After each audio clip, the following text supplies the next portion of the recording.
Hey, what's up, Ixo? How's it going, Kafesque? Kafkaesque? Kafkaesque? I don't know. We know I can't pronounce anything. You would never expect otherwise.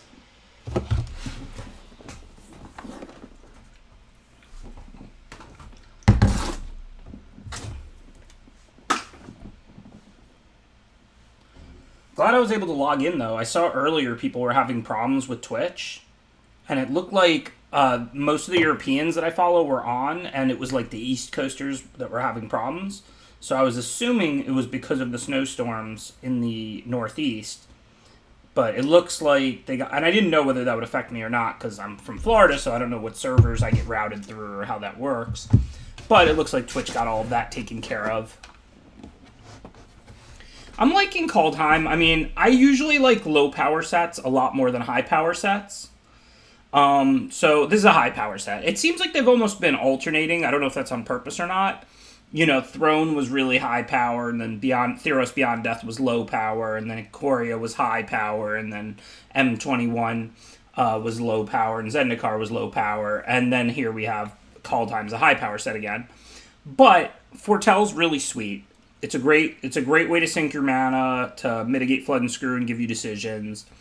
Boast has been fine. Aside from a few occasional things, like if an Axe Braggart like kind of snowballs or something, it's not like a problem. Like the fact that it's an interesting decision when your opponent plays the 3-2, let's say, that boasts to get a land and attacks. Do you trade and then do they boast instead of playing a creature? Then they go up a resource, a land, but then they don't play a creature on turn 4.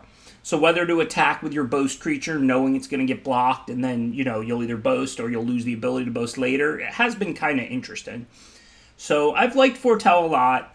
I mean, I don't like how many gods are flying around, but they're not indestructible, which is the number one problem with gods. They're just powerful rares. Overall, I'd say it's fine. I mean, like I said, the colors are fairly balanced. Like, I've been drafting red-white, I've been drafting blue-green, been drafting black.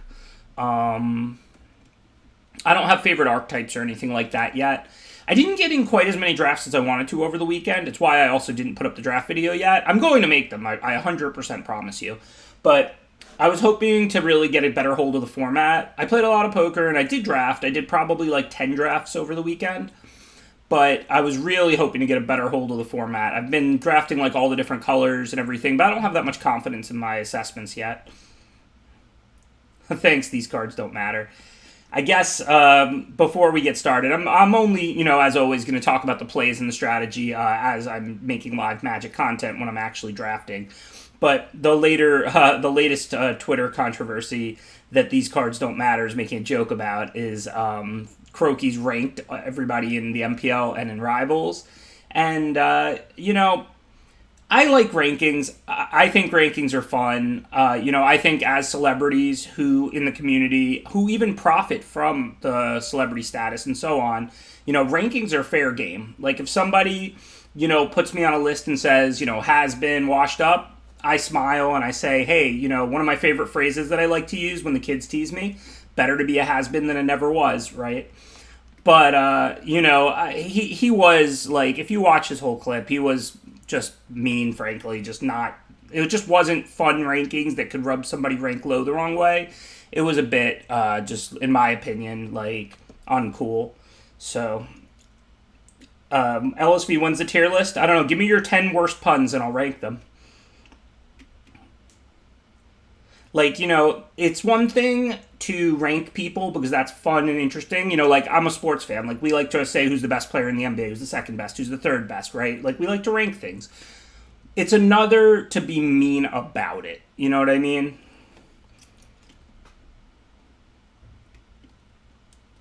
Yeah, I'm having an okay day. How are you, Pi Drew?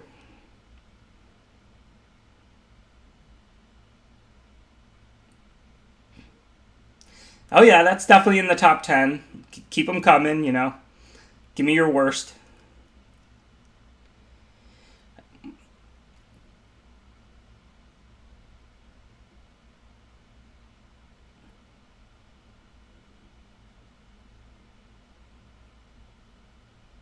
Yeah, this is bad. This is I shouldn't ask for this. I mean, you know, I'm going to need to recover from these LSV puns before I'm able to actually draft here. So, as far as the gambling, I did set up channel points over last weekend, like I've been talking about. I'm not 100% on it yet. This is the first time I've been live since I set them up. But you should be able to see a few basic rewards. We enabled the ones that are like auto or whatever. And then I also put in a few custom ones where you can get me to like make the last cuts of your deck or analyze a draft of yours on stream or something like that. So hopefully, it's working and you can see that. As far as the, like, betting on the outcome of matches, like, obviously that's fun, like, to bet channel points, it's all in good fun, not real money. But, like, that has to be, like, modded, I guess. So Dangle is currently working on how to, like, kind of broker that. I'm not sure exactly how it works, but, like, apparently, like, a mod or the streamer has to, like, give people the points and take the points and, like, kind of mod that. So obviously I can't do that while streaming. But Dangle's working on getting that set up and learning how to do that, as well as the other mods. If they want to handle it, will be more than welcome. I know it's not that serious of a thing. Channel points are for fun and just like some cool rewards, not like some monetary value rewards or anything like that. But so we're working on the ability to do the like predict the record with a deck or predict the outcome of a game or whatever. But that has to be like actively modded.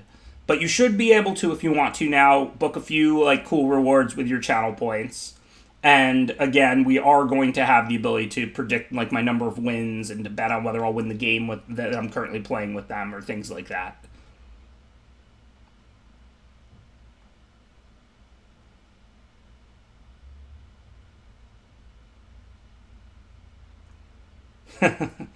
Honestly, Pi Drew, Croaky's, firstly, I don't even think he knows how good most of the people he ranked are. Secondly, like, I am a has-been, whatever. Like, I was a lot better at playing Magic, when I played all the time and was younger and sharper. I feel like I understand Magic better than ever, but I don't play as well as I did when I was 25. Like, that's not an insult. Like, that's why I focus more on coaching and content and stuff now, because I think I understand the game better than ever and can teach and explain and help others. But as far as juggling a million complex things going on in my head at once, I make more mistakes at 37 than I did at 25. That's just life. Is that a brag, Nathan Maxwell? Like, I mean, if they're better than LSV's puns, I mean, or worse than, I should say, that would be impressive. Yeah, again, I took zero offense to Croaky's rankings. I made the little clapback because it was 100% true. I did play him in that PT. It was an epic close match, and I'm pretty sure I would have won it from his side. Like, that's why I made that clapback that went, Twitter magic viral, because it was just 100% true and spot on. But, again, I took zero offense. I was not, when I typed that, I wasn't mad. I wasn't angry. I just, oh yeah, you want to talk some smack? Well, come bring it on. That's my perspective, all in good fun. But then I did watch the video, and like I said, it wasn't really, again, rank us on stream. Like, I don't care if the people who get ranked low, myself or others, get offended. Like, we're Magic celebrities, rank us. But the whole video was just kind of, like I said, it didn't feel fun. It felt more like, derogatory and just unnecessarily mean.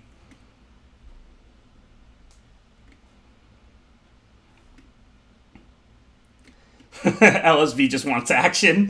He's like, yeah, he ranked me kind of right, like still pretty high, but not top, boring. I wanted him to rank me really bad or really high. LSV never changed, just wants action. His ranking of me was pretty accurate, like, this is no fun.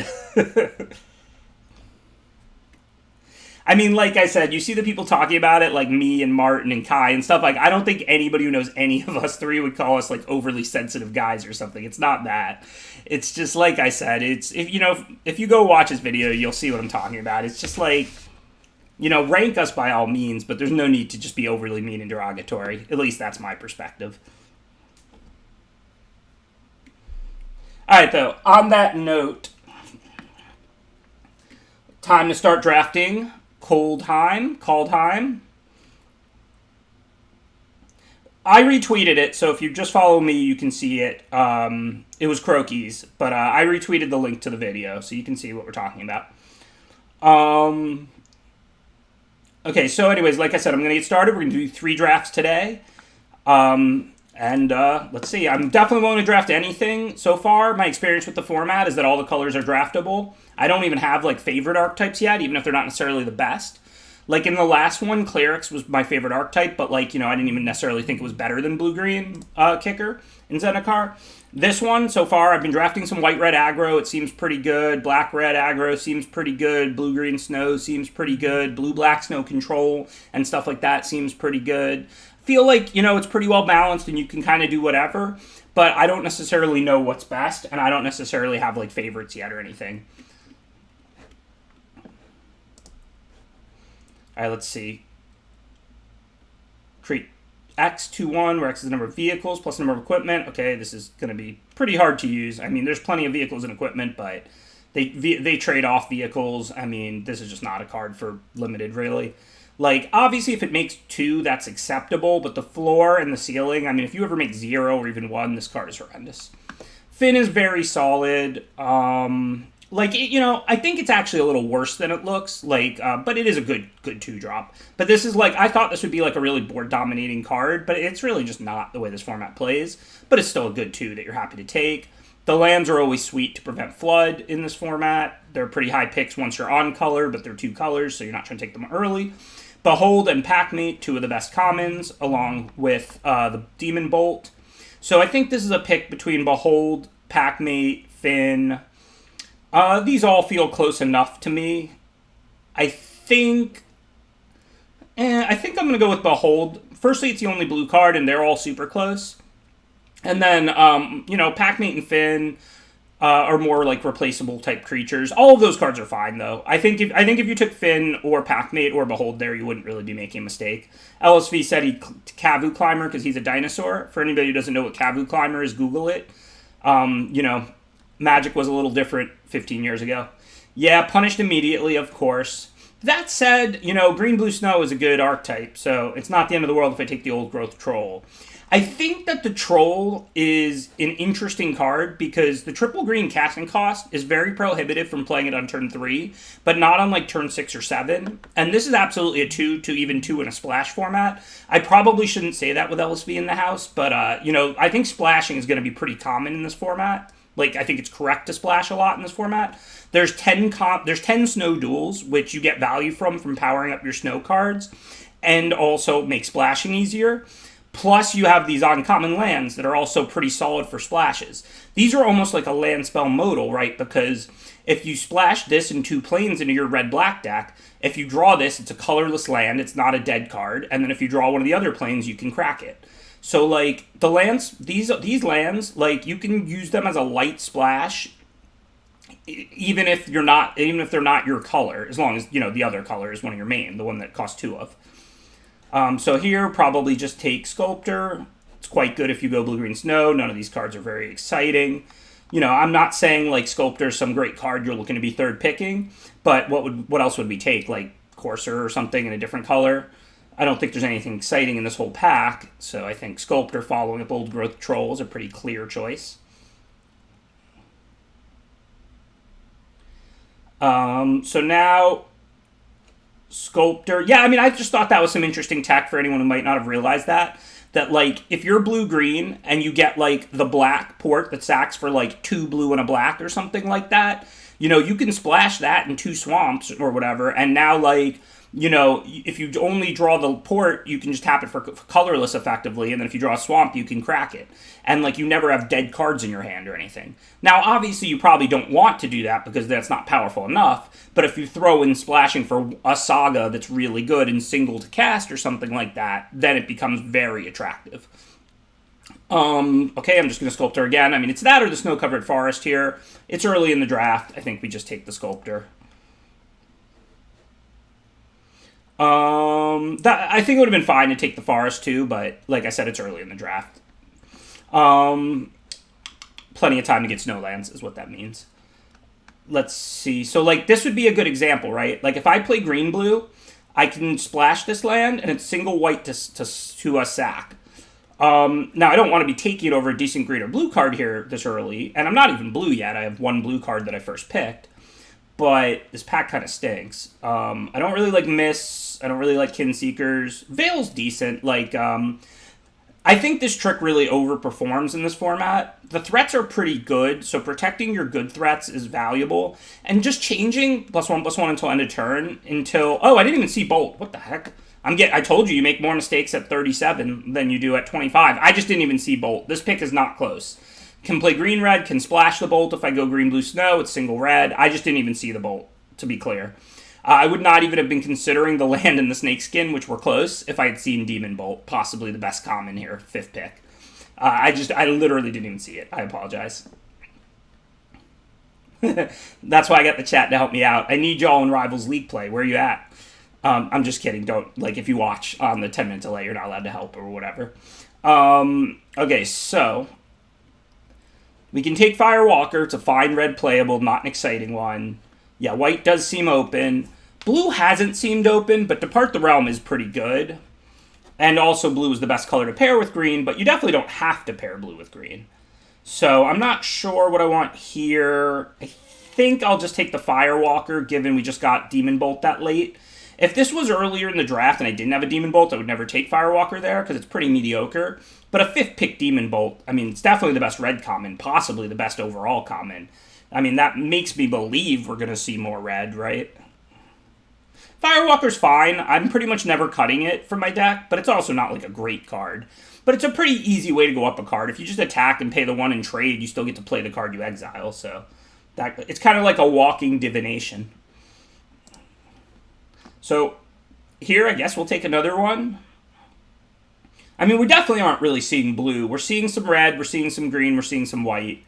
And I mean, if we have to audible out of green, we'll do it. It's not that big of a deal. But we really haven't seen any blue, so I'm not going to try and stick to the Behold here. I actually don't like Pup that much. If you're red-white aggro, with equipment really low to the ground, pump your team stuff, yeah, it's a good card.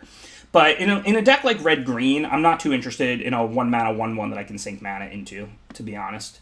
It's more of a red-white card. None of these cards are particularly exciting. I guess we still go with Icehold Troll. Even if I play red-green here, I am going to try and prioritize some Snowlands, given the Sculptor of Winters.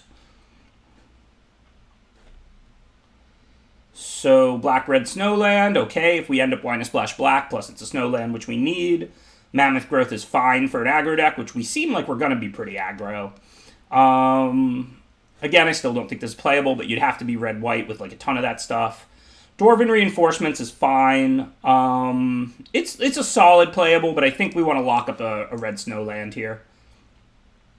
We do have 2 Sculptors, so it's kind of important that we pick up a few Snowlands at least. I don't think we're going to play any of these.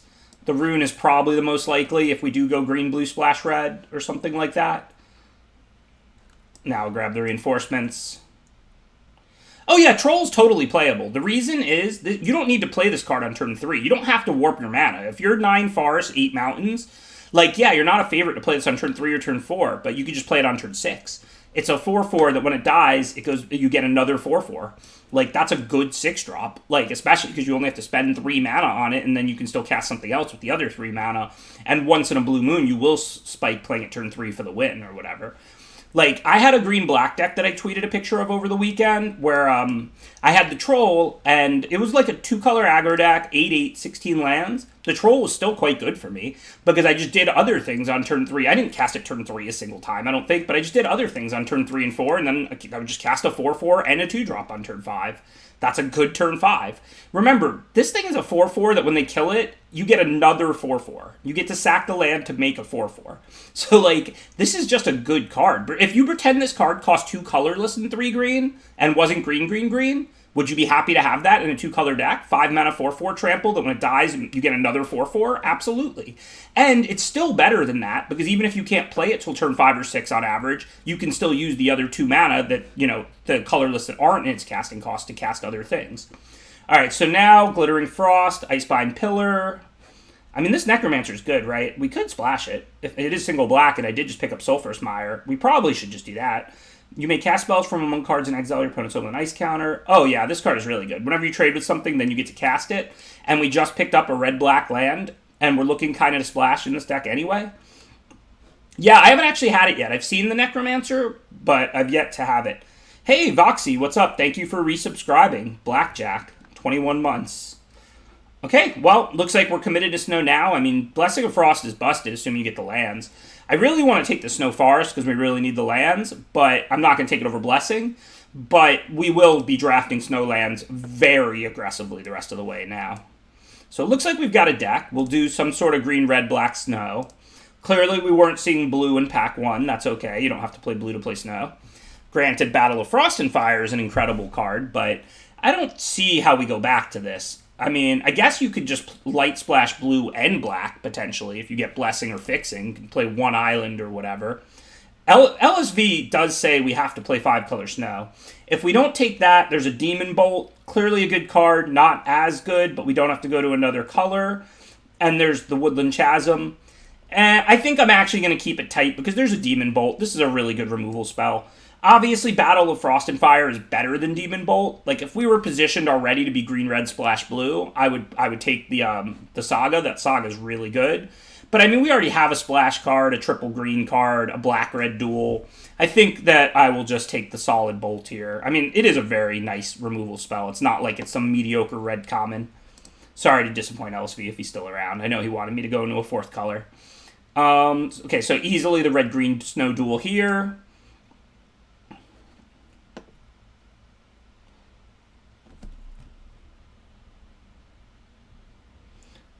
Thank you, Moni B. Appreciate the subscription. Thank you, Andrew26. Appreciate the subscription. Sorry if I missed a few of those.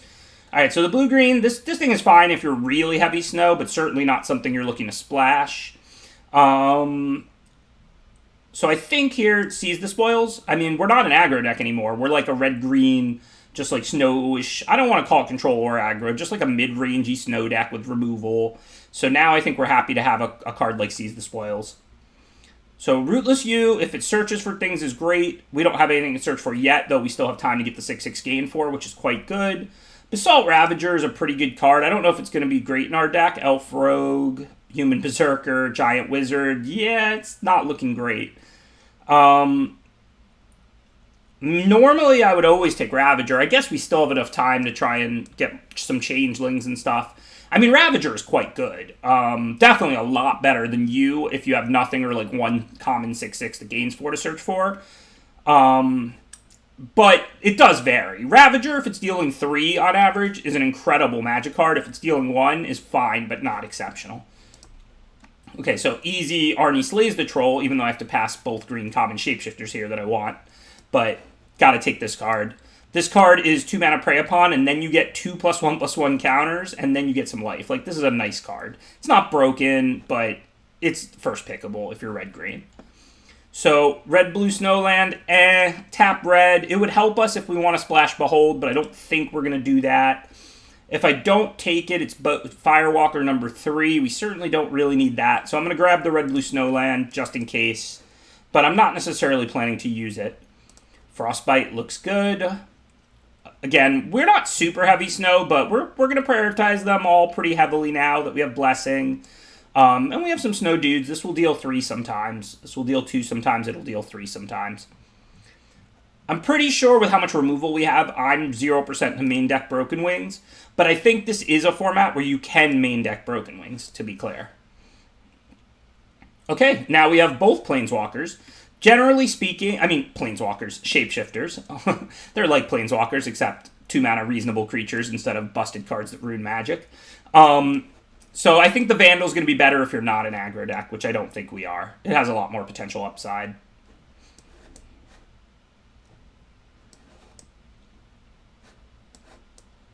Dogged Pursuit is going to go on to be the most overplayed, overhyped card in the format. I can already tell you. This card is not good. Like, because it's going to end the game sometimes, people are going to think this card is, like, you know, busted.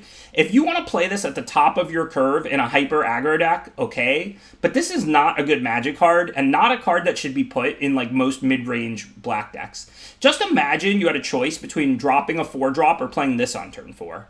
So much worse to play this. So it has to really top your curve in an aggro deck. Like, don't just toss that into any deck, please. I'm begging. Here, I think it's just Packmate. We're not blue, even though one color snowlands are playable for us. We already have one, and we're not blue. Bergstrider, but again, we're not blue. Dwarven Hammer is a pretty good card, but we're not an aggro deck. I think we just want more cards to find our snowlands and stuff like that. So now there's an uncolored green-red land for us, so I'm happy to take that pretty aggressively. Let's see if there's anything busted, though, or anything that we really want over it. Nah, my next choices out of this pack would be like the Vandal or something, so this is an easy red-green land. The thing about these red-green, these lands, I like them a lot. They allow you to play 17 or 18, and then they turn into a very good spell and really help mitigate Flood. But you can be greedy. You can try and wheel them because they're gold cards, right? So, like, you know, let's say there was a Demon Bolt in this pack. I mean, Demon Bolt's probably better than the land, but let's just say it's not. Let's say I already have plenty of removal and I'd rather have the land than the Demon Bolt. I still might take the Demon Bolt because there's a much higher chance to wheel the land than there is to wheel the Bolt. You can definitely be, like, greedier with trying to wheel gold cards. Okay, so this uncommon removal is excellent, and don't get deceived by the black casting cost. Yes, we're going to have a very light black splash, but if you foretell this for 2 colorless, you can then cast it for only 1 black. So you absolutely don't need to draw 2 black mana to cast this. You can just pay 4 and cast it for 1 black. And it's an instant, so don't forget, you can just foretell it on your turn, and then on their turn play it. So this is just great removal, great to splash because of the foretell. This is just an all-around, just very efficient good card.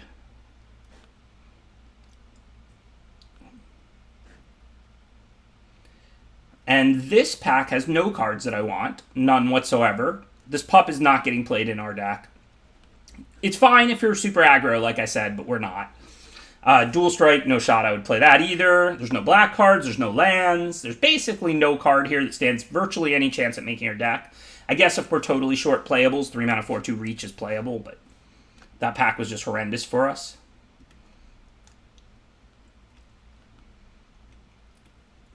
Again, this pack's pretty bad for us. I mean, if we did want to play this land, we could. I mean, I'm probably going to end up playing the blue-red Snowland just because of how few Snowlands we've got. But it's not even, like, one of the more exciting ones to splash, I don't think. Plus, like I said, we're already splashing black, and we need to play a Swamp or 2, and we don't have good fixing. I think that there's basically no way we're going to play these cards. Again, if I'm going to play any of them, it's probably just going to be the 3 mana 4/2, so I'm going to take it. But these last 2 picks were really bad for us. I thought the deck was going well, but my draft just went totally downhill here as we're not getting playables now mid-pack 3 for no real reason. The 5/5's fine, but, I mean, I don't think we really want it. I don't know. Maybe I could have played that. I think the 3 mana 4/2 Reach is fine as well. Like, if I end up short playables, I'll play it. But it's just, I'm just unhappy to be taking these cards here. I don't know. We might need any Snowland even off color at this point. This pack is just going the worst I think I've had a pack go in a long time. I thought the deck was going well. I mean, the deck looks good with the red, the poison and the red-green here and, like, good removal, but we just haven't gotten a playable in a bunch of picks. Like, this is weird. Yeah, this is why I'm on the low tier list. I mean, I don't know. Like, it's very strange. Like, I've never had a draft. Oh, I won't say never, but it's pretty rare I've had a draft where we're 2 colors and a splash, and we're looking for lands, and we can't get lands or spells in the middle of pack 3, like for 4 picks, not like for 1 pick. This is just strange, honestly. Again, I don't think we're going to play any of these. I don't know what's going on, but the 3 mana 4/2s are definitely playable. I mean, I'll toss those in. I wasn't expecting to have to, but now that I am going to have to, I'll play those. All right, I think we can grab one of these Veils. Like I was saying when we saw this in pack 1, obviously the Bolt by a mile there, but I do like Snakeskin Veil. The difference between a +1/+1 counter and +1/+1 until end of turn is huge. I'm going to grab the Lindworm now. We could use a nice... This is why I don't like the 5 mana 5/5 very much, because this card is just way better. I'm not against the bigger bodies in this format. They tend to function pretty well. But the 6 mana 6/6 gain 4 is like twice as good as the 5 mana 5/5. So it's like pretty hard for me to take the 5 mana 5/5s when I know this card exists at common.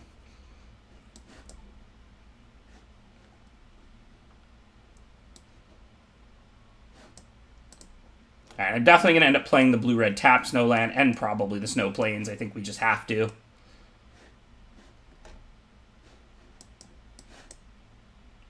deck is like super medium. I mean, we didn't really have much of a pack 3, but I think I'll have enough playables. I don't mind playing like a 3-mana 4/2 or something. Like, that's a fine card. So, let's see. Probably going to be 17 lands. Looks very 17 landish. We can discard extras to seize or find more. We've got some sculptors. Pretty normal curve. So, clearly we're not going to have room for a ton of extra swamps. How many black cards do we have? 2 that both cost single black. But we have, like, no fixing, right? I mean, we have card drawing and stuff like that. Like, we can discard the black card to seize. Oh, this makes a treasure, so that can cast the black cards. I forgot about that. So we actually have plenty of sources then. Okay, that's good. So then I'll probably play 1 or 0 swamps because we have 2 black cards, but like these cast 1 black spell, and we only have 2 total in our deck.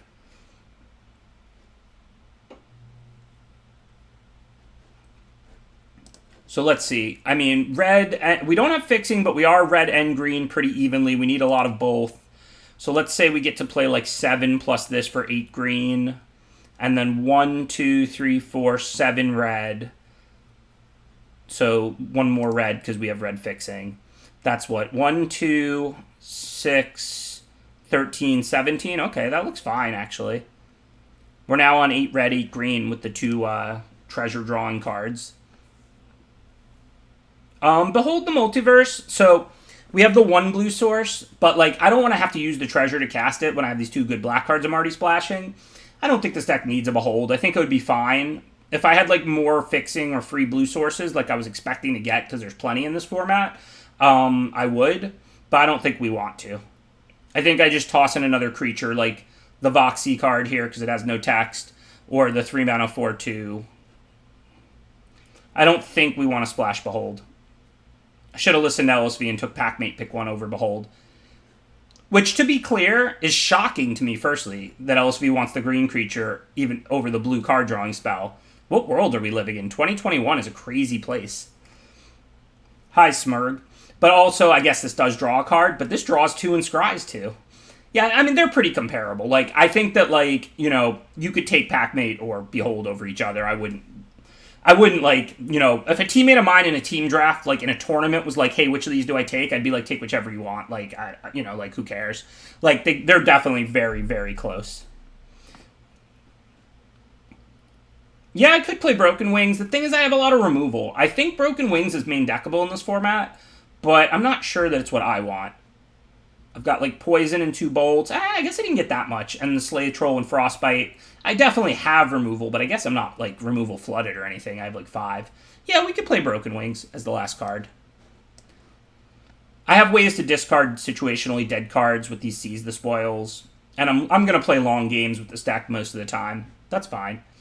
And I think Broken Wings is somewhat main deckable in this format.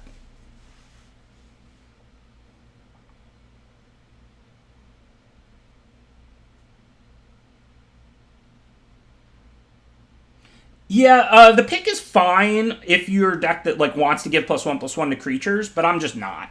Like, I feel like they did a good job with the red-white aggro design. Like, that's a deck where you play, like, you know, the Helm that pings that gives +1/+1, where you play the pick, you know, +1/+1 make a treasure thing. You play the auras. Like, that's a deck that you just draft, like, you know, 15, 16 small creatures, and then you play, like, these ways to enhance them, and the deck definitely works. I don't think that's what my deck is doing, like, at all. Why I like Seize the Spoil? Because I'm splashing, because I have some good cards. You know, basically, if you're not an aggro deck, Seize the Spoil is a pretty reasonable card. Red is just a pretty aggressive color in this format, so you're not going to want it that often. But if you're like, you know, kind of just a mid-rangey green deck with good removal that's looking to, you know, win the game through killing opponent's stuff and playing long games, then this is a pretty solid card. Not great. I don't want to oversell it. I don't want to get you to draft a million Seize the Spoils for your decks. But it's fine. I'm good. How are you, Alex?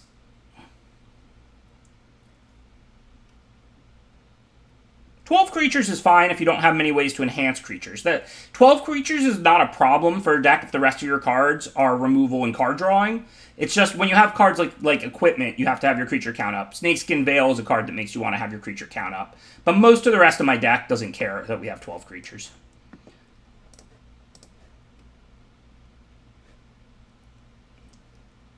People always ask me, like, what's the min creature count? There's not an answer to that. You have to be able to win the game, right? So if you played one creature and all the rest card drawing and removal, and your opponent killed your one creature, if you would just deck, that's not acceptable, right? But, like, if you have, like, 8, 10 creatures, and the other 15 cards are card drawing and removal, that's totally fine. There's nothing wrong with having 8 to 10 creatures if none of the rest of your cards in your deck require creatures in play. Like, to be clear, fight spells are removal, but they require creatures. But if your whole deck is like, drawing cards and killing creatures, and then you have 8 to 10 creatures, that's totally fine. There's no real minimum. And if you have a win condition that doesn't require you to have creatures out, then there's literally no minimum. The only thing is you can't, pump spells get a lot worse, fight spells get a lot worse, equipments and auras get a lot worse. Like, those cards, the cards that require you to have creatures in play, you need to keep your creature count up for. Which of these 1 toughness do I ping? I mean, the token, if you bounce it, it goes away. It can't be brought from the graveyard. I don't have any bounce. They might have recursion. I guess it's probably better to do the token. Yes, I did play Arena on Android. It was fine. It's a little small, but like once you know the cards by their pictures, I thought it was totally fine. All right, so we're going to save my Ravager here with our Snakeskin Veil.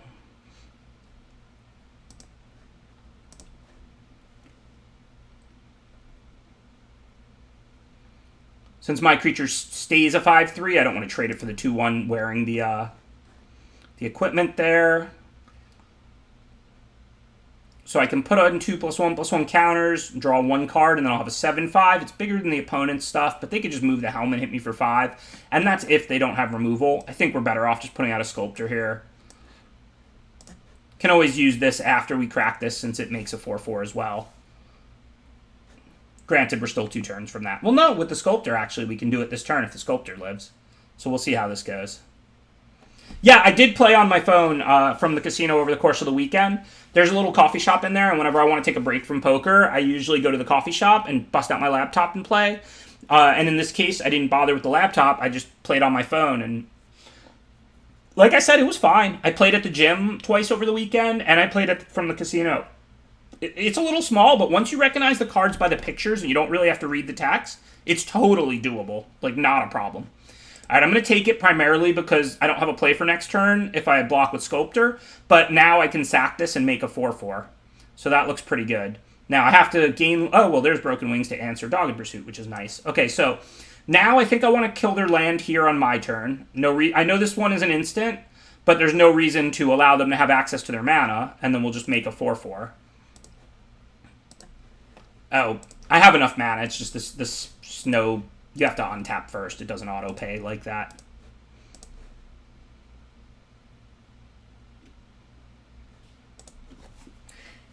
For the set just coming out, like I said, it's hard to read the cards, and if you have to read every card and click on them while you're playing on mobile, that's a little annoying. But once you can recognize all you and your opponent's cards by the picture and you don't have to read them, I think it's going to be totally sweet. All right, I don't know what they do or don't have. I feel like I need to make blocks. I'm already kind of low. I mean, I can kill the Pursuit, but I still have to win without dying the Helm then. So I think we just block, like, both creatures. I don't know what they have, but they're more than welcome to play it.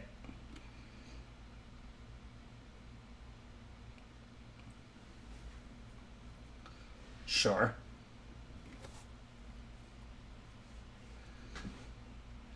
So... Seems easy. I mean, I guess we could get a third counter if we wanted to untap using this, but then we'd have no blocker. Seems like we just Blessing here, 4/4 draw a card, and then we have Bolt. If they attack with Bolt, we can block one, bolt the other, and we have Broken Wings for the Pursuit. We can't do both, but we can do one of them, since we can block with the Sculptor and then use it for mana. I guess there's no reason to show them a land first, not that that's particularly important.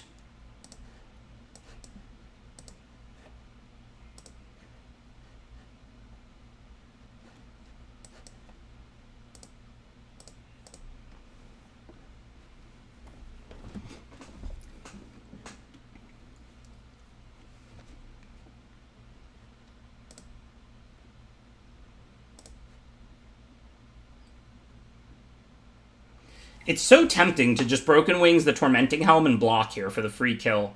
Do we think we can beat them in 6 turns? Poison the Cup gives us, what, Scry. It doesn't give us... Oh, we don't have a black yet either, but it doesn't give us life. It's probably not the right play. I'm probably just supposed to, like, bolt that.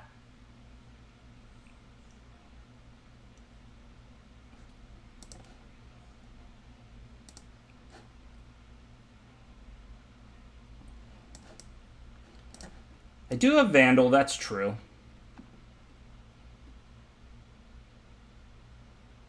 I have the 4/4 that gains 4. That would be, I mean, the 6/6 that gains 4. I really like that card. It's bigger than everything, and it's harder to race with flyers and things. I'm not huge on the 5/5, but I do find the bigger things do perform pretty well in this format. So I really, really like that card. I really like the 6/6 for 6 that gains 4.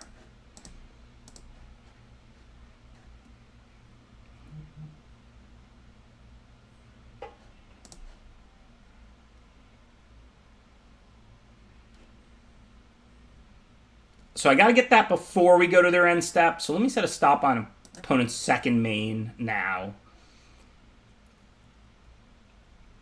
Guess Foretell the Bolt? I mean, I don't know. The thing about Foretell is, like, people are going to do it in spots where you shouldn't. I still have a lot of cards in hand, so it's kind of whatever. But it's important to remember, like, let's say you foretell something like this, and then you don't cast it over the next turn. They know it's not a creature because you'd put it in play. So at that point, you're kind of giving away that you have a bolt. Whereas if you just don't foretell it and you hold it in your hand, then they don't know whether what's in your hand is a land or a removal spell. So I think people are just too much on the auto foretell here. There are reasons to do it. Like here I did it because I have this card and I have, like, you know, 6/6s in my deck and stuff. So, like, if they didn't play a creature there, I might have ended up next turn wanting to play Demon Bolt and a 6-drop or something. But if you have unlimited mana, you shouldn't necessarily foretell just to do it. Alright, I don't think anything's going to change from here. Let's just get rid of the Pursuit. Yeah, there's some upside in not holding this black, but the discard 1 or the Skull Raid are the two discards. They're discard 1 or 2. You're just going to discard your lands, right? So, like, if you're empty-handed and you're worried about them making you discard your Bolt, yeah, foretell it to protect it.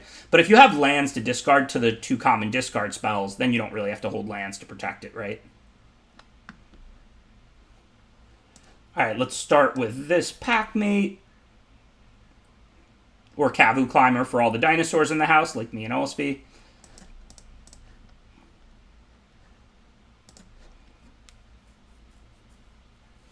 Oh, yeah, I should have foretold this. I just, I think there was, like, one turn I didn't use all my mana, but I've been casting things. Like even last turn, I cast the Bolt and the Broken Wings. Did I even have more mana available?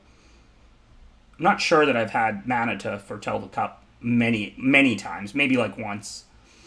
Okay, let's start by doing this. We still have plenty of mana to cast the reinforcements. So, alright, we're at 2. We go to 1 when from the helm, but that's fine.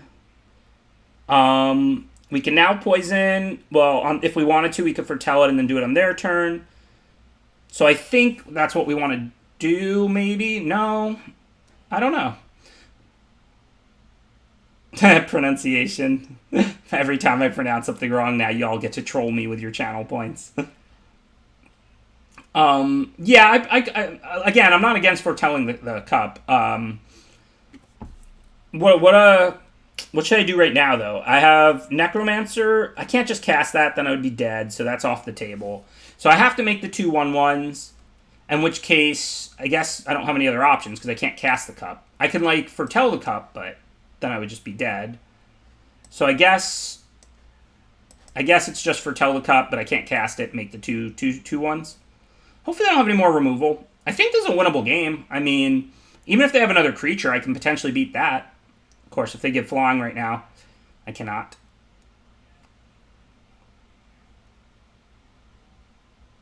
Yeah, I might have punted that if there was a good opportunity to foretell the Cup that I just didn't do it for no reason because I was thinking about other things. Yeah, you can hit the punt counter. I don't know what turn y'all are talking about, though. On the last turn, I used all my mana to Broken Wings and Bolt.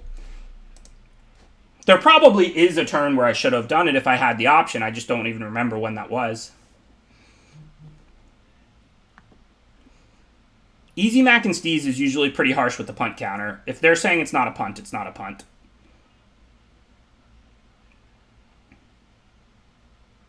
Well, I held the lands for good reason. Again, there's 2 common discard spells that are very playable. There's the 2-mana 1/1 that makes you discard a card, the Elf Cleric Wrap thing. It's not actually a wrap, but it should be. And then there's also the 4-mana Skull Raid, which is one of the best Mind Rots we've ever seen. Because the biggest problem with Mind Rot was never just 3-mana, make your opponent discard 2. That's a fine card.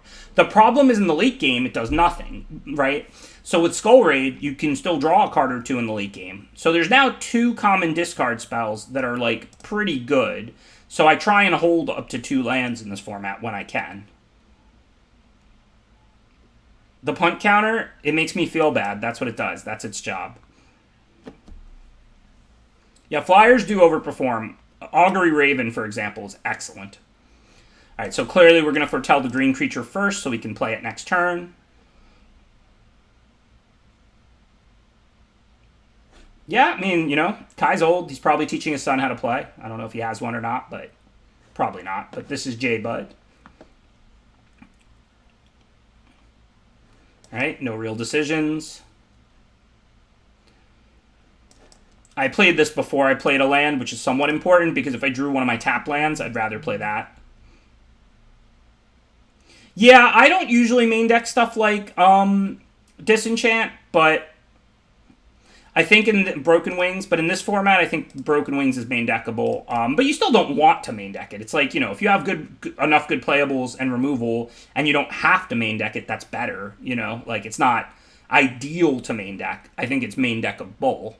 All right, so we're going to attack. We have to try and get their life total under so they're not drawing cards off this. If they block, +1/+1, sure. Don't mind if I do. And then definitely better to put out a 2/3. I think Elixir is good if you're not aggro. I mean, if you play this at 20 on turn 4 like they did, it's going to draw you a card or 2. That's pretty good. Also, just like 2 life a turn is a lot of life over a long game. So if you feel like you have a good late game, then this card can be quite good. Alright, well this should work out well. I'm going to attack with the Packmate, and then if they block, I'll just Broken Wings the enchantment. And then we'll eat their creature for free.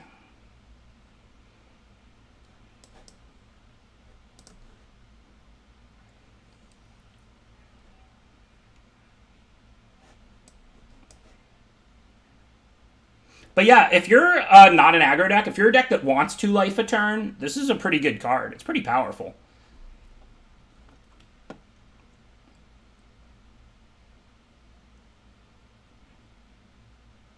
Hopefully if they'll just play a creature, if we draw a mountain, we can kill it, hit them for 6, and then they won't be drawing any more cards off the elixir here.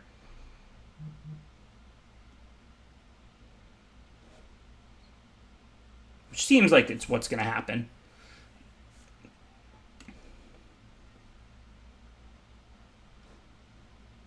Well, unfortunately, it was a tap land. Fortunately, we can still attack.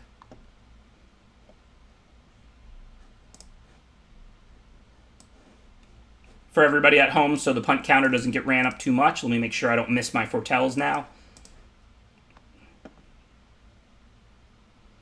No consideration of just hitting the elixir last turn. I'm not an aggro deck. I don't care if they gain 2 life a turn. I want to shut off the card drawing, but I'll let them get 1 more card to eat a 3/2 for free and remove a powerful enchantment over a long game. Okay, I think I'm going to start with Seize here. Maybe not. I don't really want to discard the Swamp. Like, if this was a Forest, I would definitely Seize and just discard it. Maybe it's better to just play Firewalker. I'm not really sure. Nah, I mean, we'll probably draw stuff we can play. I mean, we only have 2 black cards in the whole deck. If I draw a Mountain... Oh, you're right. I could just Ravager them for 1. That keeps them off of the card so that they gain the 2. That's not a bad line. And then I could play the Swamp.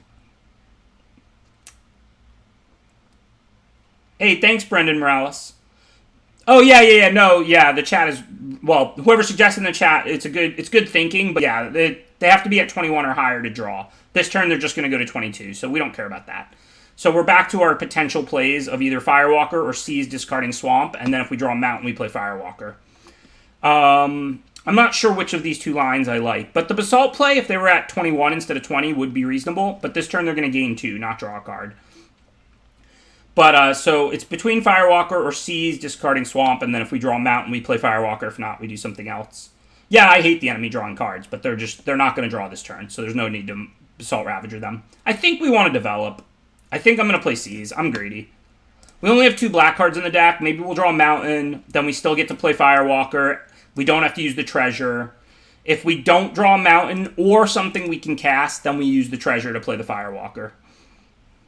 But, I mean, the odds were reasonable we would get a Mountain in 2 cards. And if we didn't, like I said, then we could still use the Treasure. We just don't have it to cast a black spell if we draw one.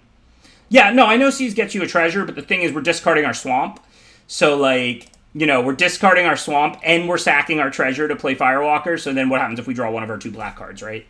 But, I mean, we'd have to draw the black cards, not draw the Mountain, and not draw something else we can cast. So, overall, I think the greedy line was correct. Shocking as that might be if you frequently watch me play. I'm a big, big fan of the greedy line. I just pretty much always hope things will work out the way I want them to. Alright, so I'm definitely going to boast, see what we get. Land, so I can bolt the 3-2 before blocks. And then I can still play land and the other Firewalker. Oh, I could do that anyway, because the bolt only costs 1, duh. But either way, you have to play the boast card or it goes away. So this is clearly what we want to do this turn. Thanks, Razmac CDN. Appreciate the subscription. Well, that card is really powerful if you can make the 4/4 Angel. Luckily, they couldn't. And here's another Dogged Pursuit that's going to do absolutely nothing. I don't know why people keep putting this card in their mid-rangey decks. Again, top of your curve in a really aggro deck, sure. Past that, do not. Oh, this black-white deck should not be playing Dogged Pursuit. If you're like a really aggressive deck, okay, but if you've got a Cosmos Elixir and Dogged Pursuit should never be in the same deck. Let's put it that way. If you're a defensive deck with a good late game, you play Cosmos Elixir. If you're an aggro deck, top of your curve, maybe you play Dogged Pursuit, even though then I still don't think it's very good, but maybe it's right to play. But this is clearly a mid-rangey deck with staying power. As you can see, like, you know, Recursion, good removal. This card is really powerful, the Valkyrie Sword, and the Elixir. So this is definitely not a deck that should have Dogged Pursuit. Okay, so now I'm going to attack, boast. Probably supposed to boast in combat, technically, in case I get something like a pump spell, because it goes away at end of turn. I don't think we really have pump spells, but, you know. Do the other boast, see what we have for the turn. So if we want to seize, we have to discard the Slays the Troll. That's probably worth it, right? This card is powerful, but there's no creatures out to fight right now. We have Bolt for their next creature. Unfortunately, I don't think I can discard this Mountain over here from the boast.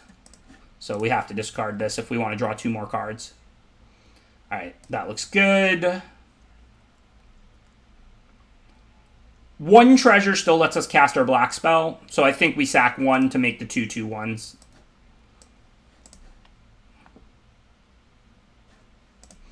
I could already tell you this is going to be the #1 most overplayed card of the entire format. Again, I'm not saying it's never play, but if you are not like a very aggressive deck, like if you don't look at your deck and go, I'm trying to deal them 20 as quick as possible every game, do not put Dogged Pursuit in your main.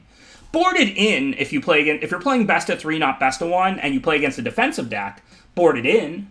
You know, it's an annoying card for control decks, but a lot of people in Limited, even if your deck is a little more aggressive than theirs, they're on the play and they cast a 2-drop and a 3-drop and they're attacking you. And Dogged Pursuit is just not a card you can ever cast, basically, in that game.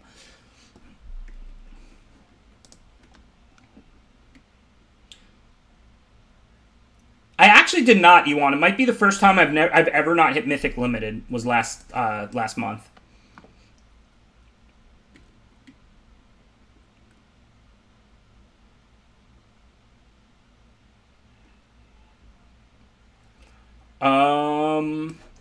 Okay, let's foretell this bolt, since we have nothing else to do with our mana. Yeah, and the thing about Ill-Gotten Inheritance was, like, Spectacle was an ability, and also Clear the Mind was one of 5 archetypes, basically, because blue-white, right? Because that was a gilded format. So, like, and, you know, the more late game and slow a deck, the better a card like Dogged Pursuit is against it. And, like, Clear the Mind is the slowest deck, right? So, like, 20% of your opponents were playing this, like, ultimate control deck, let's say. And then, like, also, it turned on Spectacle, and Rakdos was, like, super aggro. But, again, Just don't put that card in your deck. Unless it's like really curve-topping a super aggressive deck. Okay, for now, we can bolt the Sculptor and then do nothing with 2 mana. That doesn't seem good.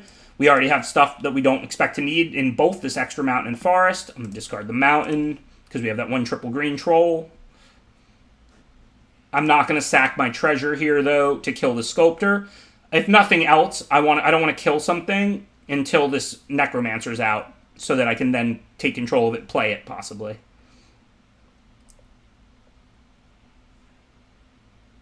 Hey, thanks, Organ Metallica. Appreciate the subscription. Is Cardboard Live working? Somebody just said something about it. I mean, I updated it and everything, and it's open. I don't know why it wouldn't be working. You know, technology is just magic to me. Like actual magic, not The Gathering. Alright, so now we have to decide what to do. I think I'm not going to let them on tap with Svella here. I'm not like, you know, they can't activate yet. They would make a Manalith. It's not that bad for me. But, I don't know. Who knows if they have lands or not? Why let them make it? Well, I just drew Masked Vandal, which can change that. I don't have a creature to exile yet, but that could kill the Manalith. I think I want to just go Doom Necromancer and then sack the treasure and bolt the Svella. And then if they don't have removal for the Necromancer, I can get the Svella, right? I assume I can't still play the Svella if they kill the Necromancer, but I'm not 100% on that. Oh, yeah, I have Veil to protect it. Maybe I shouldn't kill this fella. Yeah, I probably shouldn't. I love being greedy, but they can have 1 Manalith if it means I get to untap with Necromancer, right? So, like, if I didn't have Snakeskin Veil, I would sack this treasure and bolt the Svella here. But since I do have Snakeskin Veil, I just want to protect Necromancer, right? Well, there's no reason to kill it end of turn. Since this isn't a mana, it's something that goes away. We can just untap and draw and then kill it on our turn, and we won't necessarily have to use the treasure.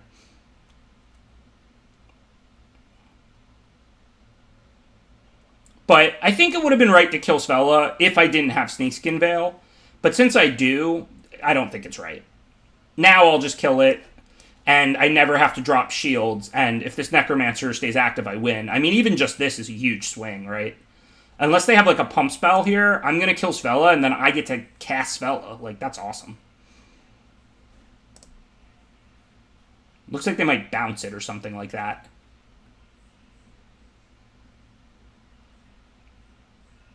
I can't do anything about that, right? Target creature you control, nope. Okay, good beats. They're bouncing their own creatures. I can live with that. I mean, their play is certainly right. I'm not criticizing it, but... seems fine. Veil's creature you control. I hadn't read it before that either. I mean, I guess I could have passed the turn since I drew Packmate and then done it in response to them activating it. But, I mean, I wanted to cast Svella, not Packmate, if I would have took it there, so... whatever. They can recast Svella. Well, that's bigger than my team. Still got some work to do here.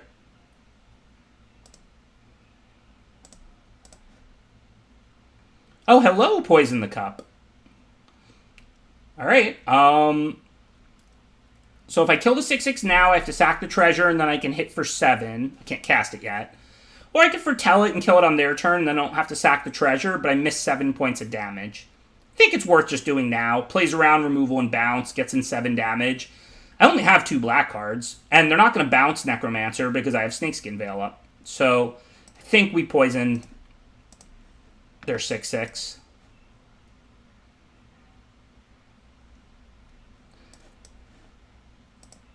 Seven damage is not anything to sneeze at. I know I've said multiple times in these few games we're not an aggro deck, and we're not. I mean, as you can see, we're winning through the power level of our cards, not aggression.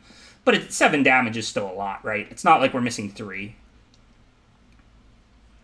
Yeah, I don't think we need the Scry. I can already cast Ravenous Lindworm with 6 mana on 1 turn, and sack this land to make a 4/4 and kill one of their lands on 1 turn. So I already have the ability to use all my mana twice, basically. So, I mean, the Scry is like, you know, it's good. I'd still rather Scry lands to the bottom, but I don't think it's important at this point. We know the next 2 turns we're going to spend all our mana on this land and this Lindworm.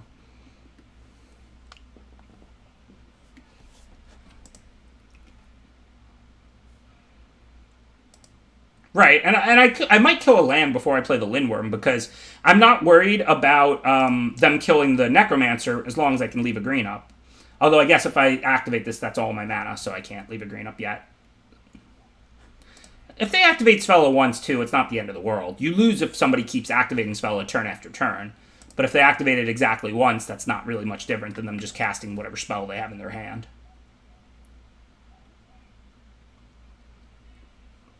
Assuming they can't... Well, there are things they can do with 1 mana. I mean, there's no way they have Demon Bolt, right? Because if they have it, they have to try and kill Necromancer. They're not going to just let me cast Lindworm. But you know what? I can basically remove all the risk. I could cast Lindworm and then attack with both.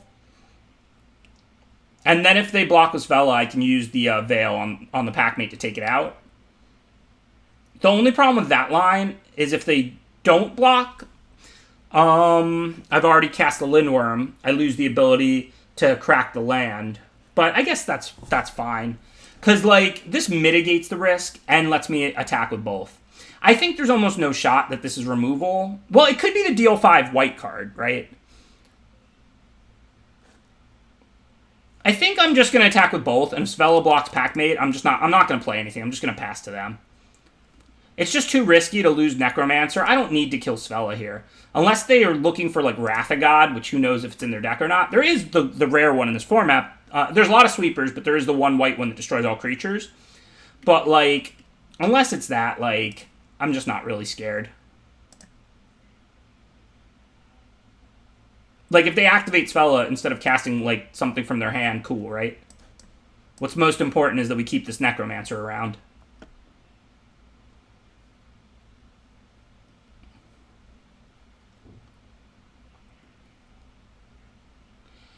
So now, is this any permanent or creature? Non-token creature. So we can't get lands from them.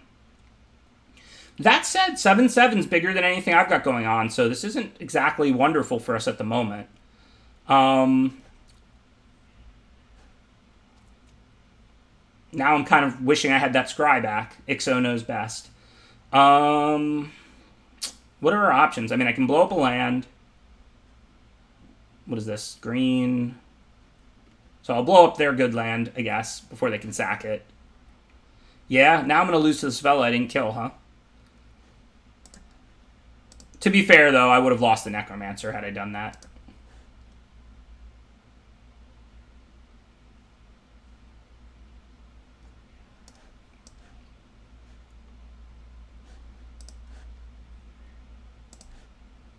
See what we get next turn.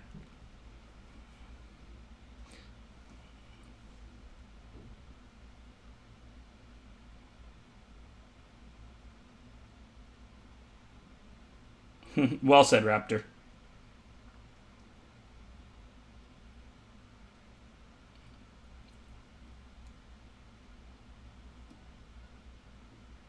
I might make an attack this turn, because I kind of need a creature to die for me to be able to Mask Vandal their Manalith.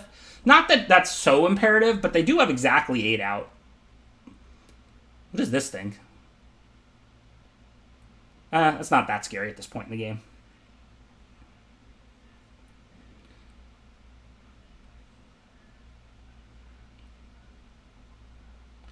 So what do we want to do? I can play Lindworm and pass. I mean, they can't lose creatures, or I get them. What happens if I attack with all 3 of these? Like, Svella on Packmate. Plus, they could throw the Kozma on it here, too, and get a free kill, so that's not good. Lindworm on Lindworm, and the 4/4 connects. Doesn't look good enough. I think I need to play... Yeah, this is a first pick, like, good rare. I'm just saying at this point in this game, it's not super scary. But I think I just have to play another 6/6 this turn. Then I can maybe make a big attack. Yeah, I know they have the late game on us. Like, I'm itching to attack. And even if I throw away a creature, as long as I kill one of theirs, then I can play the one of theirs that I kill with the Necromancer. So if I can force combat, I'm happy to do so. It was just too bad last turn, I think. This turn, plus I had a 6/6 to add to the board. This turn, if they pass here, I'll be attacking with everything but Necromancer, I'm pretty sure. They could eat a 6/6, but anything of theirs that I kill, I then get to play with the Necromancer.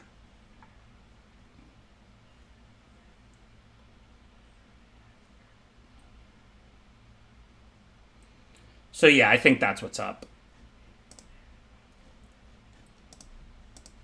Just going to attack with the big ones. I don't see a reason to send the 3/3. They just eat it with a 5/4. But if I send these 3, they have 1 free block. But otherwise, they take 10 or they trade. And if they trade, then I get their card. So any trade here works out pretty well for me. I mean, I don't know if the Rootless Hue has things to search for or not. But either way, I'll still get the Rootless Hue. It doesn't go into exile or something, does it? So then I can just cast the Rootless Hue and I'll have a 5/4. Yeah, see, they know what's up. So they took the 1 free kill and took 10. I couldn't do anything about that, but... Oh, they blocked their own, so I actually didn't get a creature in my yard. That's okay.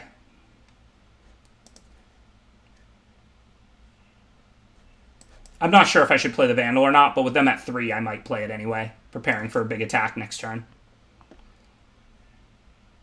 I was thinking I would get to kill the Manalith, but good beats.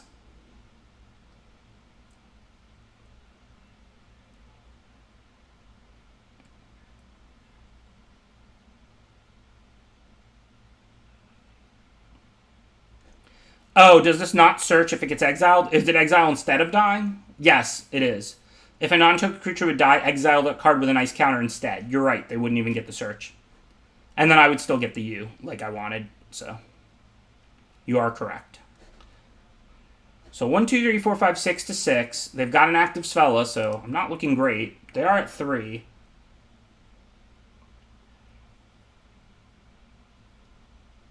Basalt Ravager might just kill them. Worm, worm, worm. Yeah.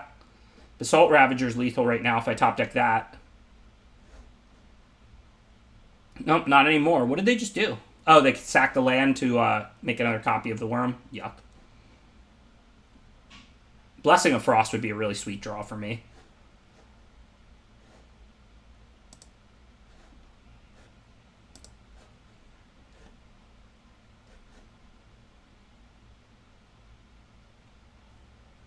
Oh, I don't have enough to trade and kill that. Okay, but then I can attack back with my 6/6, so... And I'm still at 26, so... I don't know what they have, but I'll take the 7. If I could trade and kill it, I would have. I couldn't. But now I can attack back, like... At least with the 6/6. Oh, no, they have the 7/7 token. What am I saying? So if I send a 6/6 and a 4/4, 7/7 eats 6/6... Yeah, that was a good attack for them. I don't really think I can do much. But they can't attack when I have my creatures up, or I'll just trade and then get to play their cards with my Necromancer. Yeah, I forgot they just made a 7/7 token. But yeah, so... Let's see. If I attack, how many trades can I force? Because remember, I can throw away 2 creatures as long as I'm killing 2. Then I play their cards. So let's say I attacked with these 5. It's 7/7 free kill on 6/6. 3/5 bounce with 4/4. Yeah, I'm not killing much of anything. 3/3 gets eaten by 5/4. I have no attack. They have 20 cards.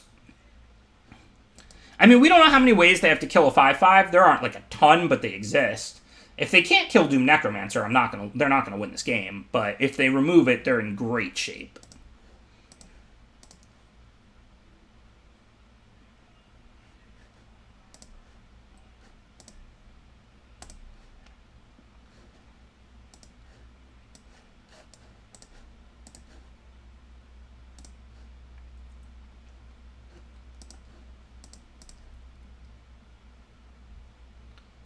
Yeah, I mean, Kozma here is very good. Like I said, it's not super scary at this point. It's drawing them like a card and whatever. But if you play that thing on turn 3, it's near unbeatable, right? You just put counters on it the next 3-4 turns, then bring it in, and it's huge, and you draw 3 cards or whatever.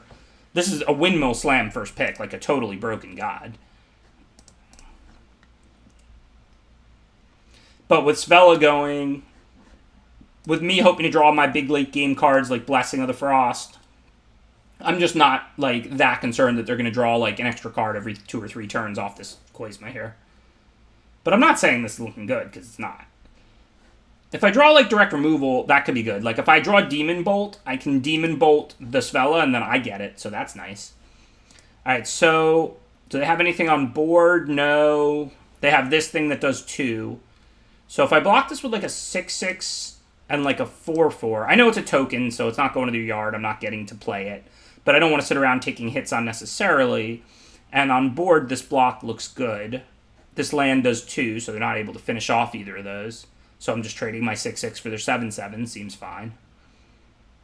Do I want to put more blocks on it? No, because then they could kill 2 creatures. Just gotta hope they don't hit something if they spin the wheel with Svella here.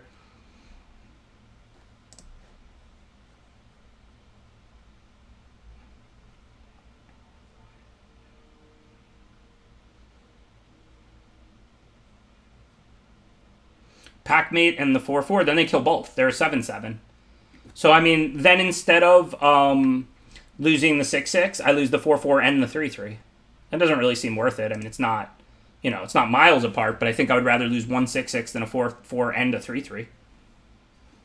This is the first draft of the day. We're definitely just going to do exactly 3 of these today, however long or short they are. First draft of the evening, indeed. So I have some decent draws. Blessing of the Frost, Demon Bolt. Remember, Demon Bolt, I can kill Svella, but then I get Svella. Then I cast it. I think we're like 1-1. This is game 3 with this deck at the moment.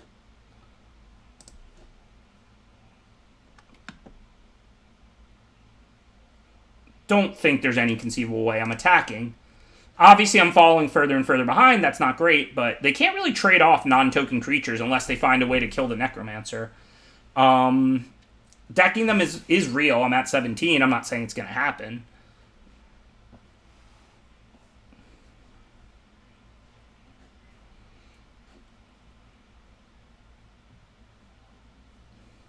Maybe you love it, J-Shrub. I love when I'm tapping out with 11 mana, not the opponent.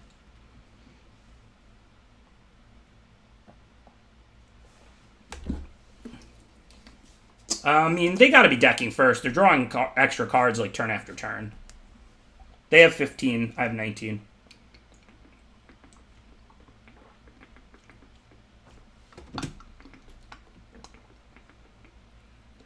Yeah, I don't know why the chat is so obsessed with decking people. I blame Voxy.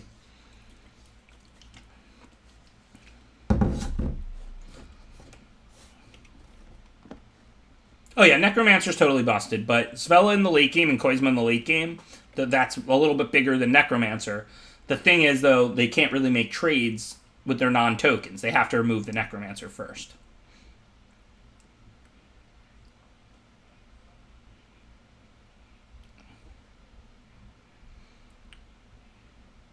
I don't know, click on the quest mode symbol if it's a link. I think they, like, have some kind of promotions or something. It's a Team F2K thing. So if I trade with the land, it is a creature, so it gets exiled, right? But then you may cast spells, which you can't cast a land, right? You play a land. So I think it would get exiled, and then I wouldn't be able to play it. It would just go to exile, but I wouldn't, like, get it.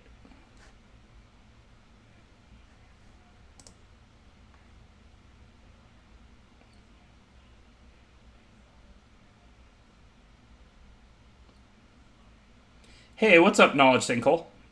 Thanks for the 21 months of support. You're my second blackjack today. I'm running hot.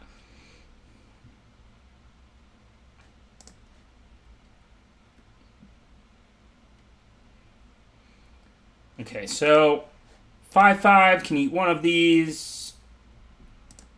And then I don't want to trade away like a 4/4. I can make like a double block. Like, what if I put like a 1/3 and like a 3/3 on one of these? Then I trade a 3/3 for one of them.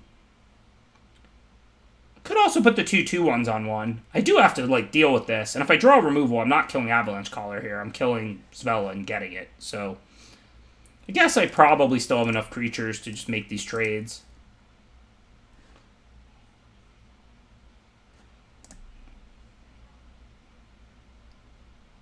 How late do I typically stay up? I don't know. I usually go to bed around 1 a.m.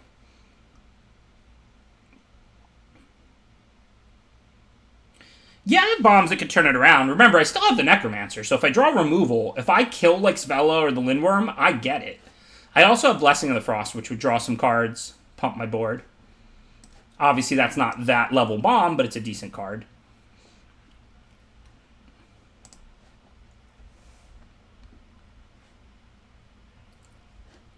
Yeah, they're not creatures in exile. They got exiled, but now they're lands, so I can't play them, unfortunately.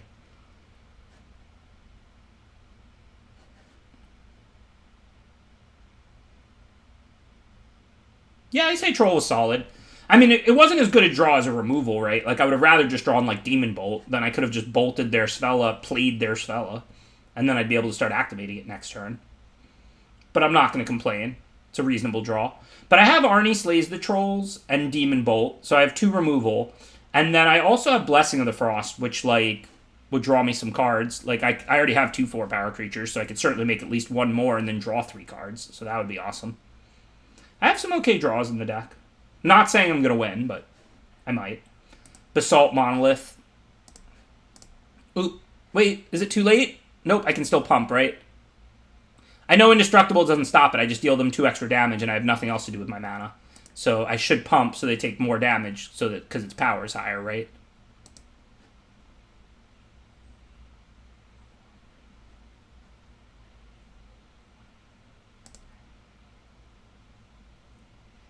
I'm liking the format. I don't love high power formats. Like, low power formats are way more my cup of tea. But it feels good. It feels balanced. I mean, you play long games. Foretell is a cool mechanic. Foretell is really, like, really well done. I like that mechanic a lot. Boast is fine. It gives you some choices. It doesn't snowball that often. It's a little aggressive for my taste, but I don't hate it. That is why Kamigawa was the best. You are right, Tethris.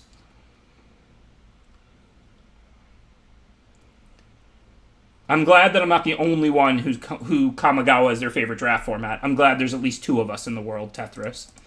I thought I was alone.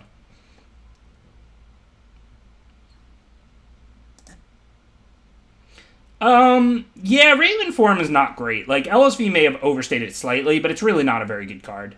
People just jam cards like that in their decks in every format, and, like, I mean, look, if you have, like, some ways to loot dead cards, you have, like, a bunch of mid-rangey flyers, and you're not worried about giving them a 1/1, okay.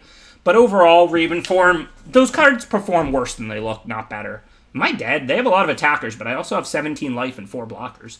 So let's see what the minimum I can take is here. They have 4, 8, 11, so that means 7 creatures have to get through. So that's, if I let the smallest one through, it's 1, 4, 6, 9, 11, 13. I probably should count out the 4 biggest and then count the rest. That's 7, 8, because there's too many going on. 5 and 4. So 7, 8, 5, and 4 that I don't have to let through. So that's 2, 4, 6, 8, 11, 13, 16, 17 exactly. They really have exactsies here. How did they count that out? I think they have exactly 17, if I can count. So let's just assume we're going to have to block all their biggest creatures, because I think I'm actually just dead. So 1/3 can chump on the... No, 4/4 can take that down. So 1/3 can chump on the 7/7. 4/4 on the 5/4. 5/5 on the 4/4. And the 8/4 needs to get blocked, so by a 2/2. Believe it's exactly 17 if I can count.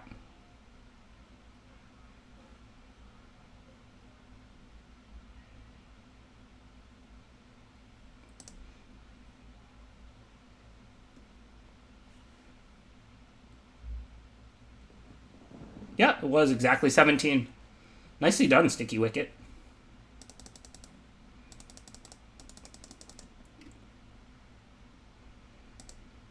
No, they definitely knew they had exactsies, because if they don't kill me, they lose. Like, if they deal me 16, I just untap and kill them. So they definitely counted and realized they could deal me lethal. That's why I said, well done, Sticky Wicket. Math was not for blockers. There's no way they didn't count and figure out that they had 17. Because, like I said, if they're 1 short, I untap and win the game, and they were in a good position. They did count that really fast, though. That was impressive.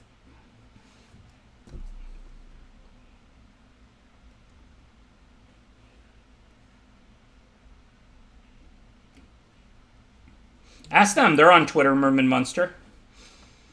We're on the draw. We have a Frostbite. We have our Splash Land. We have this to foretell. I'm not going to mull this. Maybe a better player than me would, but I'm gonna keep this hand on the draw.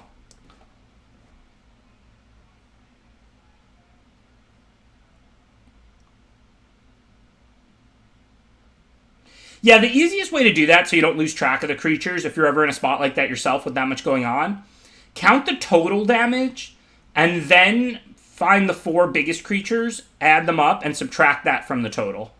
Because obviously you can lose track of things like I did when I started counting it, like just loosely. So that's how I would actually do it if you just oh, okay, the total damage here is, 36. What are the 4 biggest creatures? 8, 7, 5, and 4. Okay, that's 24. 36 minus 24 is 12. That's the minimum I can take. That's how you would actually count that out quickly.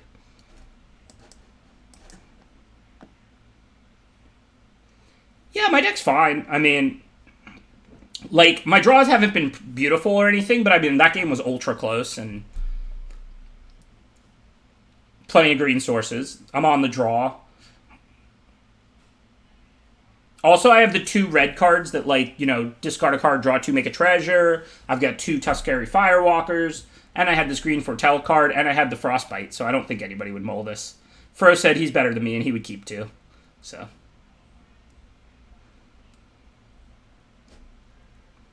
This is rough because I want to block, because I don't want to let them keep boasting, but I have to not block so that I increase my chances to find a land, I think. So I guess I have to take it.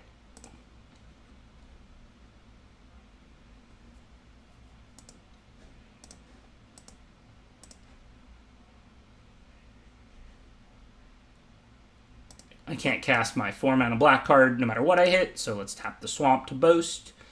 I guess I could have tapped the plains, given I literally don't have any white cards, but whatever.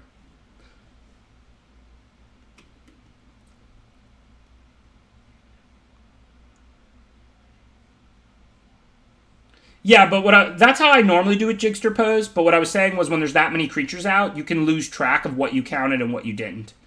Because they were attacking me with 11 creatures, and I had 4 blockers.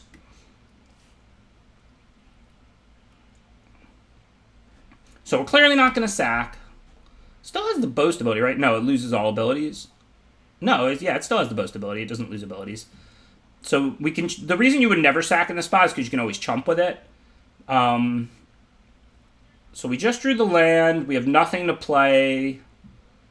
If we hit a forest, we can play a 2-2 to block the 3-2 with. I think that's worth going for.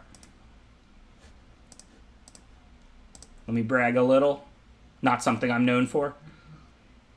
Alright, I think we're just dead. They can boast and put us to 1, and then we have to sack this, and I don't know. We can't win from here.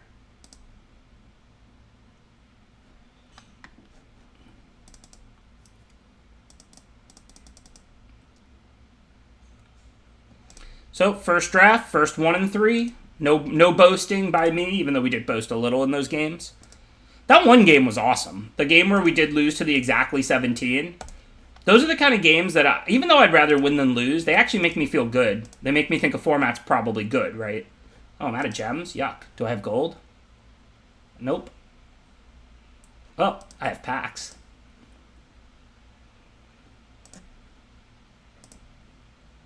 We'll be in another draft in a second. I'm just grabbing some gems by opening some packs.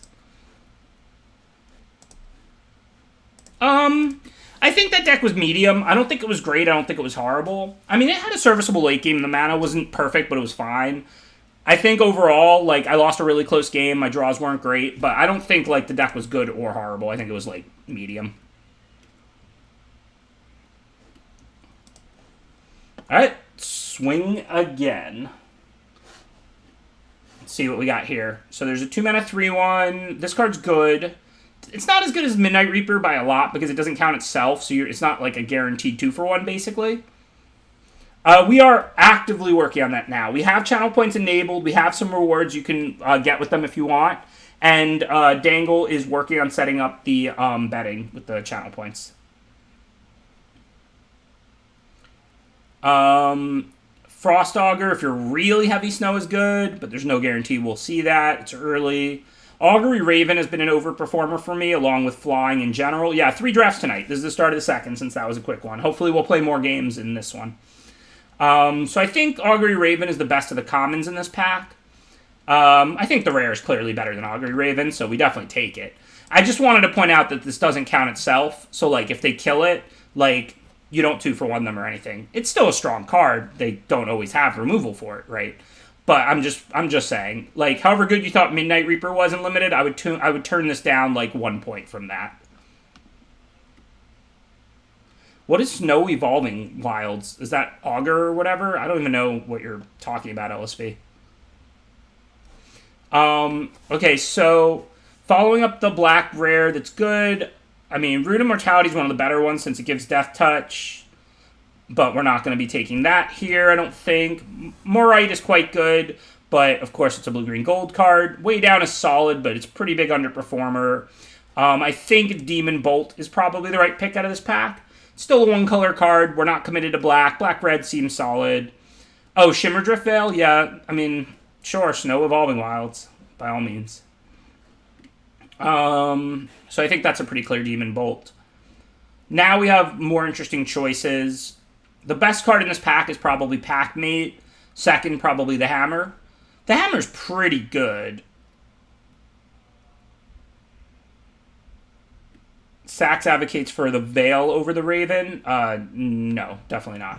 I mean, I'm not saying what he does, but I would not take Veil over Raven unless I was already heavy Snow. Not like pick one, pack one. Obviously, if you're blue-green Snow and it's pack 3 and you have 10 cards that work with Snow or whatever, okay, sure.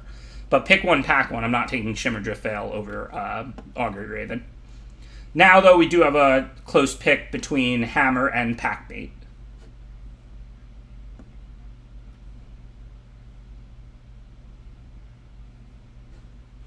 Oh, I like Snow, and I like Splashing. I've drafted plenty of Snow, and I think Shimmerdrift Veil is fine. If I'm Snow and I'm Splashing, I'm definitely happy to get Shimmerdrift Veil. But I wouldn't take it there. Like, Demon Bolt is substantially better than Shimmerdrift Veil, as is Augury Raven. I'm not, like, anti-Snow or anything. I think it's good. So, this looks like a pretty easy Berserker. This card's really good. Yeah, they even made the LSV Invitational card in the set. Feed the Trolls.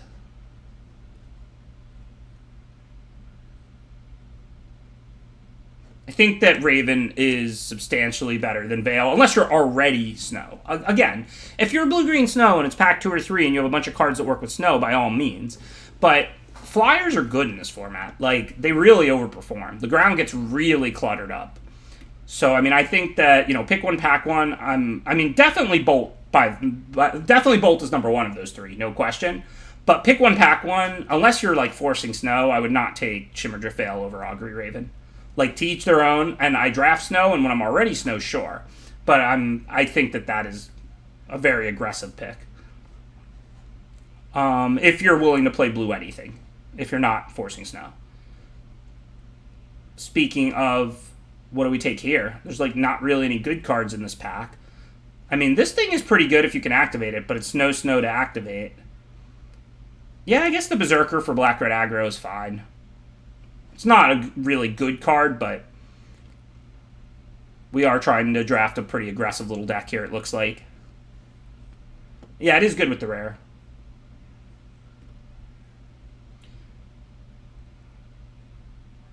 Well, I wouldn't exactly call Shimmerdrift Veil Birds to Paradise since it doesn't accelerate you.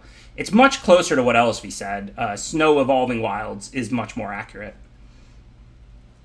I can't believe something LSV said was accurate, but it is pretty comparable to Snow Evolving Wilds. Okay, so let's see. I don't think we want any of these really. If we don't go black-red, we can still go red something else, more than black something else, because that was a first pick. I don't know, whatever. Maybe we'll splash this. I don't think we're going to use any of these cards. Yeah, I can try and move my cam a little bit. I don't know. I'll just make it a little bit smaller. I think it's just a little too big.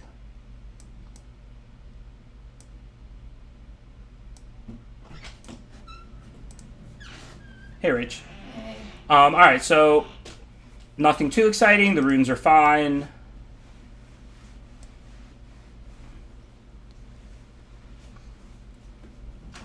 Looks like now we can get a Snow Swamp over nothing. You never know, right? Maybe we'll get Frostbite or some... Maybe we'll pick up a few Snow lands almost for free.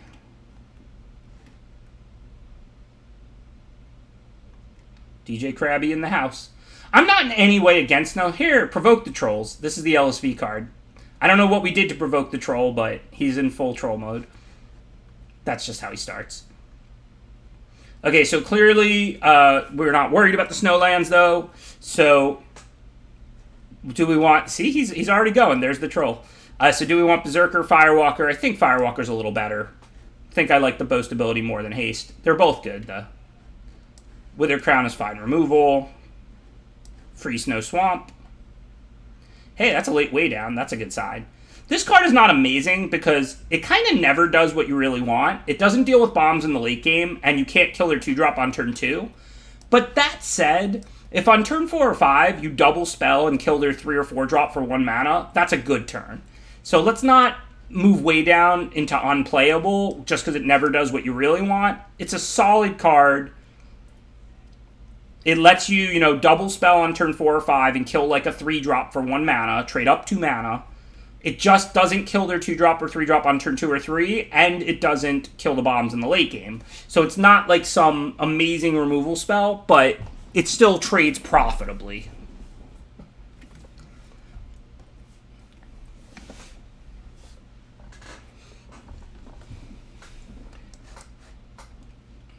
While I do hate the cold, I'm not anti-snow. It was my favorite archetype in Modern Horizons. I drafted it twice in 3 drafts on Thursday. I do like snow, but under no circumstances am I forcing it or even leaning heavily into it. Here we could draft the land. It's good. It's one of the best ones. It's cheap to activate, and we're a black-red aggro deck. Don't really want to first pick it, but we're pretty half and half black-red. There's no other cards in this pack that are black or red and playable, really. Raise the Draugur's fine. We have plenty of Berserkers. But I guess it's the land. It's kind of an embarrassing pick. Although this one's better. This card's good. It's not like some busted card, but it's a 3-mana 3/3 haste with upside.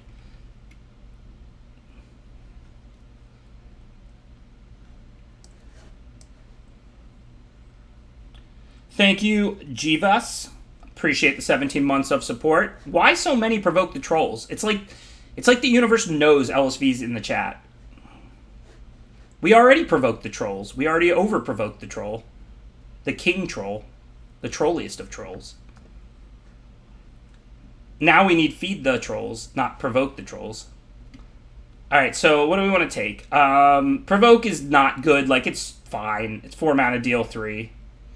But this pack is horrible. It's that or what? Tormentor's Helm, Elderfang Disciple, raise the Draugur. None of these cards are particularly good for us. Helm is fine. I think we can provoke the trolls here. I don't know. In LSV's honor. In honor of, one of the all-time Magic GOATs, we have to take his invitational card when he's in the house, right? So now, Vicious Return or Demon Bolt. I think Vicious Return, pick one, pack one, I would take Demon's Bolt. Because I think, Vicious Return is probably slightly better than Demon's Bolt in Black-Red, but not much. But I think, given we're 100% committed to Black-Red, we probably take Vicious Return here. Yeah, there is the chance that Return Wheels. This is pick 4, not pick 2, though, or pick 1. The Red-Black Saga is not bad. It's good. I think it's better than Bolt by a small amount. You kill a creature, sack your worst, make each player discs cards, you bring something back. It's a decent amount of value. There is a chance we'll table it. That's why I took the Bolt. Because it is a gold card, no one's going to really splash for that. So if there's not another black-red player, there's a decent chance we table it. But it's not some great card. I think it and Bolt are pretty close in what they offer you.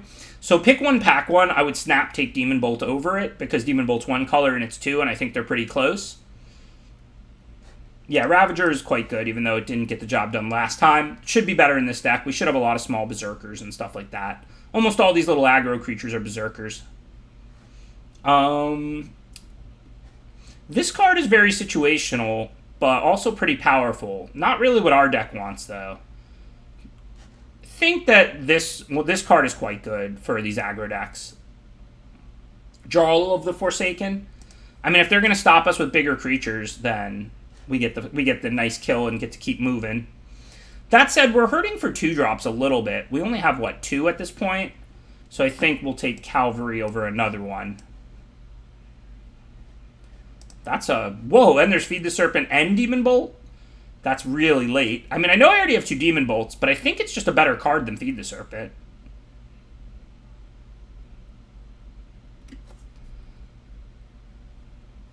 Yeah, Doomscar Titan's fine, too. Obviously, we're going to take one of the removal. Yeah, I can't believe they're both here. I mean, this is ridiculous, but... Oh, yeah, Titan's fine. It's not in consideration, but it's fine. I mean, I think Demon Bolt is better than Feed the Serpent. They're both good removal. They're both very solid performers in this format.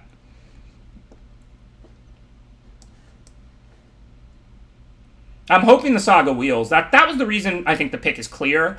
Because, again, I think the 2 cards are close. I think the Saga's good, but not great, not broken, nothing special, just solid. So, like, you know, if there's any shot we table the Saga, then it's right to take the Bolt, for sure. It would have been this pick, though, right? So we didn't table it?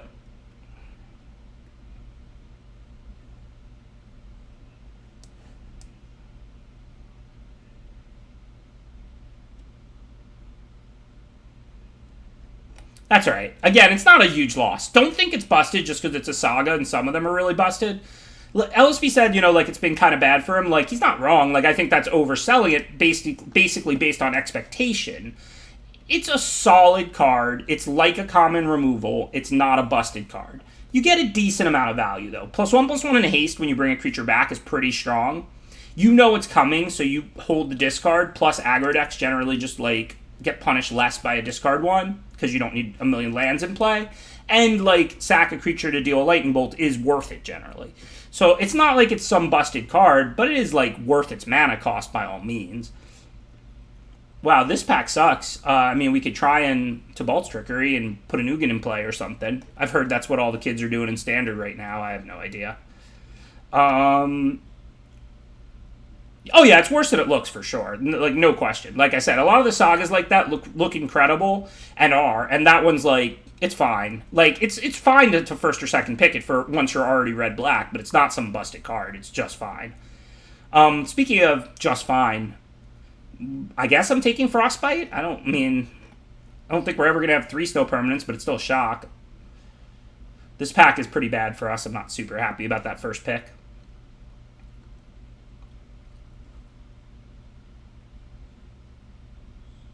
Oh, this is the actual best one of these, but we're not white-black. 4/4 flyer. This one feels like they made it so cheap so that it can be played in Constructed, whereas the rest of them cost so much. I wonder if there's secretly a black-white tier 1 Constructed deck. So we could take Pretender. I think we have a lot of Berserkers. It's not really a good second pick either. I mean, I know we just got Demon Bolts like 5th and 9th last pack or something. Bloodline Pretender is fine. I don't think Bloodline Pretender is amazing. I mean, like, we have a decent amount of Berserkers, but, like, it has to grow twice before it's a good card. If it grows once, that's not exciting. Now, the Helm I like a lot. I like this whole cycle a lot. Living Equipment were good, and this new uncommon cycle of, like, effectively living equipment for those who played with it, they're all just great. Like, you just get a reasonable creature on the front end, and then you get this, like, powerful equipment sitting in play afterwards. Like, I love this whole cycle.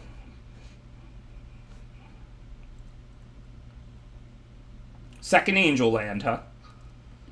Well, I don't think we're loaded up on 2-drops, and I think Berserker is good here. And we have a few ways to grow it, right? I think. We have the Helm. I guess not too many. We have the Rune. Well, we have the Hammer, so we have 3 ways to grow it. I mean, it would be like another one of these, which, again, is a fine card, but we already have one, and we have enough 4s for an aggro deck. We do want to prioritize 2s here. Run Amok would be fine, but, I mean, I think that, like, it's more important for us to get a decent 2-drop Berserker for our deck. And like I said, we have 3 ways to grow it. And it's an elf, so that means it works with our rare, too. So, it's got a couple of different synergies. Berserker for the Bloodline Pretender, elf for the Skemfar Avenger. don't think we're super likely to play this card, but I think this Zombie Berserker is better for us than the 4-mana 4/4 Coward. I think they only printed this card so it could have the creature type Giant Coward. We gotta think of whose invitational card this is. Nah, I'm just kidding. I won't be mean.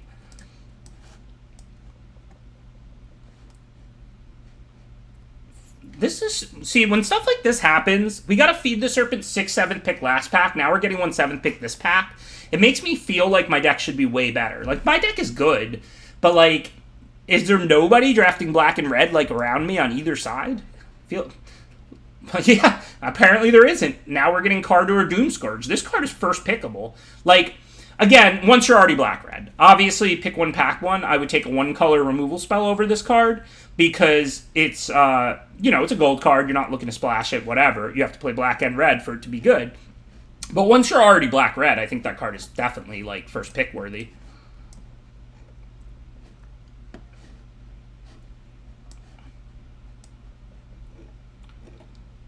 I feel like I've been ending up with a million playables in this format. Maybe I'm not switching colors enough or something. Have y'all been having the same experience? I feel like at the end of every draft, I have 30 cards and I have to cut like 5. Is just every card in the set playable? Like, it didn't happen last draft because I didn't get to draft all of Pack 3 last draft. But the vast majority of drafts I've done in this format, I've had, like, way more playables. Yeah, if you're not Snow, because if you're Snow, you spend all your picks on lands, right?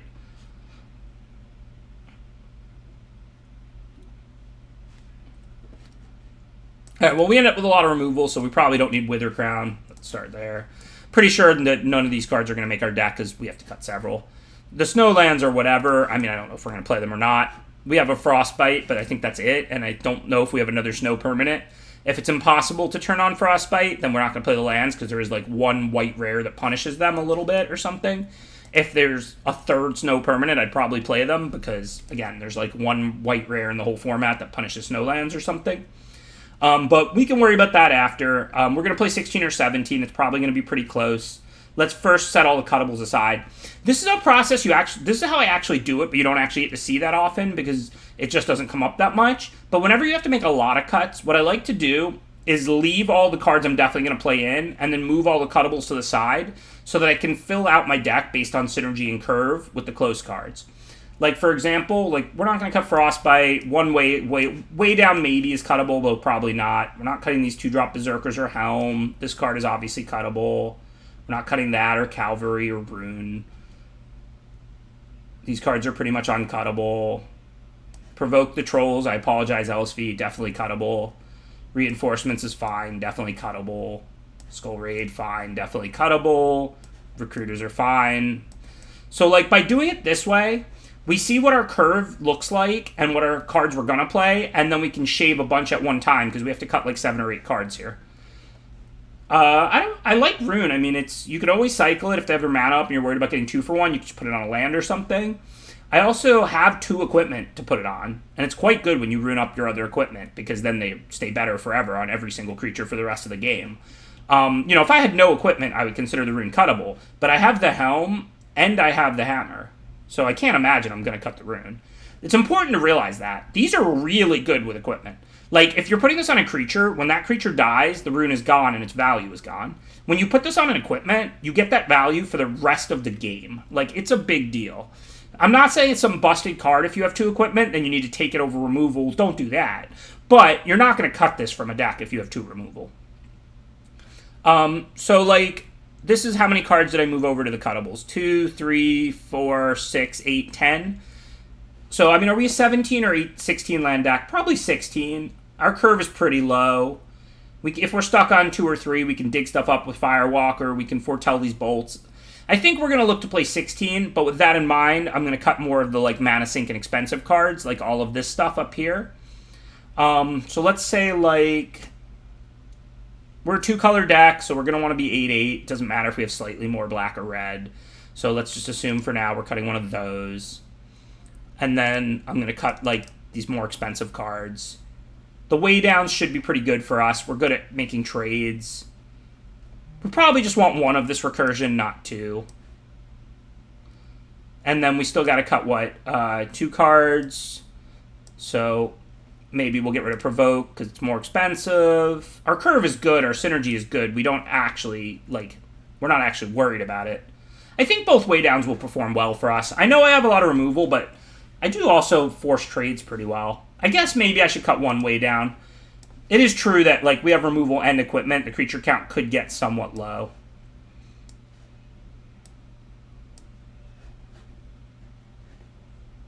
Oh, yeah, and we have to check on these snow lands. Do I have a single third snow permanent? Because you need 3 snow permanents for Frostbite to do anything extra. Literally don't have another snow permanent in the whole deck. So there's no reason to play the lands then, right?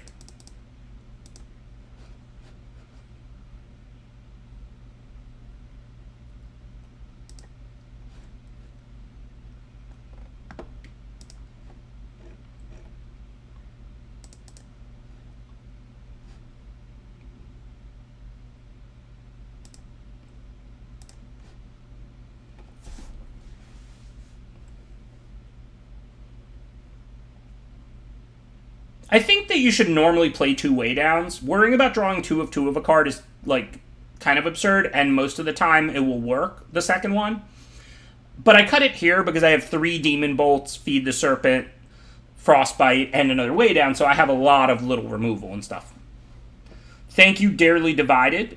I hope you're able to unite. In the meantime, I appreciate the 8 months of support.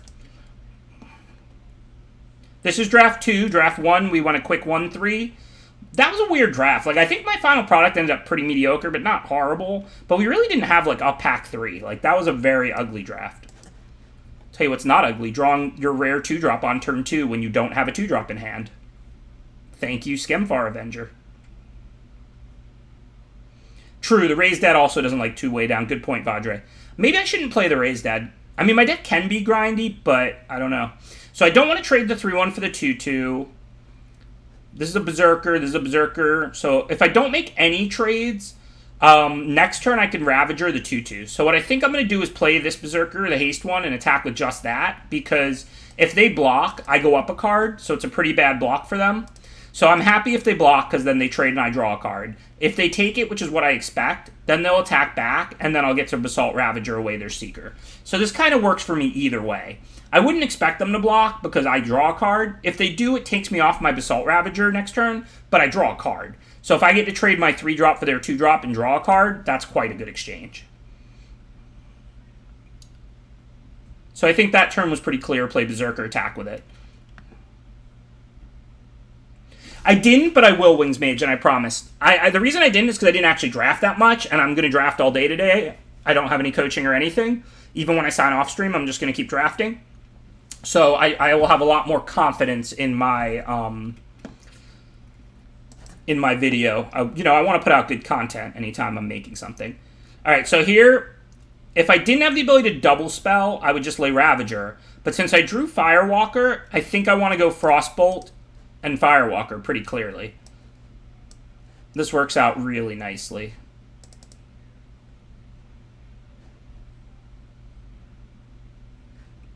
This card really shouldn't say Elf or Berserker. It should just say Elf.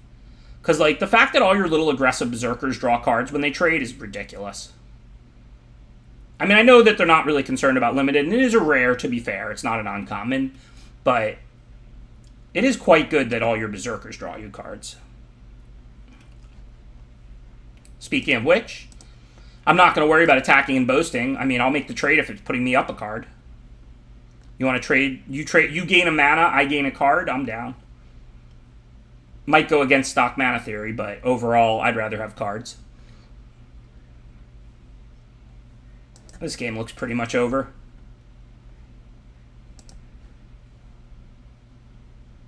I guess they could have the 2 damage to everything and exile them, because I don't get cards from that one. Yeah, I know. They design it that way for standard, not for limited. And to give them credit, to be fair, it is a rare. If it was an uncommon, I would have more right to complain. But, if they're going to make it a rare, it's not, like, too gross. Like, that's totally reasonable.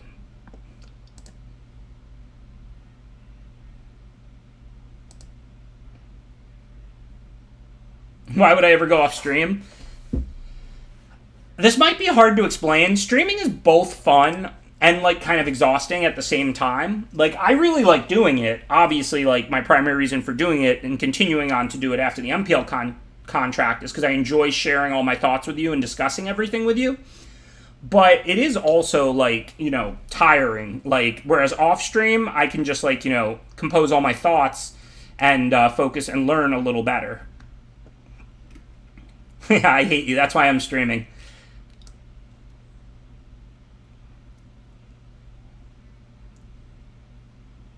I mean, I probably am. I don't really know John Orange.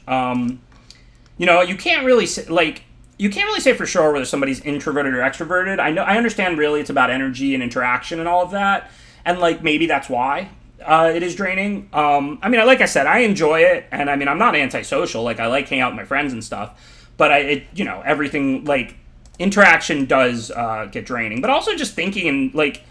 You know how, like, me and LSV and others have said how, like, much worse we play on stream because it's, like, harder to play well? It's because you're doing more. It's because your mind is focused on communicating with the chat, answering questions, explaining your reasoning and stuff, and focused on playing Magic well at the same time. You're literally just doing more. It's not a bad thing. I really enjoy it. Like, I'm just saying, like, so I'm good for 4 or 5 hours of streaming, which is why I settled on 3 drafts. Then I go like relax and I'll play in front of my TV by myself, etc., etc.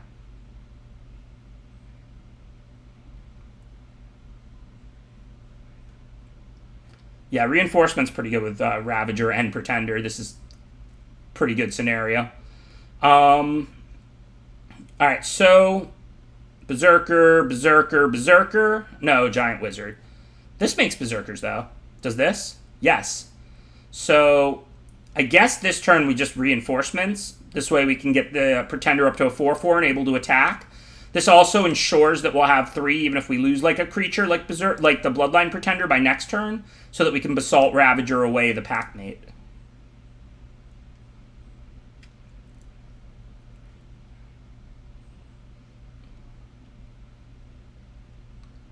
I maybe could have done this last turn, but I just hate letting people on tap with Svella. I know I'm an aggro deck now, but this card is so cheap. Like, it's not really 3 to activate. It's really 2, because you get a mana back right away, because the Manalith comes into play on tapped. So whenever you let somebody on tap with Svella, they just go, like, make a Manalith, cast a removal spell, or put out a blocker, and then next turn it's, like, make a Manalith, cast a spell, and then even if you kill Svella, they have this 2 extra lands in play, and if they had a bunch of spells in hand, that could really swing a game. I really hate letting people on tap with Svella. There is downsides to playing Snowlands.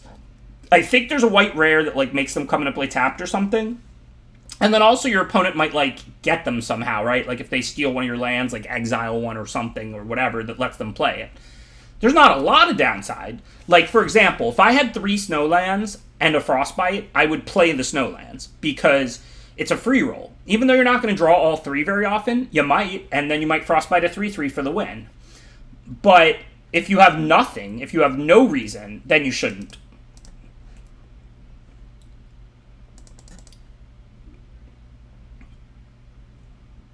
Sorry, it's not a free roll, but it has a very, very, very, very, very, very, I didn't say very enough times, slight chance of you getting punished.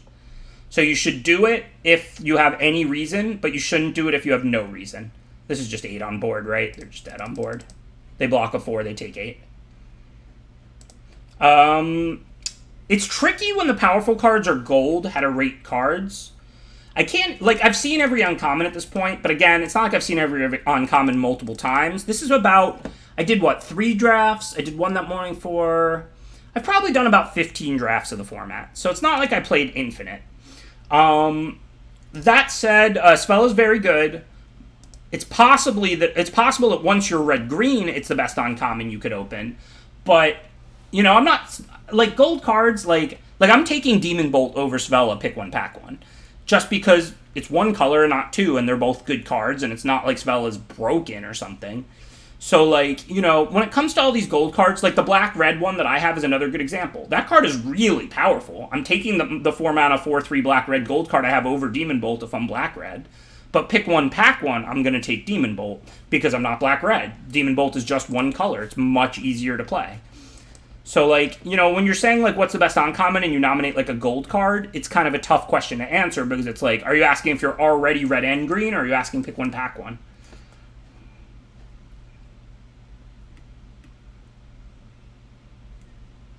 When and why you decided to go for snow? Listen, despite what LSV will tell you, and despite with me taking Augury Raven over Shimmer Drift Veil, pick one, pack one, I'm not anti-snow. Snow was my favorite deck to draft in Modern Horizons, and I drafted it twice on Thursday, and I'll draft it whenever I see it.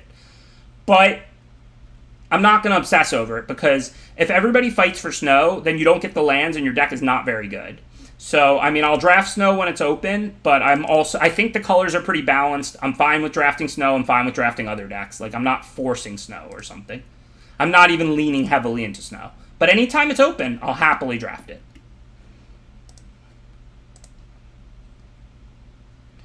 I don't think the format's very aggressive.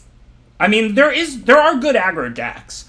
Like, I guess, to me so far, the format just feels pretty healthy. It feels like you can draft good aggro. It feels like you can draft grindy, mid-rangey stuff. It feels like you can draft, like, late-game oriented decks.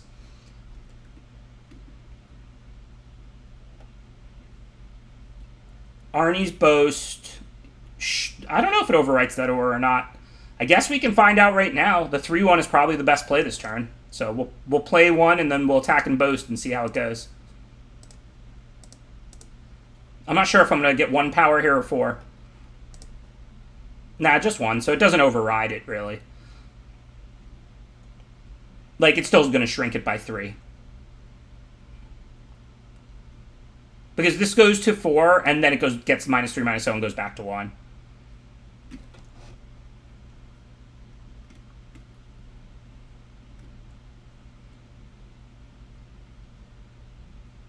Oh, no, it's fine. I wasn't sure either. Listen, I've been playing this game for 26 years, and I wasn't sure, so don't beat yourself up if you weren't.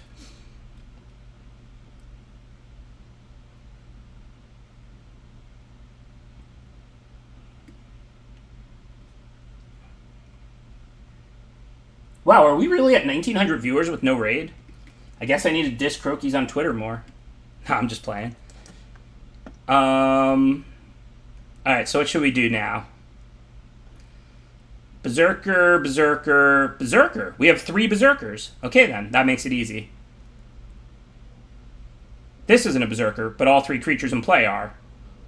So we can Ravager away a 3/3. Life is good.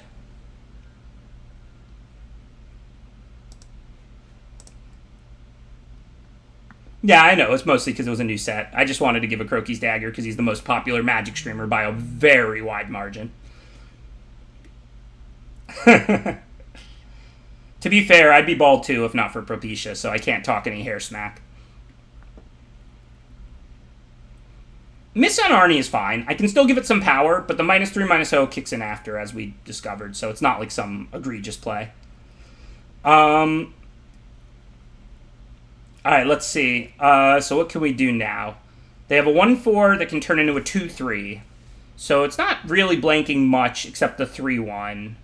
I could play, like, the Berserker here, attack with, like, the Ravager, the Berserker, and the Broke Brow. I could also just Demon Bolt this, and then I hit for, like, 9. They might have a trick or something, though. I don't really care if I lose a creature to a trick. I don't really want to use my Bolt, have them, like, give it +1/+1 with the Hexproof Green Common or something. Because, like, I'm pretty far ahead.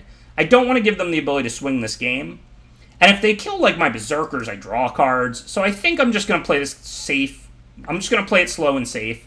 This isn't constructed. They're not going to, like, sweep the board next turn, and I'm way ahead. These 3 creatures are, like, you know, safe, free attacks. If they use a trick to kill one, who cares, right? I'll get in some damage. I'll 1-for-1. Like, this is just not, like, a potential problem. If they pump to trade, even better, because then I get to draw... Oh, I don't draw a card because this one's not a Berserker. But, again, we trade with their creature. We hit for 5, and, like... We continue advancing towards victory, dealing damage. No possibility of a blowout there. Yes, I have the ability to deal lethal, as I know the chat will never miss. But, again, what if they play a trick there? What if they play, like, the Snakeskin and turn this into a 2/5, fizzling the Bolt, and the 3/2 doesn't get added to the board or something? Now I have no attacks, and they Time Walk me. The way I played it, I don't think I can possibly lose, right?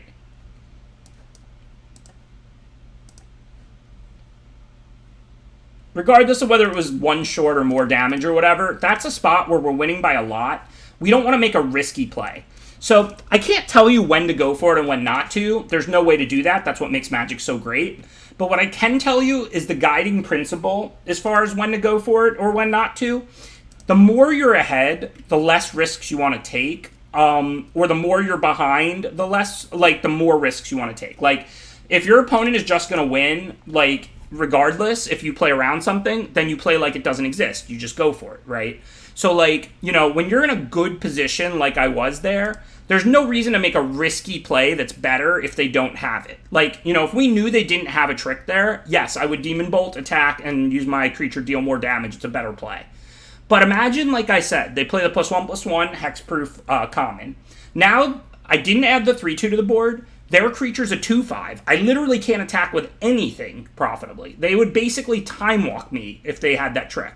The way I played it, I add a 3/2 haste. I attack with 3 of the 4 creatures. If they have a trick, they can trade the trick for one of the 3 attackers. They still take 5, and I added a 3/2 to the board, right? So, like, you know, let's pretend they had, like, some massive board, and the only way I would realistically win the game was if I got in all that damage and removed the 1/4 that turn, then I would go for it, right? The more you're down by, or, like, if the game is extremely tight, the more you should be willing to take a risk. But when you're in a good position, you don't want to take risks. You can, if you don't need to. The driving principle is the better a position you're in, the more you can and should play around. I think Antonino was the one who actually said this the best way back in the day. He said, play to win until you're winning, and then play to not lose. I think that was him. I'm not 100%. All right, so if they go to put the +1/+1 on the Clarion, I'm going to shock that. If not, I'm going to shock that anyway, but we don't want to shock in response because we might get the +1/+1 counter.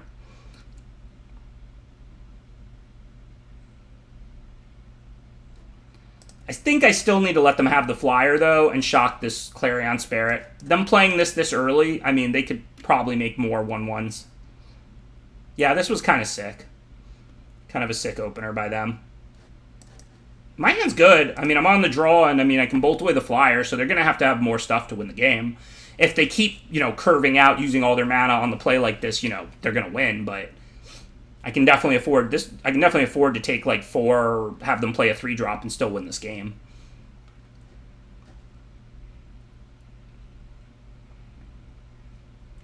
So if I play a ground creature, that saves me 2. If I use my removal on this flyer, that saves me 2. So removal on the flyer looks better. Oh no, wait, it's already foretold. I can't double spell this turn, but I can next turn. So definitely right to play a ground creature then. I know it has haste, but I think we just play the 3/3. Nah, I guess the 3/2 blocks the 2 other creatures anyway. We might as well play the non-haste one. Plus, we might end up attacking and boasting, because we do need to find another removal. Which, like I said, we have plenty of. So, I mean, you know, this is still a game if they don't keep playing awesome things turn after turn. Okay, Mr. Gregachon, I'm glad you're here, and now I can start playing. Thanks, Pablo Escobar. Appreciate the subscription. You are welcome. Thank you for supporting it.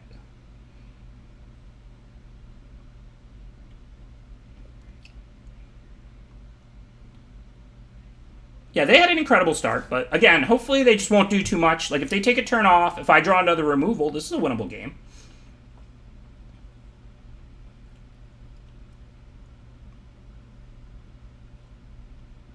Okay, well, that's not doing too much. No big deal. So I can attack, boast, bolt, and play the Berserker, so that looks reasonably good. Don't really need 2 ground creatures. I won't be able to play whatever I hit with the boast unless it's a land. If it's a removal, though, I can choose to play that instead of the Berserker, or if it's like a 2-drop. Or I could play like a 3-drop in the bolt instead of boasting.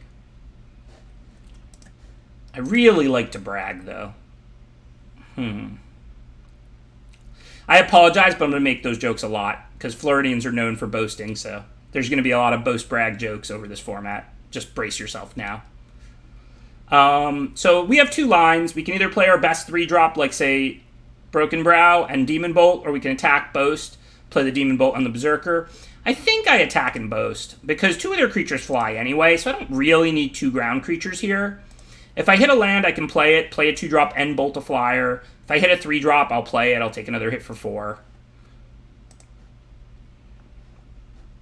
So we know we're going to cast a 1 red spell already, so we want to use a black here, I think.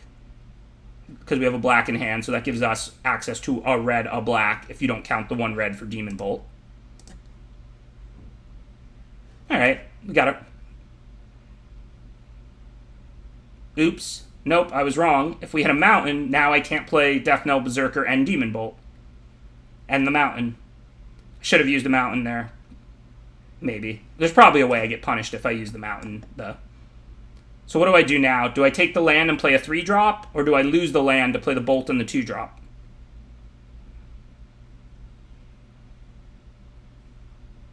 I can foretell. I can foretell. I think life is more valuable in this land. I don't think I need this land. I think it's better to just keep my life total up as best as I can in this position. I don't know if that was a punt or not. I'd have to figure out how I get punished if I tap a mountain instead of a swamp. My logic made sense, but, like, obviously if I hit the mountain, then it doesn't work, but... So let's say I tapped a red. I'd have to hit what, like, a red spell I wanted to play, like a red 2-drop. That's how I get punished. I don't know if I have those or not. I'm sure they have something. I really don't care at all about this 2-2, so... Its job here is to block. Okay, so... Well, actually, with the way down top deck, we're fine if they don't have anything else. Their creatures all have 1 power. It's going to be 2 creatures to 3, and we're going to kill the flyer, so... Hey, can we beat the greatest start of all time? Maybe. We need the opponent to be out of steam. Both our creatures have haste. I'll just put the bigger one in play, I guess. No more! Stop! Stop it! You had the greatest start of all time on the play. You're practically playing Constructed here. Turn 1, Sentinel. Turn 2, Clarion Spirit into Codespell Cleric, and I literally had a land. Come on, stop.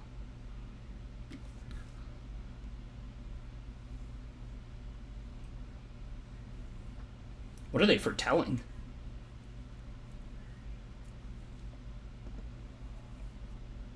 Like the 3/6 Vigilance? Like, what could that be?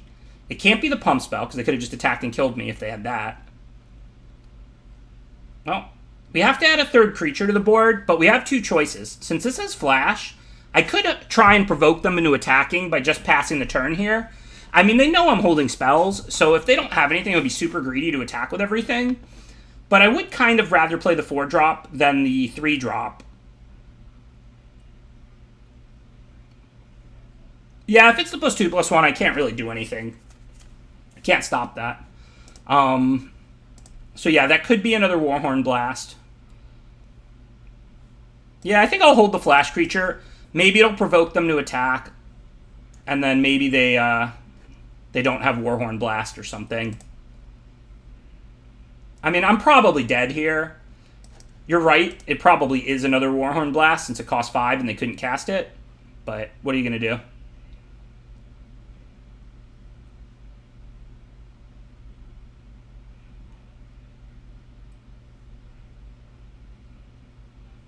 Oh yeah, it could be the Fight spell, which is Sorcery Speed, so it wouldn't work right now. If it's that, that would be good. Alright, so no real decisions, I guess. We just block the best creatures. We're not worried about any sort of pump. So leave them the 1/1 Vigilance, I guess. Why did you have to be right, chat? I blame you for this. You asked for this. It's your fault. There is a 3/6 cat for 6 that can foretell for 4, which is an underrated card, might I add. You're not going to want it for like a hyper aggro, but if you're like a mid-rangey white deck, like that card's pretty good. The biggest problem with like those kind of 6-drops is that you have to draw 6 lands to play them. So when you throw Foretell 4 on a 3/6 Vigilance, you definitely raise its playability quite a bit. I'm not saying it's amazing, and I wouldn't play it in like, you know, white-red equipment, you know, Aura's pump aggro, But if I have like a white-black, white-green mid-rangey deck, I'm going to play the 4-mana 3/6 Vigilance unless I have enough better playables. But I think it's a serviceable card.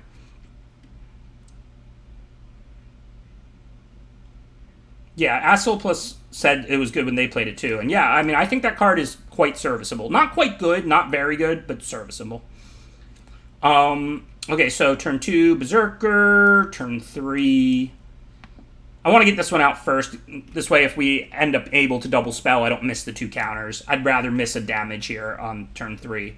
Like, if I play this, I guarantee 2. But what happens if I, like, can double spell later, and I just want to have this out, I think. I know you can always play this and then play something else, but we don't know what we're going to hit off the Firewalker or when. I don't really play Commander, no.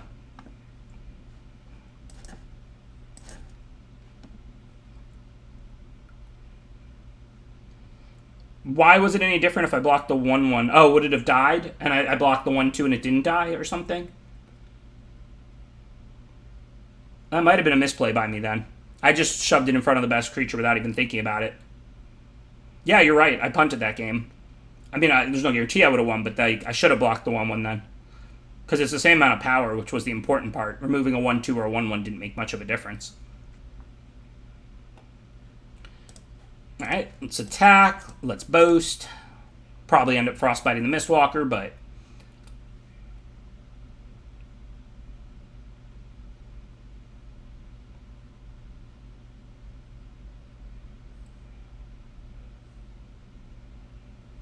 it's pretty fun, Art Gratch. I'm enjoying it.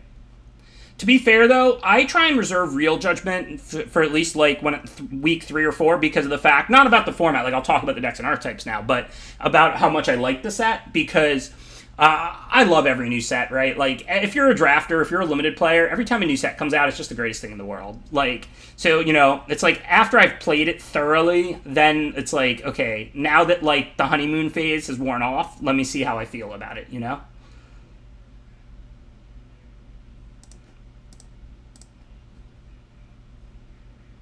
Yeah, just my busted 4-drop when I'm 1 mana short. Why not? It's alright. I can't really complain. We're still going to have a good turn.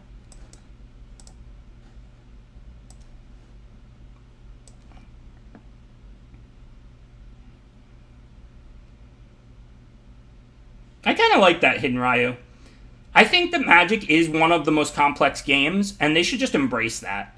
You know, like, it's okay to make mistakes. Like, you know, test and challenge us. Like, let the better player win more, you know? Like, I'm not afraid to make mistakes. Like,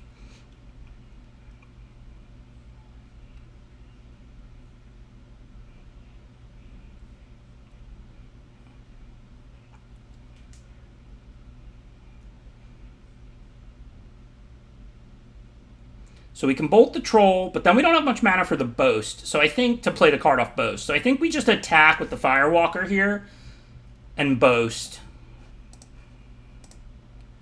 Probably just let them block. It's not like I can have multiple Firewalkers going anyway, really. Like, you can, you know, you can hit more cards, but, like, you can't cast 2 different spells with 4 or 5 mana and paying 2 to activate them. Also, if you're just winning... If you're activating a Firewalker every turn, you're winning. If you're activating 2 Firewalkers every turn, that's excessive. It's not a bad thing, but it's just, like... It's, like, superfluous value. It's not actually helping you win. Given they don't have any Snowlands out... I think we play the Firewalker pretty clearly because, I mean, they can't lay 2 Snowlands. So if they lay 1, then I can still kill the Troll later. Yeah, I'm just glad LSV might not have heard that, huh, Prometheus? We've been friends for like 10 years, but that might have ended our friendship. Too much value. So the thing is, more value is better, but it's kind of like, you know how, like, if you can't beat a card, you play like it doesn't exist? It's the same concept. Like, you know, if dealing 20 would win you the game, then dealing 30 is irrelevant. You know what I'm saying? Like, the extra 10 doesn't, like, accomplish anything. So, you kind of want to think along those lines.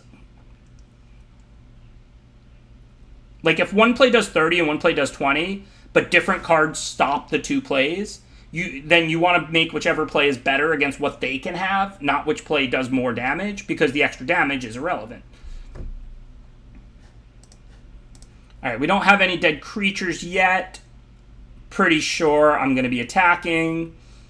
And then we can do some boasting. See what we get.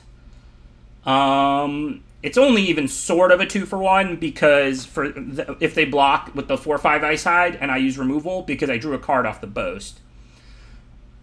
I don't really want to lose both Firewalkers though. So I'm not 100% what the right play is. Like I could Demon Bolt and then attack Boast and still be able to weigh down, but I won't be able to play the Boast cards.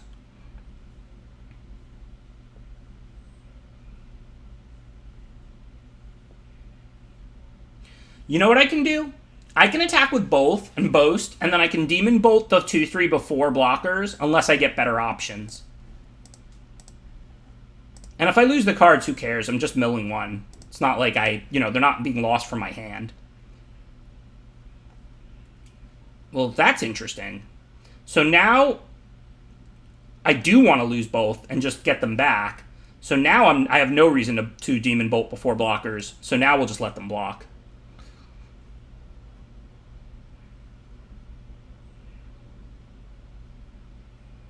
Okay, so now it's 2 for the raise, 1 for the way down. So we still have 1 to Boast again. So let's go ahead and do that. Oh, wait, no. I don't want to weigh down. I want to Demon Bolt to finish off this 4/5. So I actually shouldn't Boast again. Because I can go land, Demon Bolt the 4/5, and get these both back. To weigh down, I would have to exile one of these, which I thought was going to be fine, but now I'd rather just get them back in my hand. So now we just let this happen.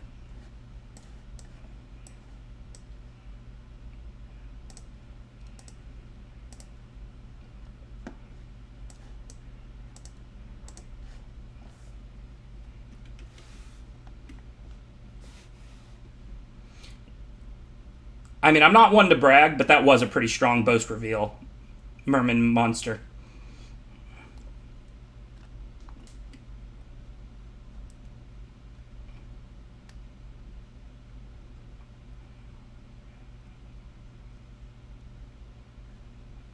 Alright, no real decisions. I'm going to attack. If they double block, I'm happy to trade my 2/2 for either one of theirs and then just drop the 2 Firewalkers.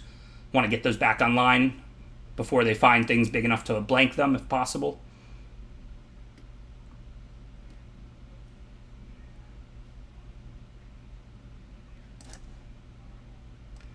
I would never brag about my bragging. I'm the most humble person alive. Come on, crazy gadgeteer. I'm the best at not bragging that you would ever meet. Nobody boasts less than me.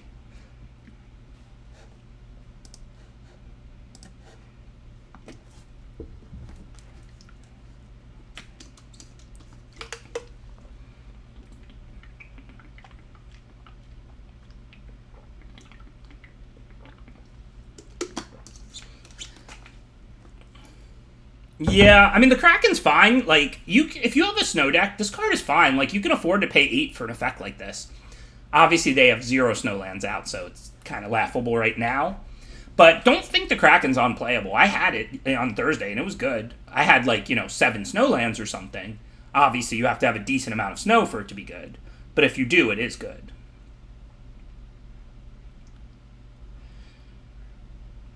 Alright, I think I'm just going to attack with everything and double Boast. If they kill a creature, if I have to, use Way Down or Demon Bolt to get rid of the 6/6, I'm cool with that. I don't even have a creature in the yard right now, so I can't kill the 6/6 pre-combat. So we'll just attack with everything, double Boast, see what we get. Do I have any instants that can kill the 6/6 here? If so, I should Boast before blockers. If not, I shouldn't Boast until after blockers. Because I'm giving them This is interesting. This is worth discussing with Boast being a new ability. So if I Boast now, the upside is I get the ability to play whatever I Boast into if I hit an instant before blockers, if I want to do that. But the downside is they get to know what I Boasted into and use that information for blocking. So if I have no instants that I can hit that I would want to play right now, then I should let them block before I Boast. If I have, double Feed the Serpent or something in my deck, I should Boast now because I might hit Feed the Serpent. Yeah, do I even have Feed? Did I pick up? I picked up 1, right? I think I have exactly 1 Feed the Serpent. And I also have that 4-mana 3/2 that finishes off a creature that took damage. I don't necessarily want them to see that.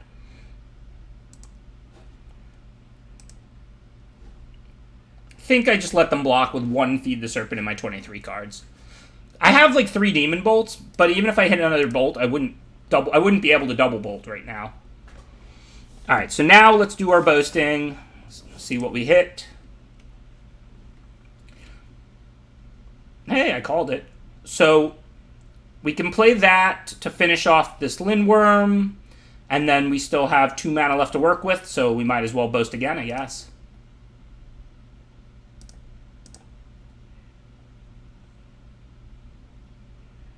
Cool. Looks good to me.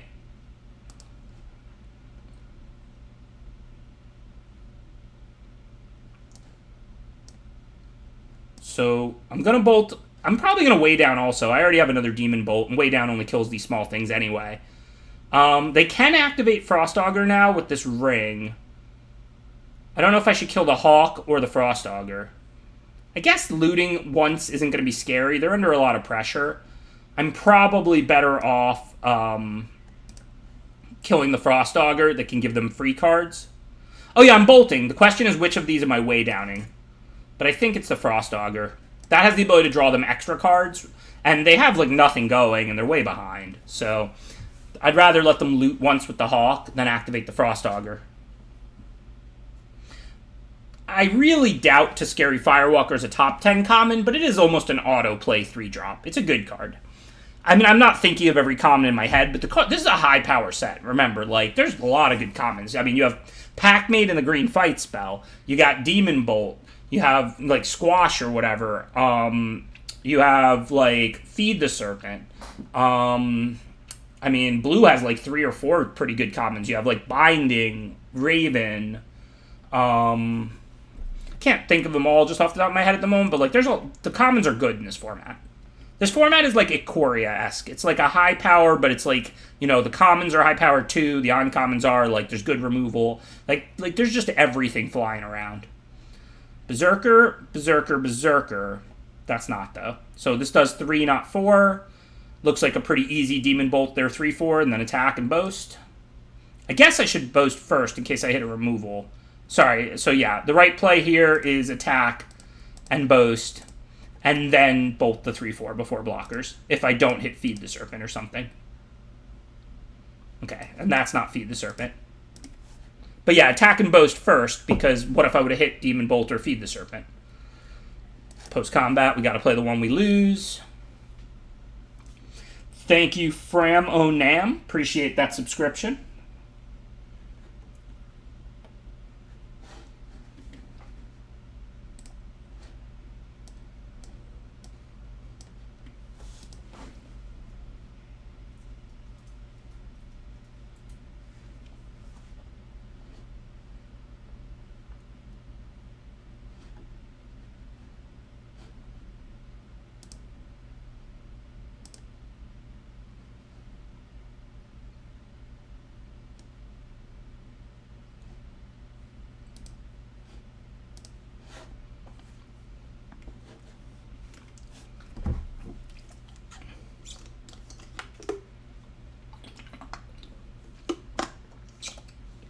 Dwarf Token is a Berserker. I read it last time.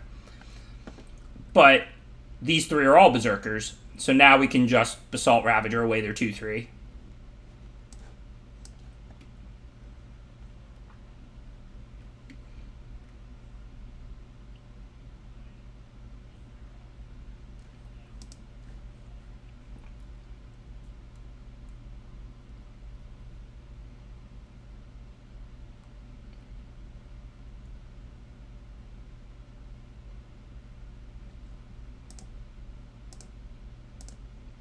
Attack.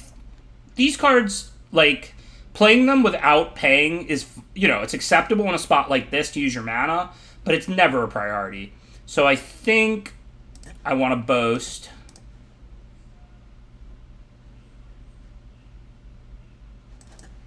I'm pretty sure they just can't win, but it's probably right to put this out. I have the land that does them 3. So, like, they literally have to stop my board and my land. I'm not saying you wouldn't play 4 Frostbites, but assuming that you're, like, black-red or red-white or something and you don't have the ability, really, to have them deal 3 instead of 2, I would definitely start drafting them lower and lower. If you're like a good snow deck and they're dealing 3 like every time, then that's just like any number of Frostbites is good.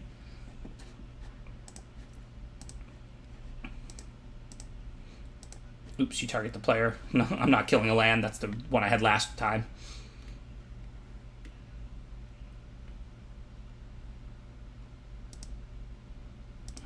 Yeah, you don't want to play these, like, I call them living equipment. Google those if you're not familiar with them, if you're a newer player, but they're very similar to them.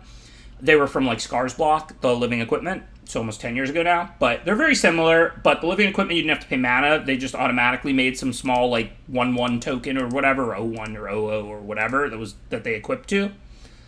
So, like, these are similar because they make a creature and then attach to it immediately. Yeah, they were like a 0/1 germ or 0/0 or whatever. These are obviously different, but it's a very similar type of card. But the point is, you generally, unless you're stuck on lands, you're generally going to not want to play those unless you can pay and make the creature, because it's like a free creature, basically. You pay mana, but not a card. So, you want to try and do that. I'm not, like, Magic, there's not always or never. I always put in that caveat, but it's important. Every game is different. But by and large, the vast majority of the times you're casting these equipment that make creatures, you want to be paying the mana and making the creature. If you have other things to do and you have land drops or whatever, you should be waiting. I'm not sure what to do here. So again, I want to get the Bloody Berserker out because of the double spelling, but I kind of want to put the rune on the Death Knell because of its ability. So I think this time, since I don't have land 3, I want to play the Death Knell, not the Blood Ski first. The reason being, next turn, if I don't draw a land, I have to put the rune on this one to get it to 3 power. This gives +1/+0, right? Yeah. And then that can help me dig up land 3. So that's the reason I'm playing the Death Knell this time. I led the Blood Ski last time, and I think in the dark, like, you're going to lead the Blood Ski over the Death Knell.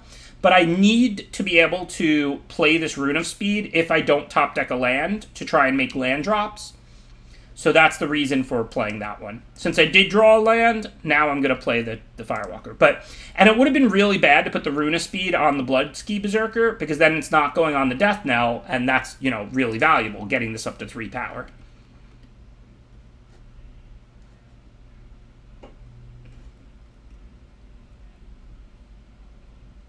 Okay, so I think it's just attack, and then, boast. I mean, this might be Demon Bolt. They might just boast the Firewalker, but I mean, if I knew it was Demon Bolt, I certainly wouldn't Rune of Speed pre-combat, because then they'd blow me out with the 2-for-1. So I think, and now there's no instance to play in combat, so let's just hit them. Then we can try and dig up lands with this boast ability. Well, there's a 3-drop we can't play, but we have a 2-drop we can play anyway, so not horrible. Would have been a lot better to hit the land, of course, but what are you going to do? Y'all are just going to keep trolling me with those pronunciation channel points. Listen, I don't know how to pronounce anything, okay?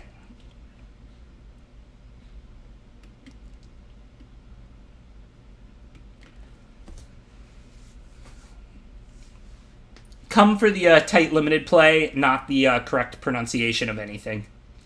Alright, so what can we do? If we rune and we draw a land, we can play the Helm. I know I just got done with a long spiel about how you want to pay the 3 mana to make the creature, but it would let us double spell, and we don't have any more lands.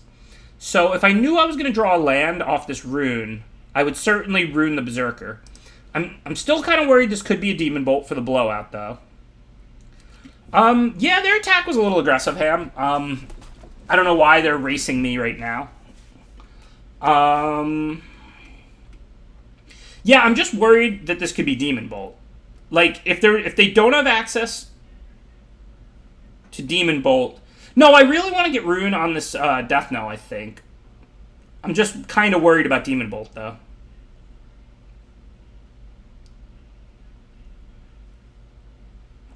I think I'm going to play it safe. My hand's pretty good, and I want to be able to double spell. So I think what I'm going to do here is just pass. And before you say anything, yes, I know I could have foretold the Demon Bolt. Again, I don't want to telegraph it because I want them to drop a 4-drop here. So I'm just going to pass here and then Demon Bolt their creature end of turn. Well, that's better than I was expecting. This makes something when it attacks, right? So I don't want to let it attack. Yeah.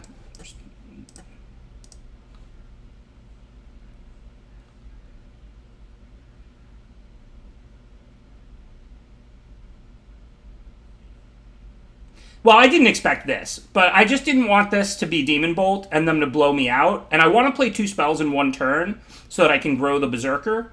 So I passed so that I could bolt a creature this turn, give me another card so that I have 2 cards next turn to find land instead of just 1 this turn to be able to double spell with my 2/2 drops. So that was the reason for the play. Like, now I double my ability, my odds of having a land and double spelling. I mean, I can guarantee the double spell now with Frostbite and Helm. It's not quite as good. Or I could play the rune on the Berserker now where I really want it. If they have Frostbolt, though, they can still use it with this Demon Bolt. They can still use it with this treasure. Well, the rune is not any safer now. They still have a mana. They have the treasure. I also have to draw the land in order to be able to double spell. That's why I took the Demon Bolt line last turn, because by delaying it a turn, I give myself an extra card to find the land.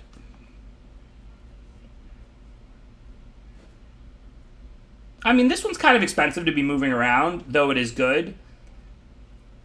I don't really want to bolt this 2/1, so I think I'm just going to go for the rune play here now. If we draw a land, I can play the Helm and grow the Berserker. If I don't draw a land, then I just get to hold the Helm, and that's fine too, because now I'm playing the Helm without paying the mana. So I think, like, you know, I didn't want to Frostbite a 2/1 that leaves a 1/1 behind. That's barely even any value. And play this on without paying the 3 to make the creature, just to grow the Berserker. And I did want to find land pretty bad. Like, now we can just flip the script, right?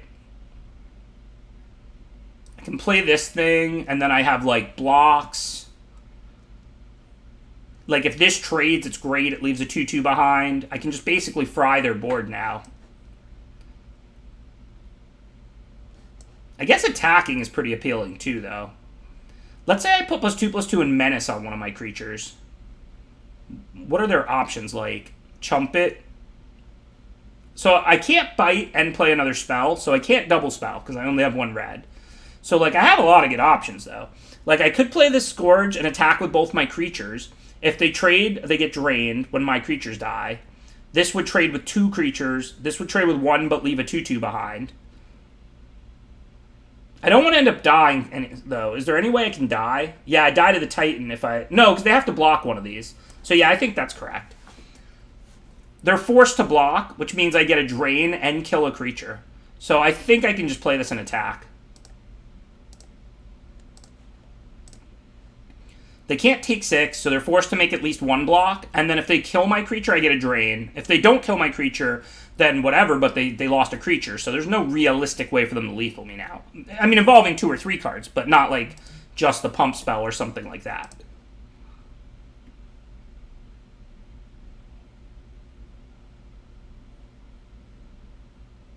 Oh, ouch. That'll do it. I'm not sure that there's any way around that, though. I guess, yeah, it has trample, too, like with Run Amok. So, like, I don't think having an extra blocker or 2 really even prevents that, right? They would still just Run Amok and double strike the same creature. I don't think there's any way I can beat that, realistically.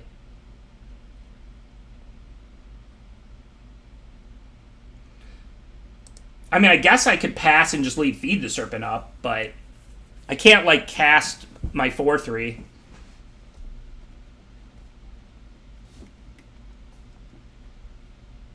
Right?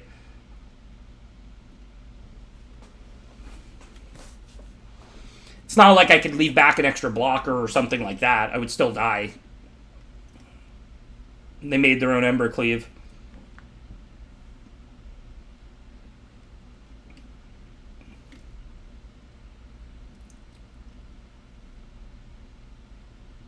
Yeah, I could have played around it by leaving up my instant removal, but that's really ugly. Like, probably does the least of my options, roughly.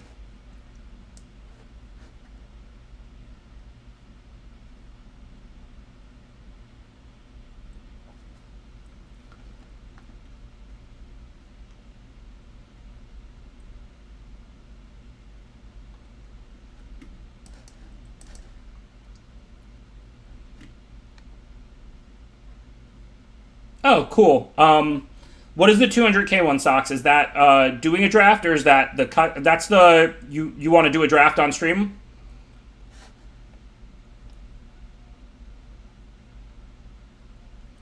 Sweet. Okay, so I think the way that we're going to be able to do that is via Discord screen share. If you screen share with me, I can then just drag your draft on stream, and then I'll do the live commentary over it. This is going to be the first time we actually do it yet, but I'm excited. So we need to add each other on Discord, and then after this draft, before the next one, we'll watch your draft and commentate, and then we'll go into the third and final draft of mine for the day. So this is for anybody who hasn't seen. These are the features we came up with for now. If you have any good suggestions, we're all ears. Obviously, I'm not like super creative person, but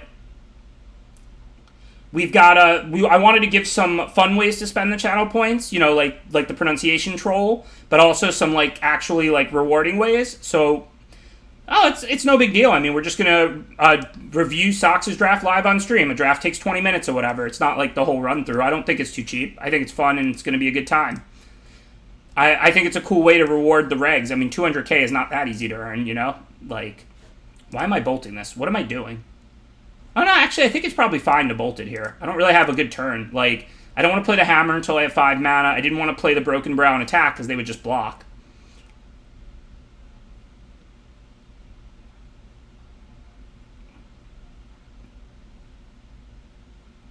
I mean, we'll see. I'm open to changing the prices, and I'm open to suggestions for other rewards.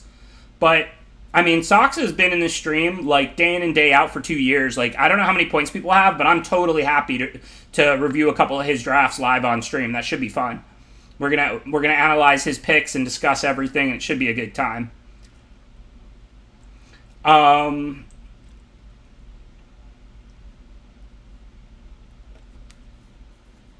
Yeah, but it's also just good content, right? Like, it's not like I'm scheduling my personal time. Like, live on stream, I mean, we're going to watch Sox draft, and we're going to discuss all the picks. It's going to be fun, right? Okay, so what are we doing here? I can play the Rune of Speed, and then I can put the Demon Bolt on layaway. I can't play this Broken Brow, because they'll just block with their 3-2. I mean, I can play it, but it's not profitable. I am ahead in the race. This has haste, and this is trample. So I think Rune of Speed, attack, and then just lay away the Demon Bolt, assuming we don't draw another 2-drop, looks the best I can do. I'll happily trade now because I get a 2-2 left behind.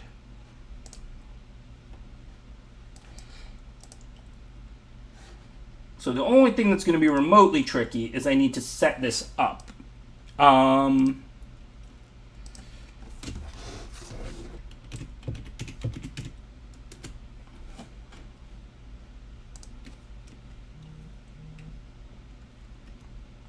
Oh yeah, stipulations should be an option. That's a really good suggestion, MTGO Essentials. To make any draft I'm about to do a stipulation draft, that seems like something in between the 50 and the 200. Maybe like another 50 or 100K one that will be like pretty sweet. That's a good suggestion. We'll for sure do that. MTGO Essentials, good idea. I don't know exactly what to price it, but we'll for sure make a stipulation draft a thing where you can fire for like some reasonable number.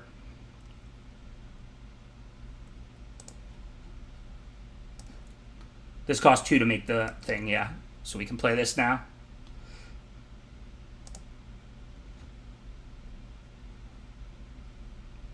Thank you for subscribing, Cornball78. Thank you, Raceland Helmy. Yeah, I know that there's some concern of like things being cheap, like real rewards like that. But you know, like if it takes a while to earn and it's a regular, I'm totally happy to review one of their drafts on stream. I think that's fun and good content for y'all. So overall, like, you know, you see me commenting my own drafts and playing, but it'll be interesting to watch Sock's draft and commentate his draft. And then they also have an analysis to then watch and then, you know, think about and stuff. So it's really win-win. I think it's a really good reward because it's like, you know, we get to watch one of the regs draft and then you get to see my analysis of it and then they get to take that feedback to think about. I feel like it's really overall just a win-win scenario. And we're only doing the draft portion, to be clear. Then we'll get into my next draft of the day and my next run-through. So it's just going to be the draft portion. So it's going to be like, you know, 20 minutes or whatever. This is draft 2. I think we're like 4-2 or something. I'm not sure. I know I just lost that game. That was my second loss, I think. Both games I've lost were epic, to that green-white and to the double pump spell last game. Alright, so I don't want to try and race this lifelinker, but my 3-2 is a good blocker. I have enough mana to play this, which is a 4-4, which can also block. But I'm kind of worried about hitting for 3 and then taking 9 back and lifelink. So I think I'm just going to chill. I'm just going to play this so that I have 2 blockers, effectively, that are good.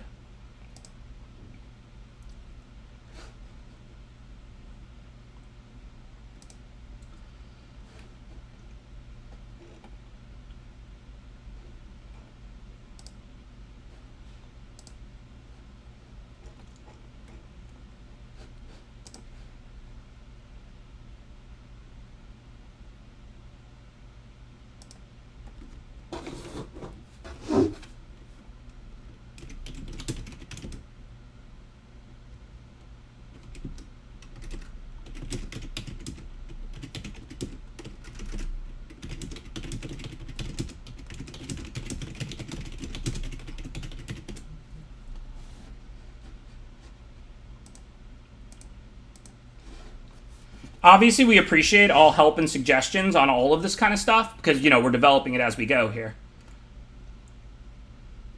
Okay, let's see. So, Feed the Serpent, Demon Bolt. I'd like to be attacking with 1 creature. I don't really see it this turn. My whole hand basically has Flash. So I think I can, Demon Bolt plus Jarl, a big creature, but I don't really need to do that. I have Feed anyway. But if I Feed, I'm still not going to attack this turn. So there's no reason to Feed right now, right? Other than playing around, removal, which is... playing around the Hexproof trick, which is not a big deal. We'll get the process of redeeming the rewards and doing these things a little bit more refined. Bear with us. This is day 1 of it. But I think it'll be fun. Like I said, I think we priced it about correct because it should be expensive because it's not just a fun troll or something. But also, like I said, we're just doing the draft portion. It's 20 minutes, and this will be fun. It'll be fun to watch Sox draft and to give a bunch of useful, good feedback for them. So I'm excited. Elf Saga, yes, Elf Saga would hurt very badly. Okay, so for now, no reason to respond to that. Just kill it end of turn.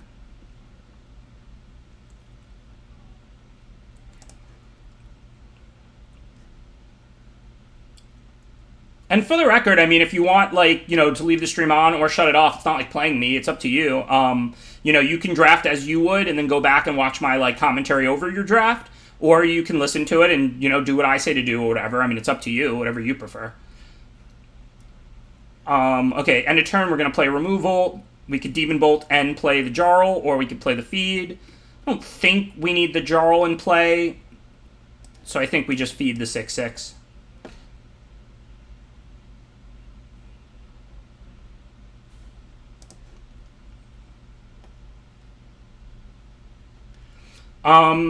Okay.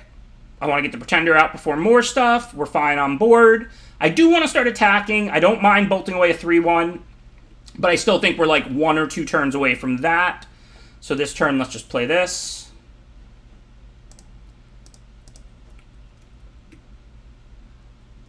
Feed this. Isn't there a saying there, there's always a bigger fish or something?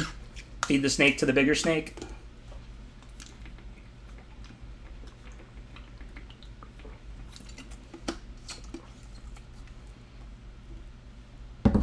We're definitely going to have the gambling on the games with the points as well. Like I said, that requires active moderation, but it's not that hard or anything. But so Dangle's working on setting it up so that he can do it and we can show a couple of the other mods because I can't monitor that while playing really. Maybe if it's not done often at all, but that could be done pretty frequently. Rootless U is not only playable, it's very good, assuming you have things to search for. 5-mana 5/4s have to be dealt with, have to trade. Now, if a 5-mana 5/4 that doesn't get a creature is a bad card, not horrible, but bad. But if this dies, you go get a 6/6 to put in your hand, that's great. And, I don't know if they have another one or not, but we saw they had Ravenous Lindworm.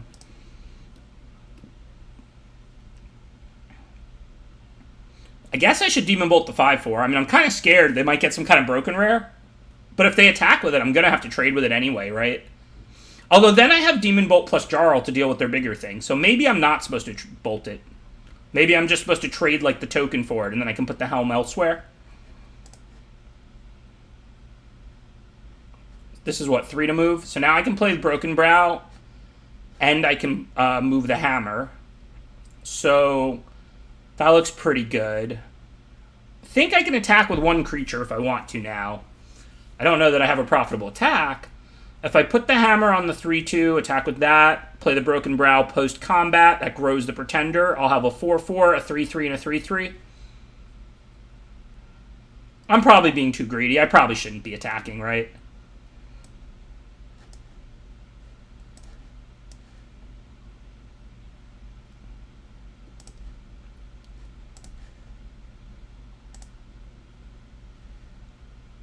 I don't think I really need to hold up bolt here. I mean, there's nothing I'm like really looking to bolt. With all my equipment to move around, I can just trade for the Rootless U. And if they do get some kind of bomb mythic that I actually have to remove from the board, I can bolt it and then finish it with Jarl the Forsaken if I need to.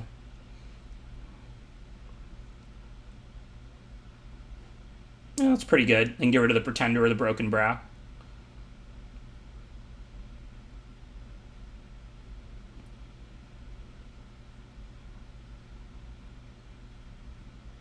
Yeah, attacking starts to look a lot better once I can move equipment around. I can like attack for 6 and then move the equipment and then have 2 blockers and removal up, or 3 blockers if I play something. I think, what does this give? +2/+2? So I'm probably going to have to bolt whatever they put it on.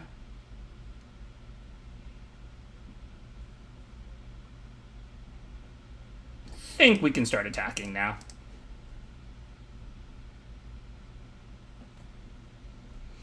Yeah, that'll be really fun, I think, Dangle. For people to predict, like, at the start of a draft, like, how many wins a deck's going to get. Like,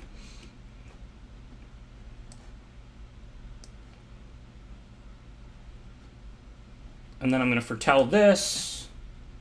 And now we have the Bolt available, too. Probably just going to use it on whatever they put the counters on, unless they put them on the 2/5. I mean, I guess if it's like one of the 1/1s, then or the 3/1, I don't have to do it now. If it's the U, I'll definitely bolt it.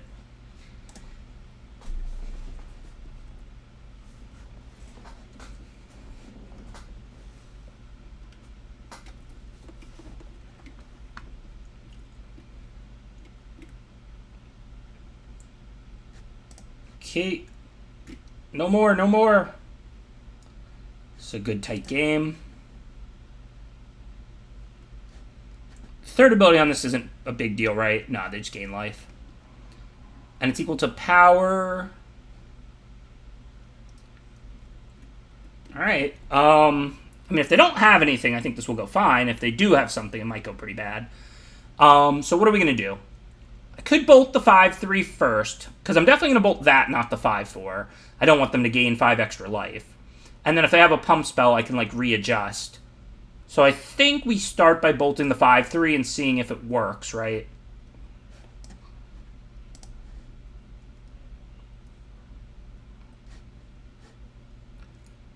Okay, now as far as blocks, can we untap and kill them? Like, we can block in a way that most of our creatures will live. Like, what if I do, like... That's 7, so that doesn't work.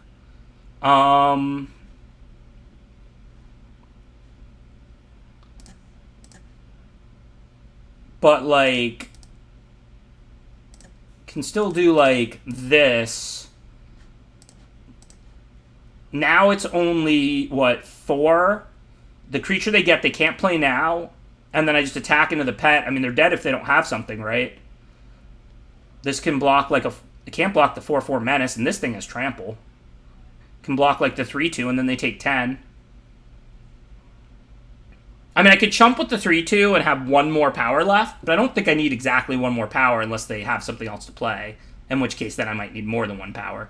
So this looks like the best block to me. It's important. I know I can move things potentially, but the Menace is worth more than the ability for this to grow, because they can't block the 4/4 Menace with their 1 untapped creature. So I think this is right.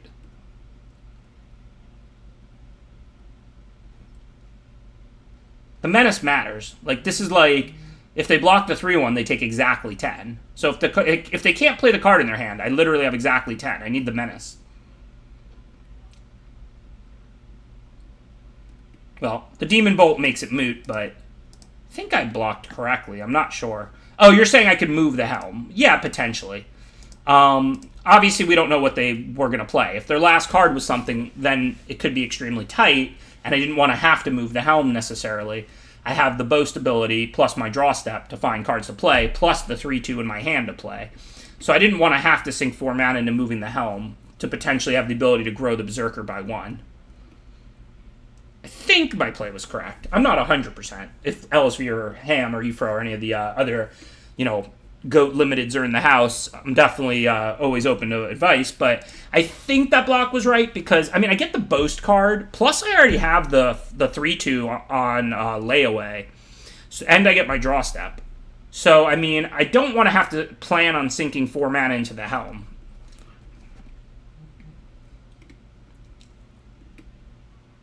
You too, Dangle, you too.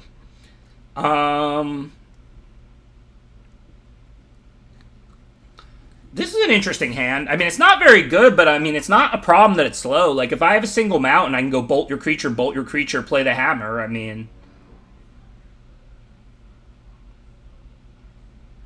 Well, that's more impressive, Stone Thumb. I know a lot of people who are goats at limited, but I don't know too many talking goats. So I'm more impressed with you, Stone Thumb, than I am with Ham and LSP. It's definitely a mole. I can't cast anything, but again, I'm on the draw. I'm a 2-color deck. If I draw, like, a mountain, it's a pretty good hand. If I draw black 2-drops, I can play those, and I can start laying away the bolts. I don't know. Like, remember, you're not thinking... When you're deciding whether to mole, you're not thinking about how the 7 plays. You're thinking about how the 7 plays with your next 3, 4, 5 draws. I think this is very close. That doesn't change it, Plera. We're looking for the highest chance to win. It doesn't matter whether we have 0 losses or 2 losses.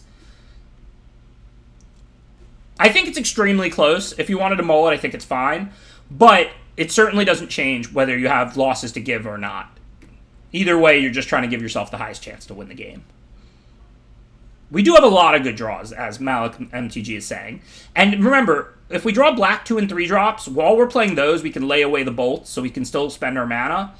And then, like, if we just draw 1 mountain, these cards are all single red. Like, it's a pretty good hand. Like, if we draw a single mountain, we get to go bolt, bolt, hammer, basically. Removal, 5-1 trample that leaves back something behind when it dies is a bad hand. Like, I think with a mountain, it's a good hand. Obviously, without a mountain, it's like, okay, like, there's only 8 of them. It's not, like, guaranteed we're going to find a mountain. But with a mountain, I think this is a pretty good hand. Like, if it was 2 swamps and a mountain, I would never even fathom mulliganing. Obviously, there's only 8 mountains. We may never see one, or we might not see one until it's too late. So, you could certainly mulligan because it doesn't have a mountain.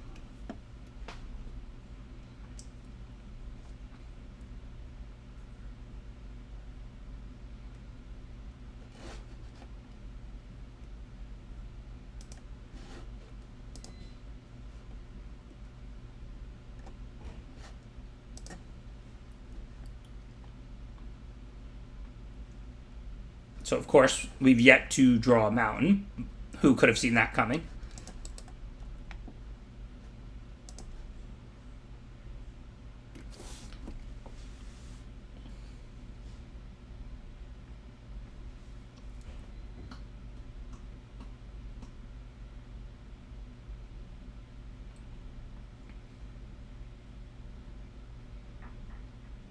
On the bright side, we might not have beaten this draw with a mulligan and then a good hand, or even a good hand on a good 7. They have a pretty good draw here. Is this up to? Can I play this for 0 just to grow my Berserker? No, it targets. Ooh, swamp number 4, just what I needed. I'll wait 1 more turn before conceding.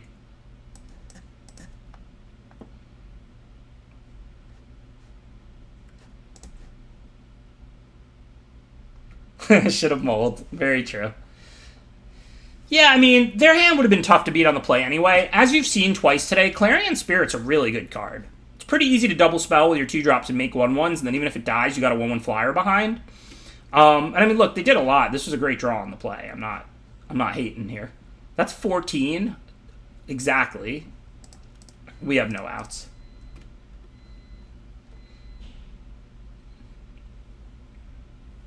Wait, did I miscount? 3, 5, 7, 10, 12. Sorry.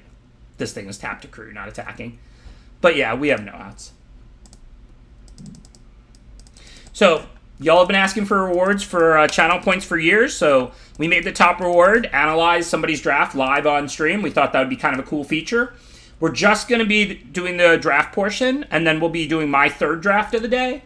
But for now, for anybody who's familiar with Socks, he's been a mod and a reg in this stream since day one. So we're going to watch him do a draft. So we should be going very quickly.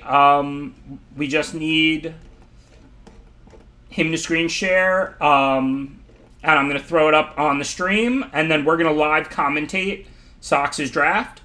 We're going to watch Socks' draft once with my commentary over it. And then after that, I'm going to do my third draft of the day.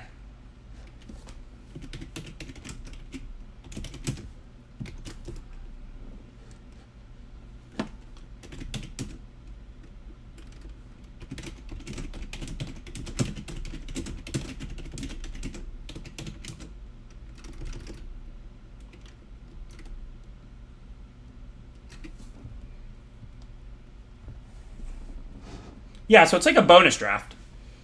Thank you, Crimson Rain. Appreciate the 6 months of support.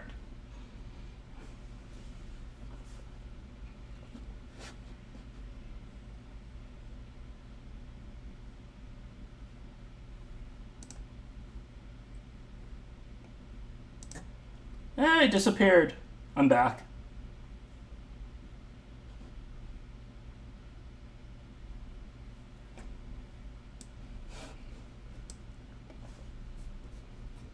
I don't know. It's up to Socks.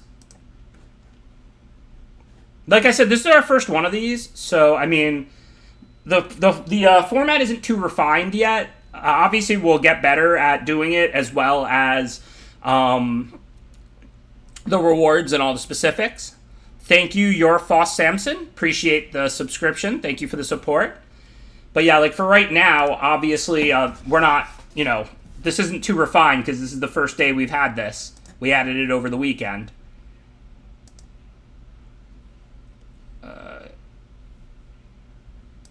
Don't know what that... Oh, that was like my Discord because I just set it up to show his screen share. Okay, so that's good. So that's what's supposed to happen. Y'all are probably just enjoying me playing with technology. I'm so bad at all of this.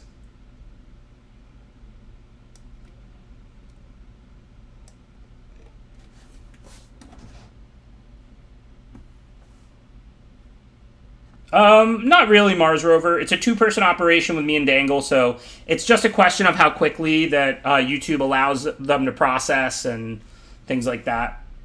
It used to be a lot quicker, but honestly, I mean, Kibler even tweeted something about this. YouTube's been not great.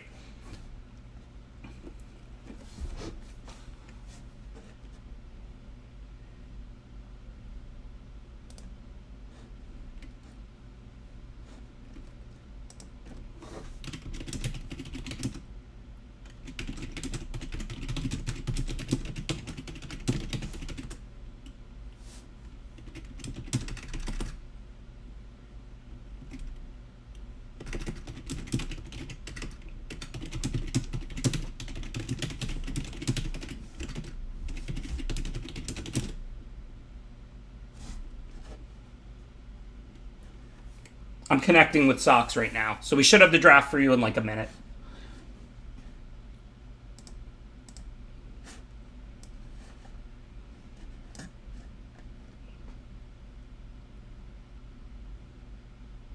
Ben is a paper boomer. I will not lie.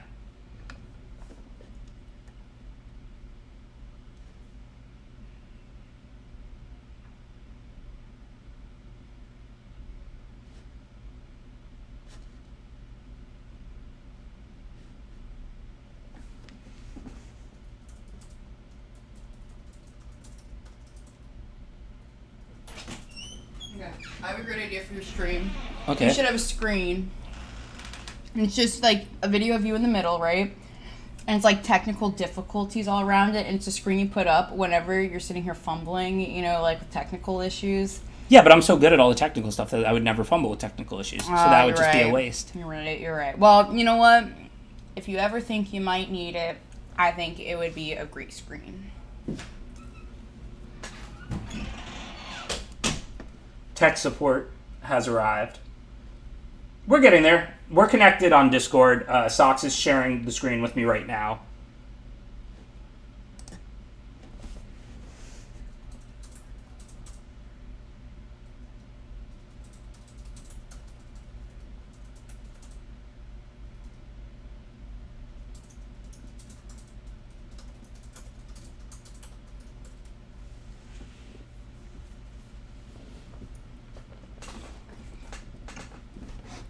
Just bear with me for like a minute. We're going to be rolling in like a minute.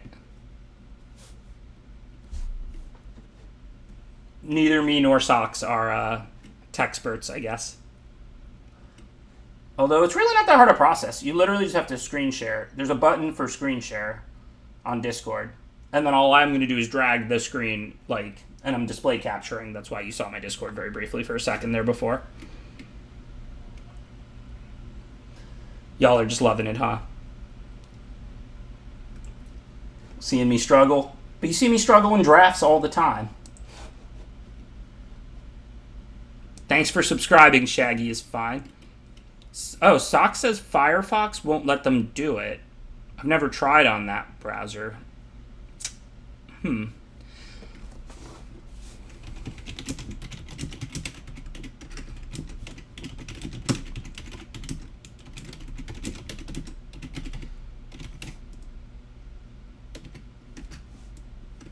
Oh, okay. He has Chrome too.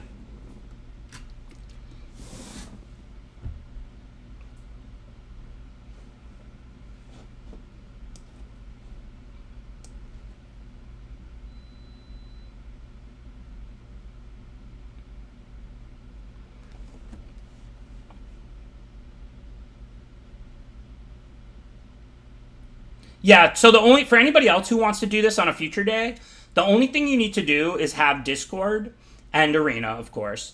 And then you'll just connect to me on Discord, screen share with me, and then I'll just put the draft on screen and I'll commentate over it. This is basically how I do the one-on-one coaching as well, except then we stay on the voice call and you can, talk to me about every pick. I don't commentate on it as though I'm a commentator from afar. I actively chat every single pick, what are you thinking, what would you take, why, etc., etc. But this is the technology we use is just we connect via voice call in Discord and then we screen share via Discord and then just watch and go through all the picks and go through all the plays and just discuss everything going on one-on-one. So this is kind of the same process as coaching.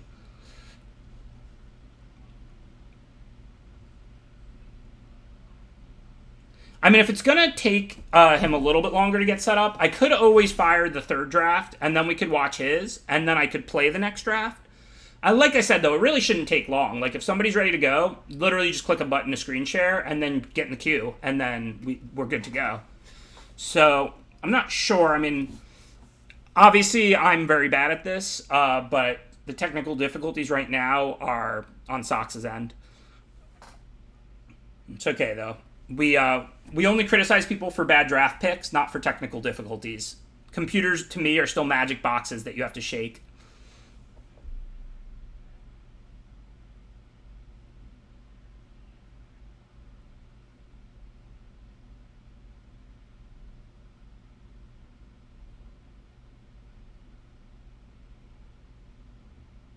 Okay, well, I'm just going to enter the queue then, I guess. Yeah, and then Sox can get it fixed and set up, and then we'll do his draft. So I'm going to enter the queue. I apologize for the little pump fake. I'm kind of excited. I wanted to watch Sox draft, to be honest.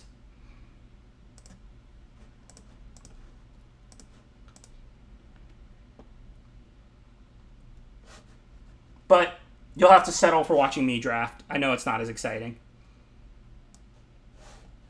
While Sox gets set up.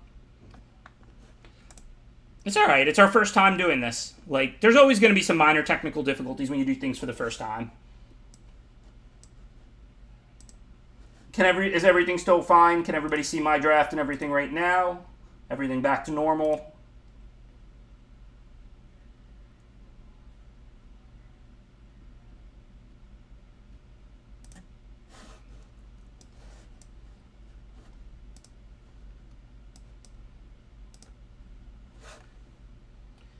Okay, so, oh, well, there's an easy first pick. This is like Kibler's invitational card, the Dragon Master. This thing is awesome. 2 mana, 2/2 first strike, hard to block, good on the early turns already, and then you just tap 5 mana and make a 5/5 dragon. Who even cares if they can eat it? It's not like a boast creature has to connect to make a 5/5. It literally just has to attack. So you just play this, it's good in the early turns, and then you attack and make a 5/5 dragon, whether they can block it or not. And if you can attack them multiple times, of course the game is over. Nothing else in this pack is particularly close. Vega the Watcher is a good uncommon if you're blue-white, but Dragonkin Berserker is just like a windmill slam, busted type first pick.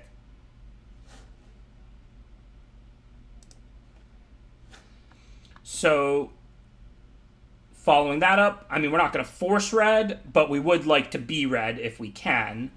In Search of Greatness, I don't think this card is actually great. In fact, I don't actually think it's good. It's actually rather bad, right? It lets you cast cards from your hand potentially on the cheap, but doesn't impact the board. And in the late game, it's going to do almost nothing. I guess you get the Scry one. We're not going to take any of the red cards out of this pack, though. But the red rare is really broken, so I don't want to take like a white, black, gold card. So we probably just take this like warrior here, I think. Yeah, or maybe Struggle. Struggle's probably better, actually, than Battershield Warrior. I think that Battershield Warrior is good in the really aggressive red-white decks, and Dragonkin Berserker... Well, Dragonkin Berserker is going to be great in any deck. It really doesn't matter. So on individual power level, if we're not going to take a red card, then Struggle is probably better than the white 3-mana 2/2 that pumps your team. That card is quite good, but I think Struggle is probably better. I think that uncommon is better than the Angel if you're like most of the little white weenie decks in this format. White tends to be like kind of a go wide aggro deck in this format. Like that's mostly what it does. So like, I think, like that thing that pumps your team is pretty good. The Angel's good too. I mean, I like the Angel also, but I think it's worse. Yeah, here we're going to take Squash. I think this is a pretty clear choice. We're not committed to either color, but we'd rather lean towards red than green. Struggle's good. Dragonkin Berserker's broken. And I mean, Rune of Might is quite good. The +1/+1 draw a card and trample is a nice effect for 2 mana.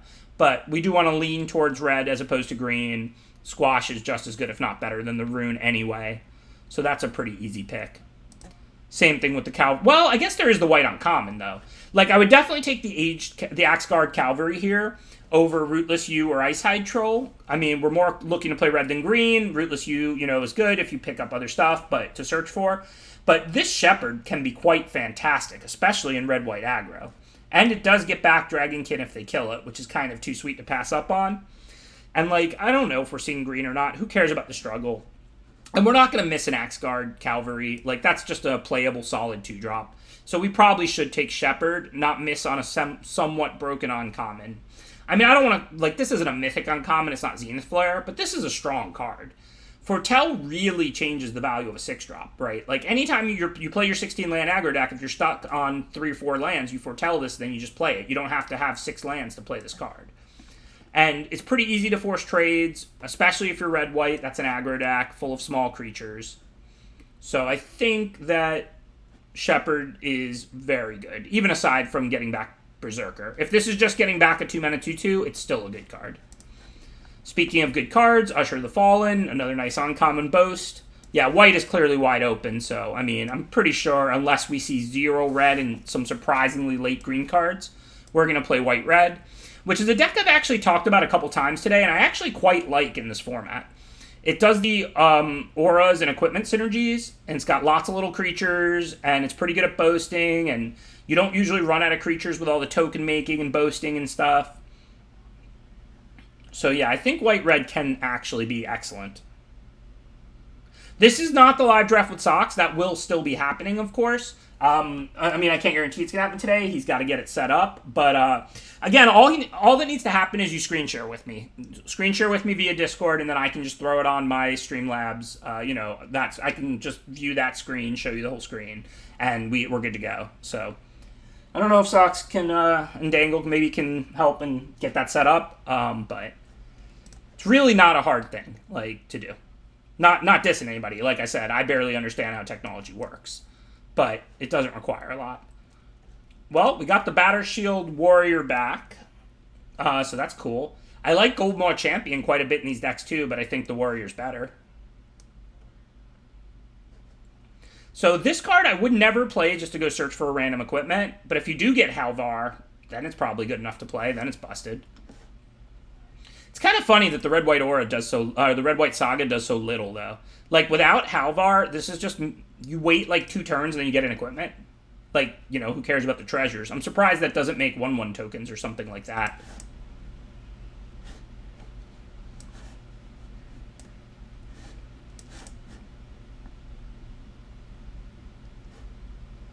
Oh yeah, the 2/3 that attacks and taps is good. I like that card. I just think Batter Shield Warrior's generally better. Because this is red-white has really small creatures. You want your creatures to be cheap.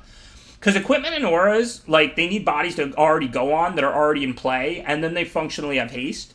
So when you draft red-white in this format, I draft the 1-drops, both of these actually. Battlefield Raptor and Fearless Pup. These are both playable cards in red-white aggro.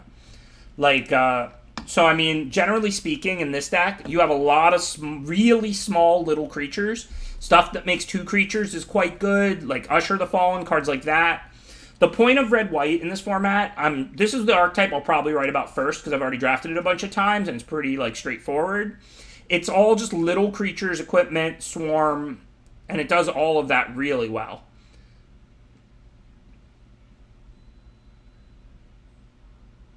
Seems pretty good. I mean, if you don't exile a shapeshifter, I mean, you're not necessarily going to get that many +1/+1 counters, but it's a 3-mana 3/3 flyer with all that upside, and it's when it enters and when it dies, so this card is obviously going to get taken over Basalt Ravager and Demon Bolt, I think.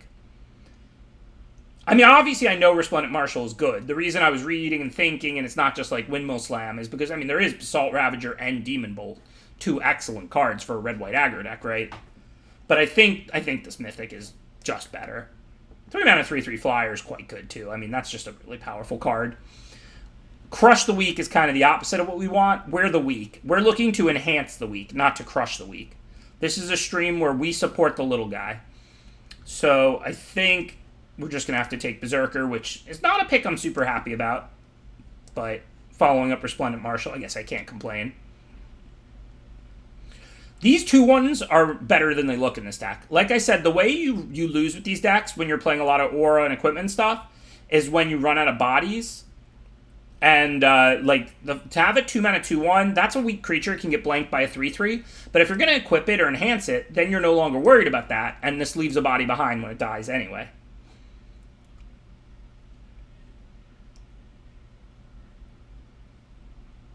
Yeah, I don't have any equipment yet. That is a problem. But the common equipment is good enough for this deck. The helm is good enough. So, we're just hoping to get some at some point in this draft, right? It's pretty weird if you can never get equipment when there's multiple at common that are fine. Divine Gambit's another overperformer I find in this format. Even though it doesn't do things in the early game, you cannot play this card on turn 3 or 4. As long as you have other stuff to do, you just play this towards the end of the game and it just deals with their best thing. Thank you, Elron. Appreciate that subscription.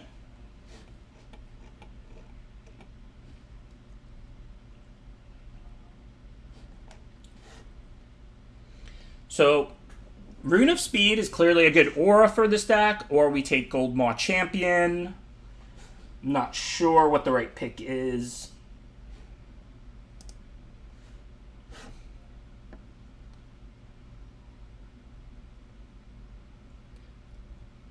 Oh yeah, or Raven Wings. We do need equipment, but We still have time, and like, so we already have some flyers. Like, we have a lot of flyers. I don't think that's going to be great. I think Rune of Speed is actually really good for us. Shepherd gets back like any permanent, not just creatures, right? So you can play Shepherd, get back Rune of Speed, put the Rune of Speed on the Shepherd, and attack for 4 points haste in the air. That seems good, right? Story Seeker is an excellent 2-drop for this deck if you're going to enhance it. Yeah, Wings is fine. I'm not against playing Wings in this deck. I just think the Rune is better, though. Like I said, the Rune synergy with the double Shepherd is quite good. Put Rune on something early, trade it off. Shepherd, get back the Rune. I would be happy to have tabled Story Seeker, let alone Goldmaw Champion, let alone Basalt Ravager. That's ridiculous. I mean, I think my creatures are somewhat spread out, but this should still be able to deal 2 to 3 and kill something most of the time. Somebody said why not the Wings? It was when I took a weak card before, but I don't know. Is this card playable? Like, I wouldn't usually play this card. I think Run Amok is a much better combat trick.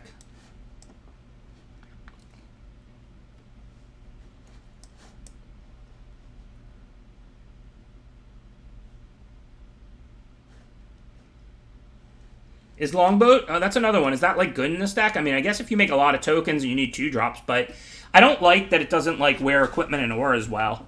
Like, a 2-mana 3/3 is good for an aggro deck, but at the cost of, like, not being a good target for your, like, equipment and auras, like, I'm not, like, excited about Longboat. I think it's serviceable.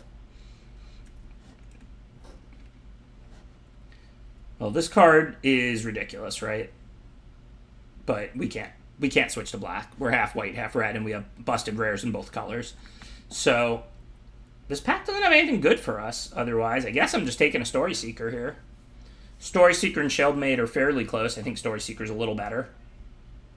Too late to splash black, right? I mean, this doesn't have Foretell, so it's double black. So, I mean, I can't use it. Like, obviously this card is ridiculous, but, like, total S tier broken. But there's no way I can use that card. I think it's just Story Seeker. Yeah, the Pillar's good, but it's blue, and we're not Snow. But if you are Snow, the Pillar's excellent. It's just an Icy for 3. So again, I like this Elixir in control decks, but we're like about as aggressive as it gets. Like, we're not looking to play long games. I mean, you should read this card as, like, you know, if you have a deck that wouldn't mind gaining 10 life, because that's like the floor, but that is also, it's like that's like the mode and the floor. You know what I mean? Like, it's like this card most of the time will gain you like 10, 12 life, won't necessarily draw you cards, but then it can also be a lot better than that and win you the game by drawing you 2 cards a turn, you know, sometimes. So I don't think that's a card we want, and I think this trick is pretty ridiculous. So I think, you know, we lost to it in a good situation with a good hand last draft. I think Kaya's Onslaught is just excellent in aggro decks, and I think this is a card that, you know, it's just it can be a removal spell, giving a creature +1/+1 and double strike, and you can kill people out of nowhere. I think it's just overall like a really good card. But the Elixir is a tough card to evaluate, so the way I evaluate that is, like, the most common thing it's going to do is gain, like, 10 life, and that's also, like, the least it can do. So if you have, like, a deck with a decent late game, you wouldn't play 4 mana gain 10, but 4 mana gain 10 plus a bunch of other potential upside, you would play. So that's how I view that card. So this deck doesn't want that, but, like, any, like, mid-range to control deck does. Nothing exciting, but I think we just take Story Seeker here. Story Seeker's always good if you're pumping things. Okay, Usher, that's pretty exciting.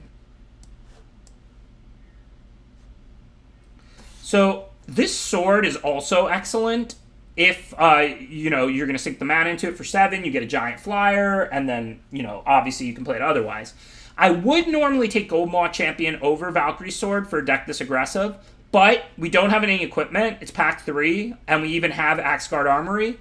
So I have to take the sword here because we have tons of great little creatures, and I need to lock up a good equipment for my deck while I have the opportunity to get it.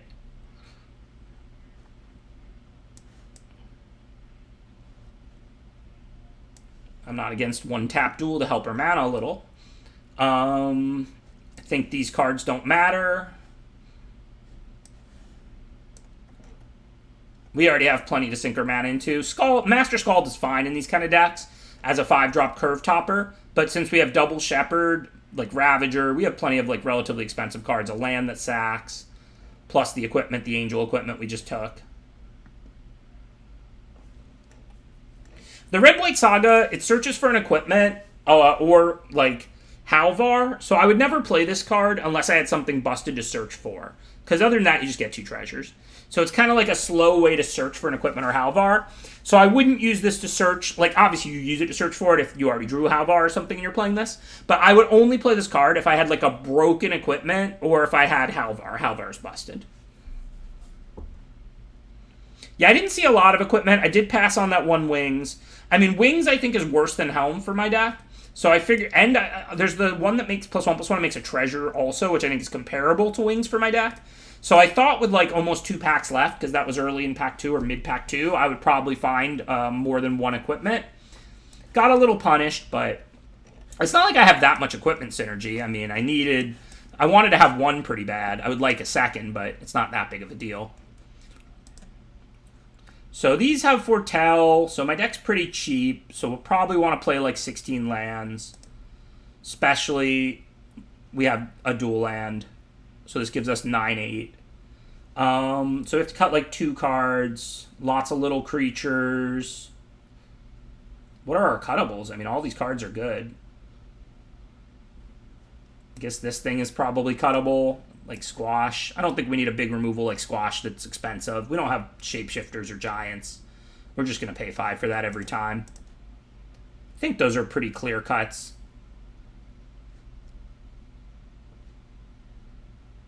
Like all my little creatures, my ways to enhance them. This looks good. Divine Gambit is not cuttable. Like, this card is just excellent. Like, I understand that when you're aggro, you can't use this on turn 3 or 4. But, like, on turn 6, you just remove their best card for 2 mana, no matter what it is. We have auras, not a lot, but we have, like, the Rune. Is that it? I didn't actually get any of the 3 mana pacifism. Guess I actually don't have much. I have just the Rune and the 1 equipment, but, I mean, whatever. I'm still going to play this land. It's kind of a free roll.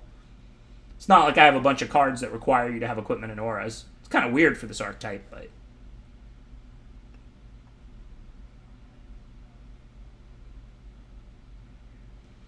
I mean, what do you want me to do differently? Like, I could play, like, one of these.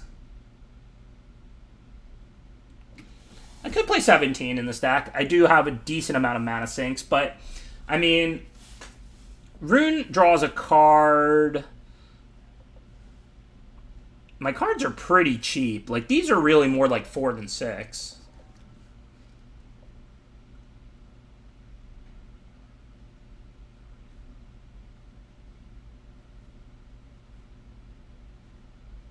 I mean, it's good to have a lot of 1-drops in these kind of decks normally. I don't have a ton of ways to enhance them, but...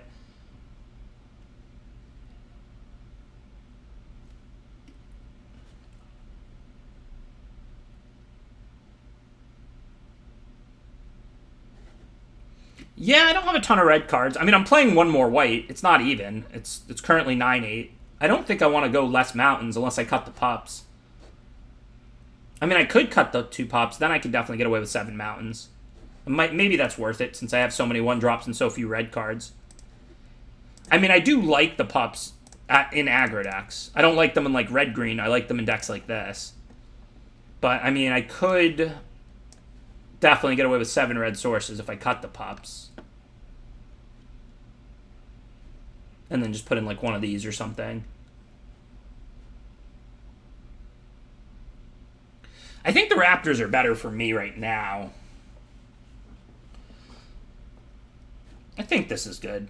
It does mean that if we don't have a mountain, but we draw a mostly white hand, we can keep. Because we only have 5 red cards, and they're not really the early game stuff. I mean, we clearly weren't seeing red in this draft, and white was wide open. I'm not sure what I was supposed to pair with white. I don't think we ever got hit by another color, really. And, I mean, Berserker's pretty busted.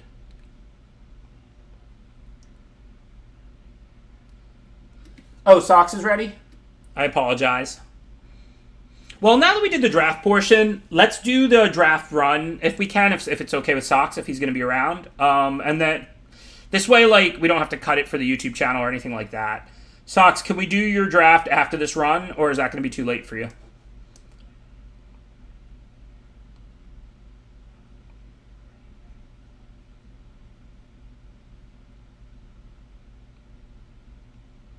Cool. So right after this run, immediately after, we'll be doing Sox's draft. You know I hate mulliganing. I mean, maybe with an aggro deck, you're supposed to mulligan a little more aggressively. But, I mean, we're on the draw. Our deck only has 5 red cards. So, I mean, if we draw a land, we can cast, like, pretty much everything. And if we're drawing white cards, then we're at least probably drawing things we can cast. I mean, I never saw, like, a lot of good black. I know pack 3, I opened a black bomb rare. I maybe didn't properly consider how much red I had at that time. But remember, we already had a red bomb rare. So, like, why are we trying to switch colors when we're ditching 2 to 3 red cards, including a red bomb rare? It would be different if we just had 2 or 3 red commons and we opened a black, rare like that. So if they trade, then they can't necessarily crew the Chariot, but they probably can.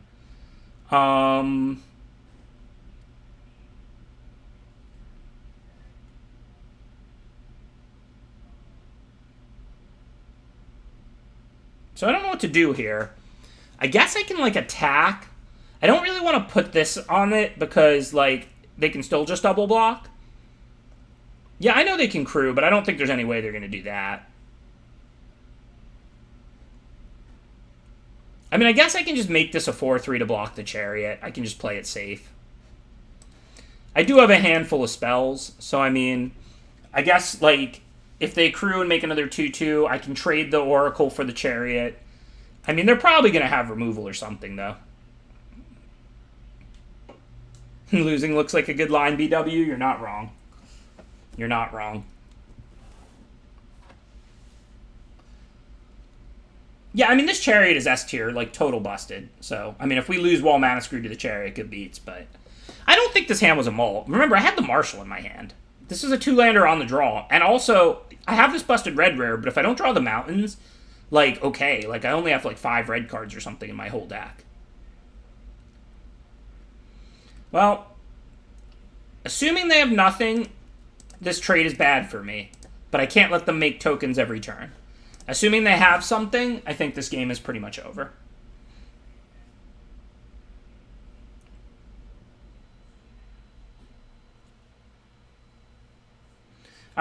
All right, we're live. So this is a 2/3, so I think for now we just play that. Block their cats. It's not like if they have removal, it's a big deal. They get to hit us for 6, but we're at 24.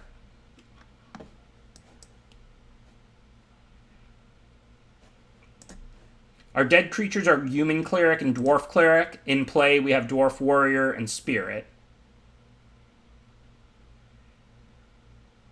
So we can pump, like, our Dwarf Warrior at the moment. Ouch.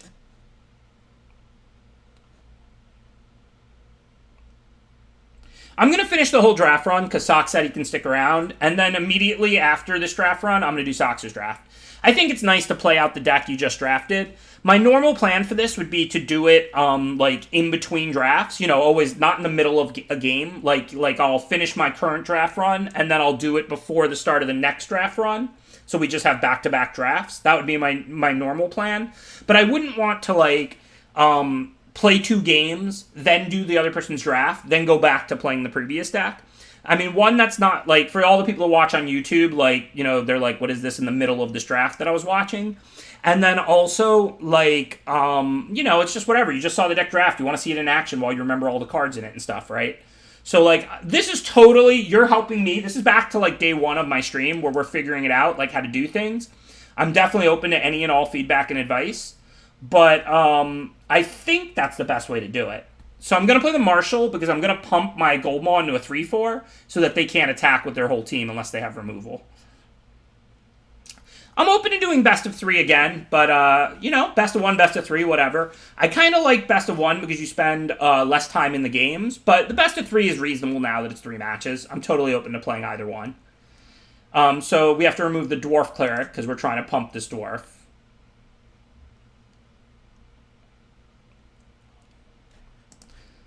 No real reason to hold the 1/1 flyer back, I don't think. Even if they have removal, the 1/1 flyer's not chumping one of the small creatures yet. Just the draft portion. We're just going to analyze the draft. We're going to watch him draft, and we're going to just discuss all the picks and what I would take and what he takes and why, and we're just going to analyze everything. So do I trade off the Angel? It's obviously not a good trade that I'd want to make in general, but it could easily be correct at this point because I need this game to go long. How do I win? Kind of hoping they wouldn't have removal for this 3/4 and I could gum up the board. I guess I don't want to trade my 3/3 flyer for these cats. Well, actually, I can put down 3 points of first strike, and then if they don't have anything, that stops them from attacking.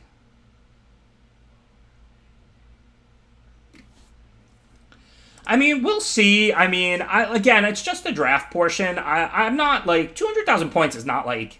I know people have that, but, like, it's not like it, cost me $500 to analyze somebody's draft, and I think it's fun. I mean, if I'll take all the viewers' feedback. Like, if y'all don't like it, like, it's never going to be instead of one of my drafts. It's always going to be bonus. So if, like, once a week we analyze somebody else's draft for, we watch one of the regs or somebody who earned 200,000 channel points draft, I think that's fun. Like, I personally like that. I mean, if y'all don't like it, I can do it off stream or I can figure something else out. But I personally think it's cool. Plus, you always see me analyzing what I'm doing. But, I did commentary at Grand Prix and stuff for a while and, like, commentated other people's drafts, and that's fun, too. So, then you get to discuss what they're thinking and why, what you would do, the differences, why. It's just a little bit different, But I think it's kind of fun to analyze other people's drafts. And especially because 200,000, yes, that's very doable, but it's not like, something to scoff at. Like, that's going to be mostly the regulars. And so for those who want to, we can analyze their draft on stream, and I think that'll be fun. Also, by the way, it says on or off stream, your choice. Because if you're like a little bit shyer but would like the feedback from me, but you don't want the whole world to see it, you can always set it up with me to do off stream, by the way. Okay, so anyways, what are we going to do now? Probably our 2 first strikers should eat a 3/3, put our 3/3 on a 2/2, and then chump a 4/7, and then we're taking 3. If they don't have anything, this looks fine. I don't really think I can win if they have more, so I'm not really even thinking about playing around stuff. Oops. Oh, but you know what? Wait a minute. I couldn't double block one of those. I would have took another 3 and died, so... I didn't really have any choices there. I guess I just can't win. That was a punt. Obviously, I thought I was double blocking one, but also I finished at 3, so if I double block one, I just die, right? I can put like the 3/3 on one of them, 3/3s instead of the 2/2, and then double block a 3/3, and then I go to 1. So that's what I needed to do. But then I would lose the 3/3, they'd lose the 2 cats, I'd be at 1. I mean, I would still lose for sure. But yes, that was like a mistake, misclick type thing. I was trying to double block one of them. That's fine, that's fine. It still counts as a punt. I'm not arguing.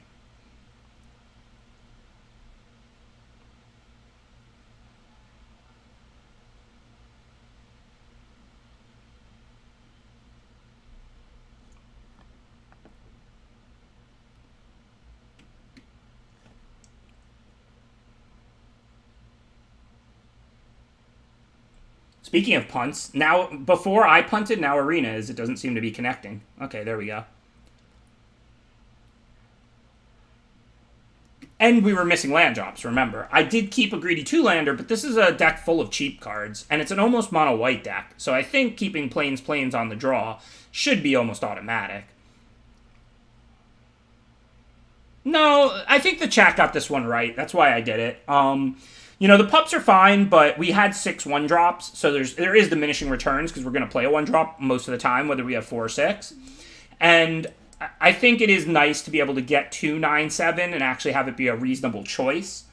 Normally you play 8/8 almost every time in aggro, even if you're like 15 of one color and 8 of another, because you need both right away. But most of my red cards are actually more late game oriented cards and stuff. So I think we were actually really able to go 9/7 here by cutting the pups.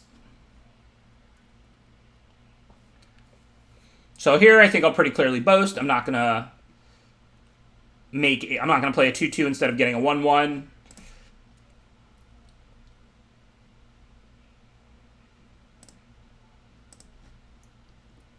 Basically, we'd be throwing away the 1/1 just to get the 2/2 in play this turn.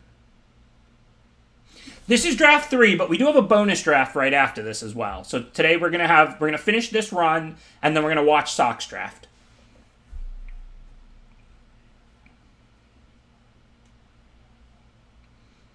Yeah, I never really see this card played either, and it's not a great card in this format. The reason that the one was good in the last format was because it was a rogue and because it milled 2. I mean, I don't think you really play this card, but I mean, maybe you have some synergies or something.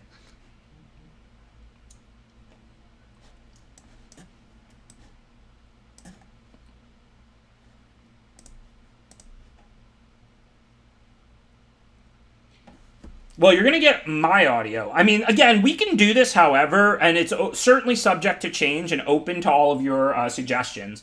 My current plan was just to put whoever's draft up. They draft, like, not involved in the stream and the talking or whatever, and then I commentate and analyze their draft for them and for all of you.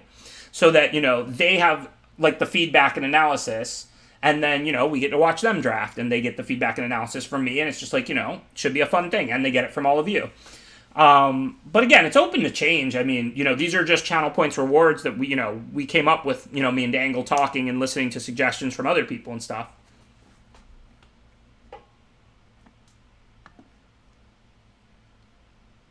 I mean, they can definitely be on the call as well, but the thing is, like, you'd be surprised, I learned this coaching, how fast 40 seconds goes by when you're discussing things, and 30 seconds and 20 seconds. So I have a feeling if me and them discuss everything, it's going to not be as useful or fun, because what's going to happen is the clock's going to keep getting low, and they're just going to have to do something. Whereas I think, like I said, if we just watch them and commentate over it, that'll be fun for everybody and useful for them.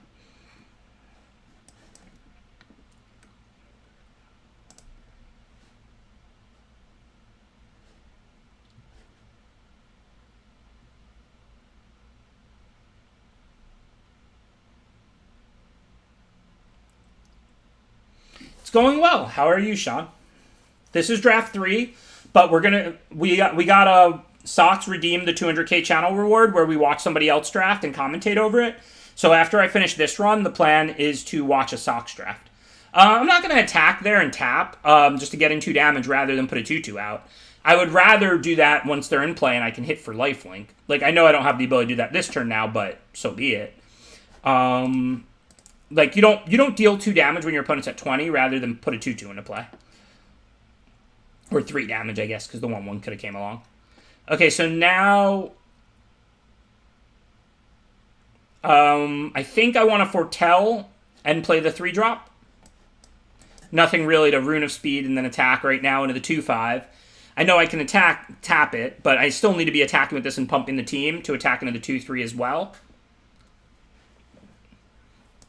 Okay, no problem. Now, do I have an attack? No, let's just foretell this.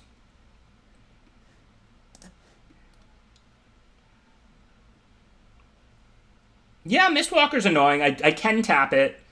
I was hoping to get that out so that I could attack all these 2/2s into the 2/3, but Mistwalker doesn't have Vigilance. If they attack with it, it's not there to block, and we'll see what else they have.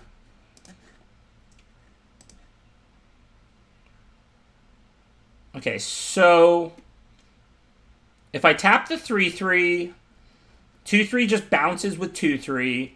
So if I suit up these 2/2 lifelinks, they should be able to attack. I can Shepherd back the 2/1 right now, but that looks worse to me than bringing back like the Rune after it dies and drawing a card. I don't really see the 2/1 doing anything on this board.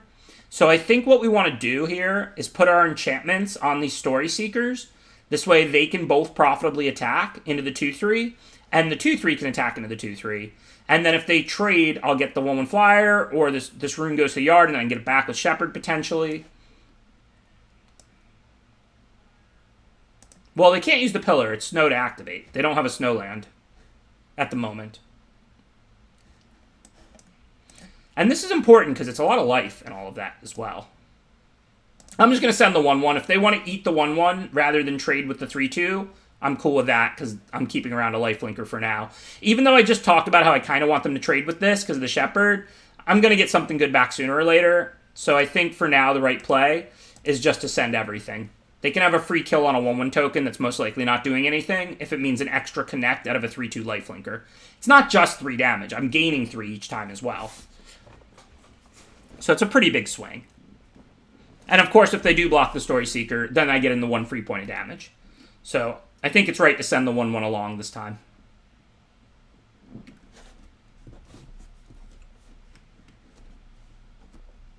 Thanks, Morph. Appreciate the subscription. What are you on Morph into? Are you Mr. Morphling or are you Mr. Morph? Alright, so now they held back their 2 good blockers, so we can't really attack on board, but this turn we can Shepherd now. We can get the rune, put it on the Shepherd, and attack with that if we want to. Unfortunately, this 2/5 will stop it. So, is it better to put the rune on the Gold Maw champion? Then what do we tap? We tap the 2/5, then everything can attack. They can trade the 3/3 for my 3/3 tapper, though. I'm not going to be able to keep getting in here. Don't really want to trade off the Gold Maw. Could also just get back, like, the Usher or the Story Seeker. I guess I don't need life anymore. I get back, like, the Usher. No, the Usher's blanked by the 1/3, so I get back, like, the Story Seeker. And then next turn I can just try alphaing, potentially. Actually, with an Usher in hand, maybe I get back the Usher, because then I can attack with both Ushers, double boast, and have a bunch more ammunition. So I think what I want to do now is Swarm, because if they're going to get to eat a creature or two, I want it to all happen at once. So I think I'm going to get back the Usher, play the other Usher, and just see what they do. If they don't add to the board, we'll see what I draw, but I have the ability to attack with a lot of creatures, tap the 1 good blocker that I want to tap, and then, like, they can, like, eat 1 or 2, but I'm going to make 2 more 1/1s. Thank you, Bob444. Really appreciate the subscription.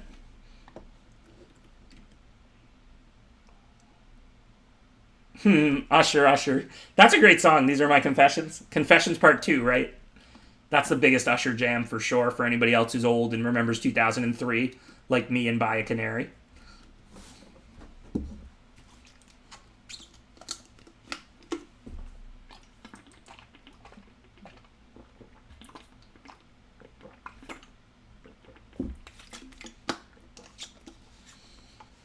And Dawson Blue, apparently.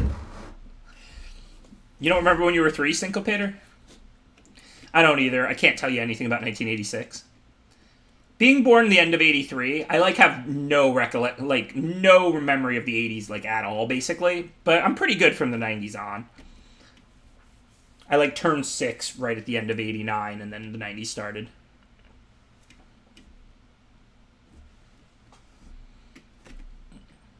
What is this thing? X-Planeswalker?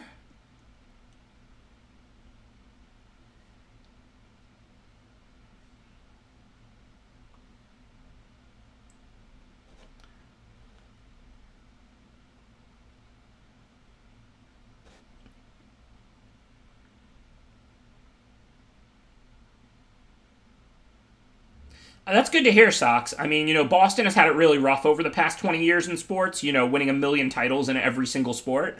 So, I'm really glad that they did well in the 80s as well. That's good to hear.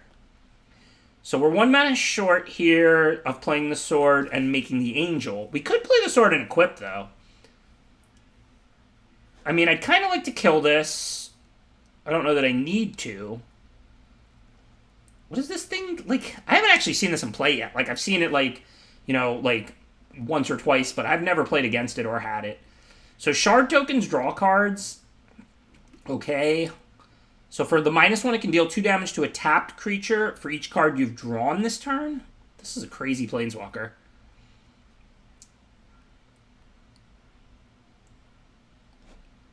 I mean, I definitely want to attack. I mean, I can kill Nico, but I probably should just ignore Nico and swarm them.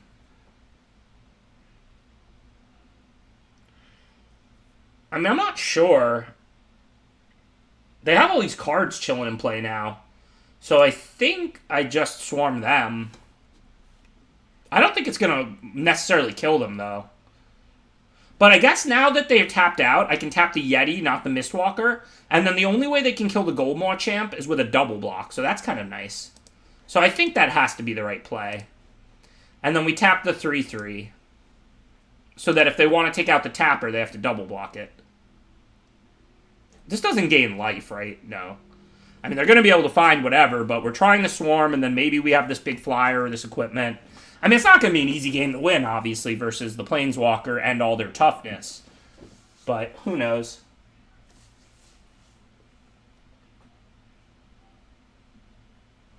Yeah, but it only kills one thing per turn, right?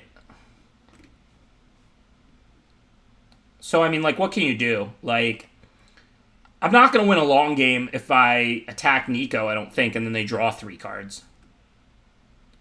I can make the tokens whenever. No reason to do it before blockers. Now I have to do it before I lose the 2/1s, but there's no need to do it pre-blocks.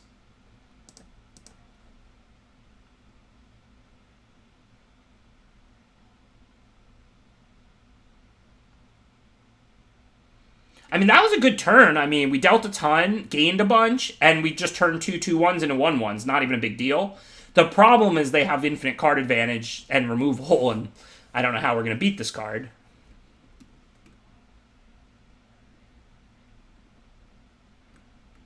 I don't know if that's how it works, Sox.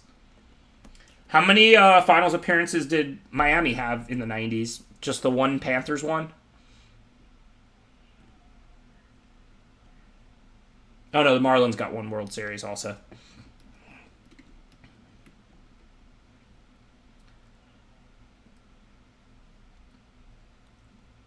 Do we have any ways to just deal 5? I mean, is that a thing? I don't know.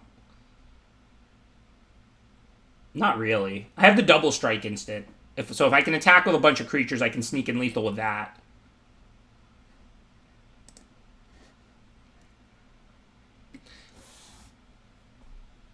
That's decent.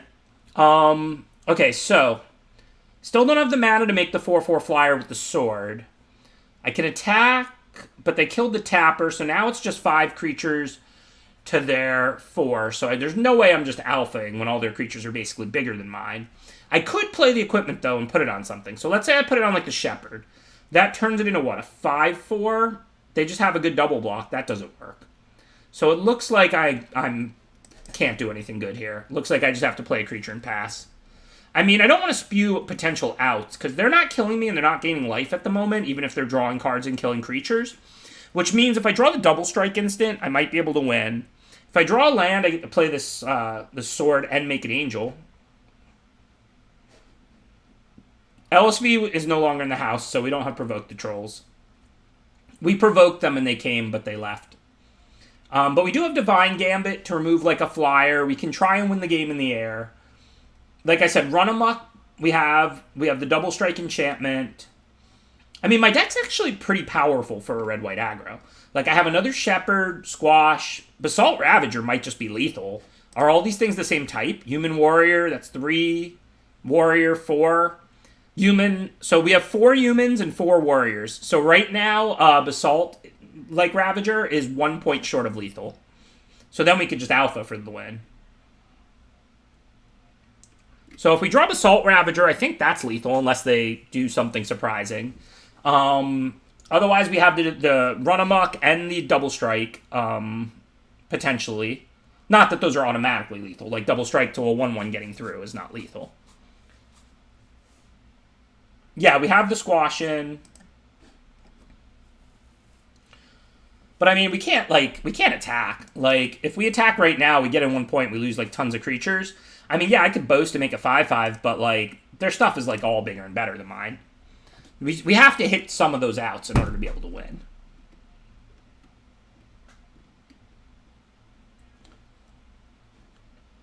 I mean, no question. I mean, they're drawing all these cards. I mean, I'm not super happy, but I don't think I want to throw away the Berserker to create a 5/5 flyer. I mean, maybe, but, like, I also might end up using a trick on the Berserker and having it stay around during a swarm. I don't think that's right. I mean, it might be, but, like, the 5/5 flyer isn't doing anything. It's just going to get tapped by this pillar. Like, they can tap my biggest creature no matter what, or it can just get double blocked or whatever. Meanwhile, though, like, whenever I do attack with the Berserker, it commands a block. I make the 5/5 then, and maybe I have a trick to keep it around or something like that. They can't kill Berserker.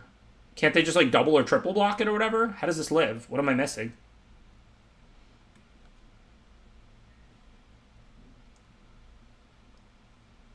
Oh, no, you're saying to the chat that they couldn't kill it with the Planeswalker. Yeah, this only kills tapped creatures. So, like, I mean, they're blue-white. Maybe they have a few ways in their deck to kill Berserker, but, like, again, it's not like this is going to win me the game here. Making a 5/5 flyer is nice, but they're not like some red-white deck or red-green deck that just loses to a 5/5 flyer. They would just tap it with the pillar. They would just double block it with the 2 Augury Ravens. Like, I'm not against making a 5/5 flyer by any means, but it's hardly any sort of game-winning play. So I don't want to throw away Berserker to do it. I'd rather wait until I have a good attack. Guess there's not much reason for me not to trade 3/3s. Unless this Warrior is fueling Basalt for the win, which I don't think it is. Basalt Ravager is a giant wizard. These are all human warriors, so it's going to have to be human or warrior. So I have 4 warriors and 4 humans. So if I trade this off, I still have 4 humans. That does leave me 1 point short. How many blockers do they have? 1, 2, 3, 4, 5, and I have 1, 2, 3, 6 attackers. So if I don't block and I top deck the Basalt Ravager, I win. If I do block and I top deck the Basalt Ravager, I'm a point short. So maybe we don't block for that reason. Yeah, I think it's worth having it out. Right now, Basalt Ravager's lethal. It does 4, not 5, but that's enough. Alright. That said, no Basalt Ravager, but we got the land, so we can make our Angel now.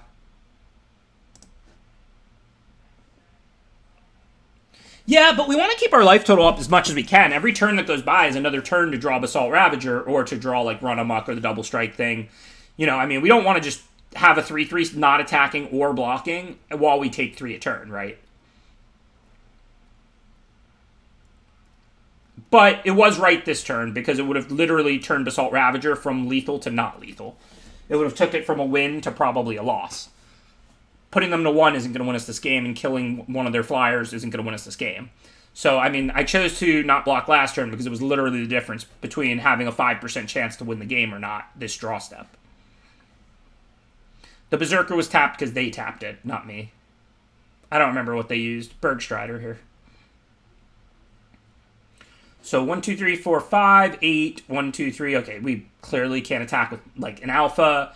Can we send, like, a big flyer? I mean, they're probably going to tap it anyway, but let's say they didn't. Even then, I still would... Well, no, I would send it, because it would trade slightly up with, like, Mistwalker, because then I could put the sword on somewhere else. But they're probably going to tap it anyway. And then I clearly have no attacks. Do I move the sword? It would be nice to have it up. It does make this easier to kill, though. I guess I don't really care about that. It's not really any different which creature they kill at this point.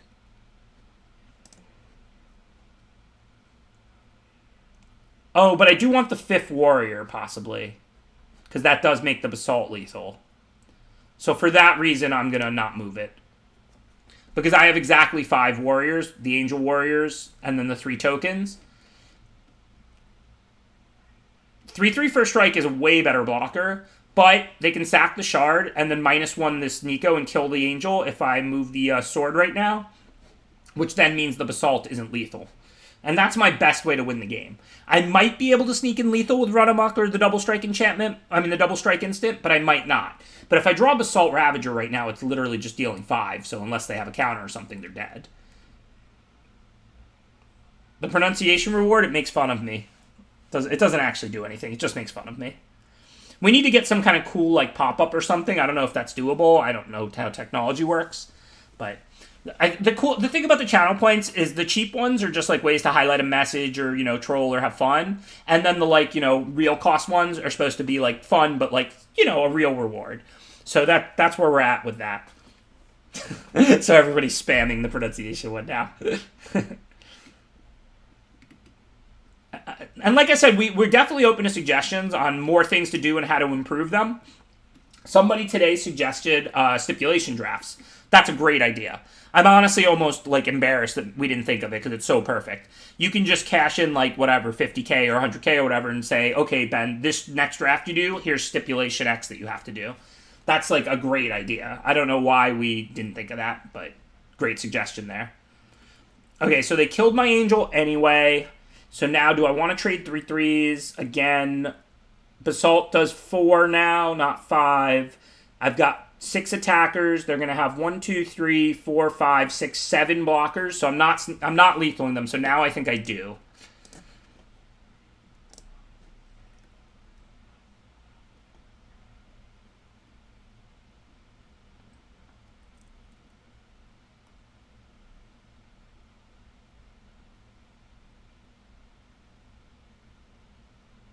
They drew 3 cards, one for their turn, one for the Hawk, and one for a shard they had in play. So that's how they killed the Angel. Yeah, I don't know that we can win from here. I mean, Basalt was lethal the past couple turns. So, I mean, we had you know, a 1-outer for at least a couple turns. I don't know that we can win. I'm not sure it's 0% because they're at 5. But, I mean, like, maybe decking them is an option. We're still at 21 and they have 14 cards. And I do have, like, some powerful draws. I mean, I'm not saying they're good enough, but I can Shepherd and get back something. Basalt Ravager, Squash. I have Run Amok and the Double Strike instant. If I drew both back-to-back, maybe I can just attack with everything and then play them both on the same card and lethal them.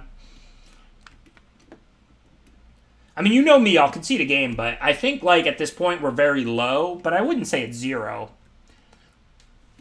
Like, what if my next 2 draws are just those 2 cards? Even though they have a lot of blockers, they can only double block and triple block so many creatures. And then I can give +4/+4 double strike and trample to 1/1/1 that's blocked the least.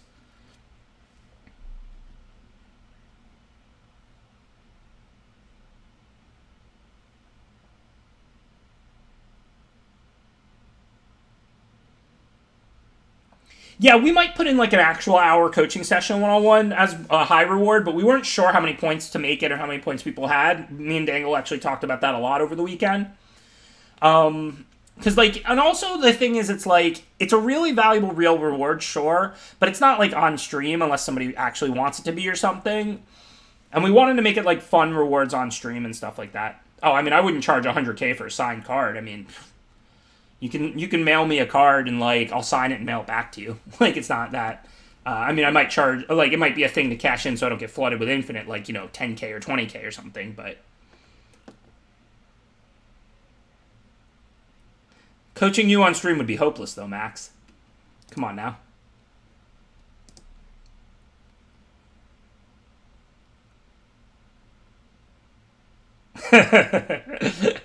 Max said it would be your highest rated stream. I'm tightening up my burn since that's what the internet loves so much. Thanks, Nail Burrow Burnator, you know I'll never sign an AVR card. You can give them to me to sign. I just can't promise they won't catch fire. Oh, that would be fun. Yeah, I could open a stream with a rap verse on whoever's like on whatever topic Magic related that whoever cashes in the points does. That's a good idea, Royal MTG. Dangle, what do you think about that? Like for 50K or 100K or something, I open a stream with like another short rap verse like the one from the charity. It has to be Magic related, but Magic related topic specifically chosen by whoever cashes in the points. I like that suggestion. Y'all don't want to hear me rap, Max? Go check out the YouTube channel. I already rapped once. It was awesome. I had like 3 record offers after it from like real labels, but I had to turn them down because my Magic career is too booming. But, you know, I almost, you know, come on. My rap, like, come on, that's professional quality right there.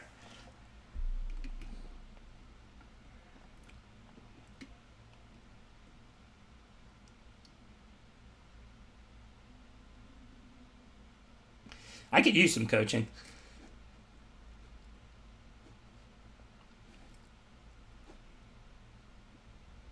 What is this? Create a 1/1, get 2 life, okay. Whenever one or more creatures find deal combat damage, what does it? Draw a card.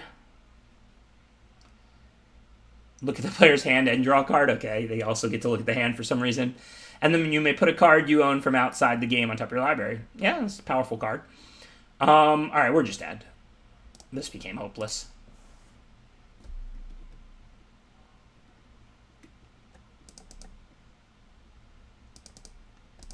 Sam's gonna teach me how to rap. What's up, Sam Black? All-star lineup today. This is like the most big timers we've had in a day in a while.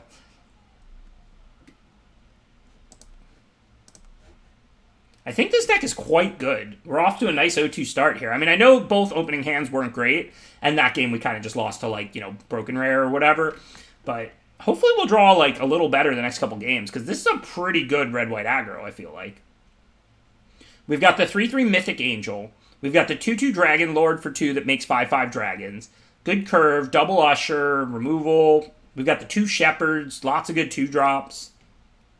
Yeah, a really close loss to a rare and a screw in game 1 is true, but I'm just saying I'll be disappointed if we go like 0-3 or 1-3 with this deck, because I think it's actually pretty good.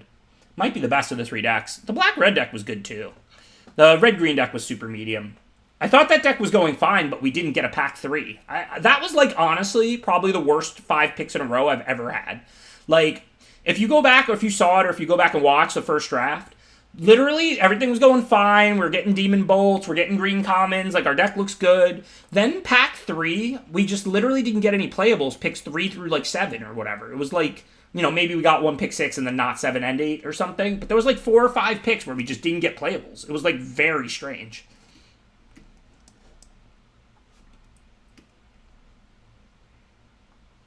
Sam, what did you cover this week? Did you do a Kaldheim archetype yet? While Sam is in the house, for anybody not aware, Sam started a limited podcast where he covers an archetype, I think, each episode. Started with 5-color snow, it looks like.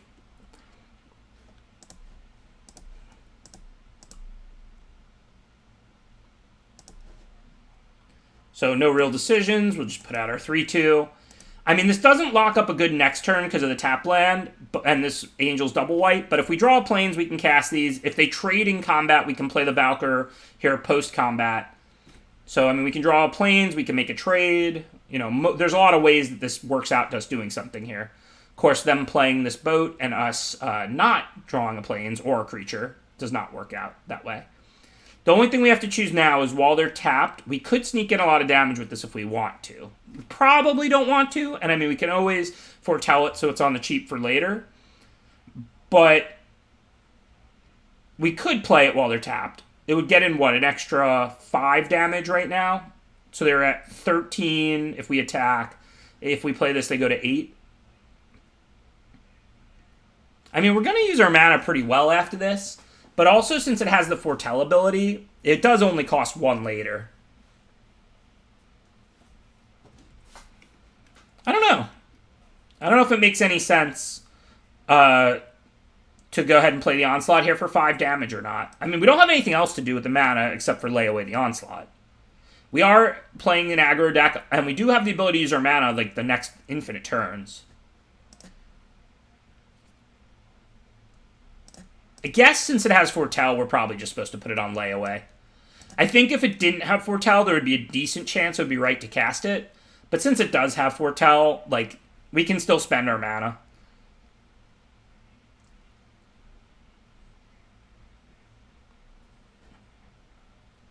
They got a lot of boats. Not many creatures, though. There is that sweeper that does 2 to everything. Should I play the Marshal to play around that? I don't know how else they get back in this game. I think that's probably right. Even though it's not growing anything right now. Like, it's dealing 8 with just the Kaya's Onslaught in the air. So if they tap out for a ground creature, they're dead. But there is the uncommon sweeper. 3 mana, deal 2 to everything. So I didn't want to play the 3-2 flyer, because then they could wipe my board with that card. Now, if they tap out for ground stuff, I just kill them with the Marshal and the Kaya's Onslaught.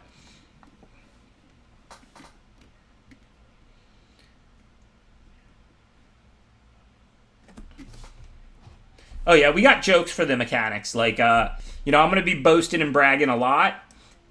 And also, layaway is definitely the name for the the foretell mechanic.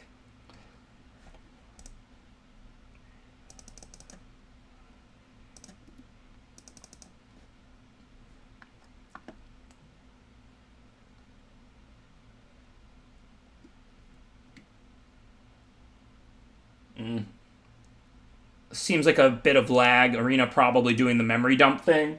I'm going to immediately reopen it. I'm not like, I don't have to restart my computer or anything. I'm just going to restart Arena because it seems to be doing the like memory dump lag thing.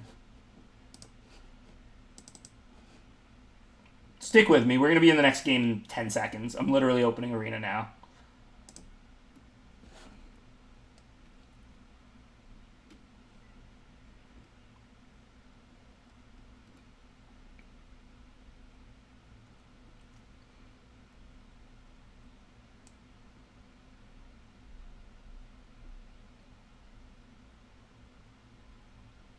Build a 60-card deck? Yeah, that's a good win con. It'll be great. Is that not what it is, Janice? I think Arena has like some kind of memory leaking problem where it like, I don't know, like messes, it takes up more and more of your computer or something like that, and then you have to restart it. I've seen a bunch of other streamers do this. I don't understand the tech side, obviously.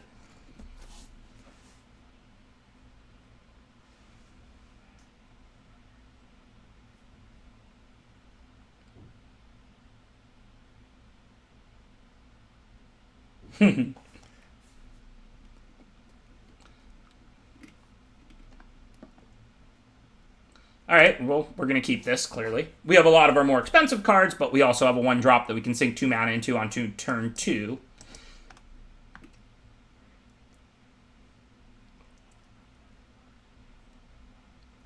Any card surprised me so far? I mean, I would say the cards that have surprised me so far that have been better than they look are not, like, necessarily amazing, but, like, they've performed better than, like, I would have expected. Like, Augury Raven obviously looks good, but it's performed even better than it's looked. And the 4-mana 3/6 Vigilance White creature, I would never play that in like a hyper aggro red-white like this. But again, the biggest problem with 6-drops is that you have to draw 6 lands to cast them. So when you throw Foretell on a 6-drop, it definitely improves it a lot. And I think that card is like a pretty solid playable for like, you know, non-super aggressive white decks. Like, if you're just, like, a mid-rangey white-black deck with some flyers and some grindy stuff, or, like, you know, decks or a white-blue deck like that, then it can gum up the board, and it can come out on turn 4 if you want it to. It's a really good blocker on the ground. That card has been better than I was expecting. All right, so we have a dead creature. We can play this for 2, but we can't put the rune on it yet this turn. So I think we just want to play the Gold Maw here. Use all 3 mana, not 2 mana. Next turn, if we draw a land, we can play this and put the rune on it. Oh, Mass Vandal's good, yeah. But I think, like, there's a lot of artifacts and enchantments in this format, so I think most people think Mass Vandal's good, and they're right. But somebody asked, like, overperformers in particular. This is my 3rd draft, but there is a little bonus after this. Assuming Sox got it to work. We're going to be... We set up the channel rewards finally, and the big one we put in was for 200K. You can have me commentate your draft live on stream, or off stream if you're shy. And so Sox was the first to redeem it, and so we're going to do that after this draft run completes, immediately after, before I sign off for the night. And I should be right back tomorrow with 3 more drafts, if you're looking for any more good Kaldheim action.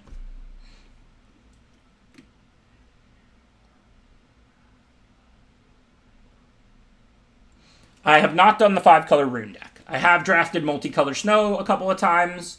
I've drafted red-white aggro. I've drafted like some black-red and some black-green type decks, but I have yet to draft any sort of rune. I mean, I've played a rune or 2 in plenty of my decks with equipment and stuff, but I have not played any sort of 5-color rune deck now. What is this thing? I don't think I've seen this one before. 4 mana, 5/4 trample. Whenever a creature or planeswalker and opponent controls is dealt excess damage, this deals that much damage to another permanent. I don't like this. Equipped creature has... Well, that part doesn't matter right now, but it's good to read anyway. On attacks, the hammer does 3 to any target. Return it to its hand, to its owner's hand, so they can keep doing it. Yeah, this is a pretty busted card. Excess non-combat. Okay. That's still good, but not, you know, game-ending good necessarily. Okay, so what do we want to do? I'm going to play the tap land, and then I can play the 3/2 flyer, or I can play like the sword since we're nowhere near making a big angel anyway, and then I can put the rune on the sword potentially. Probably can't afford to do that. I probably have to just put this out now. I mean, I guess it's like not indestructible or anything. I can always put the 3/2 and a 1/1 on the 5/4. If they have removal to kill one of them, okay. I mean, it's whatever. Like a 1/1 is not doing much. It's almost like, imagine this was a 4/2 and I just shoved it in front of it.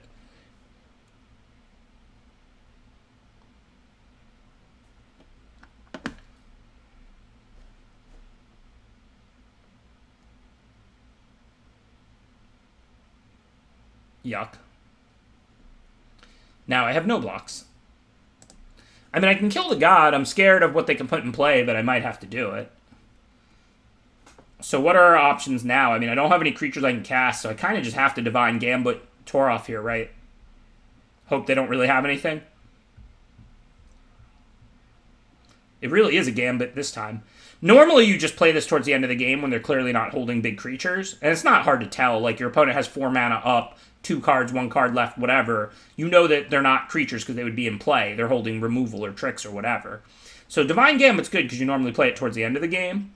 I mean, I might need to play it here. I don't really have anything else to do. I could rune first, I guess.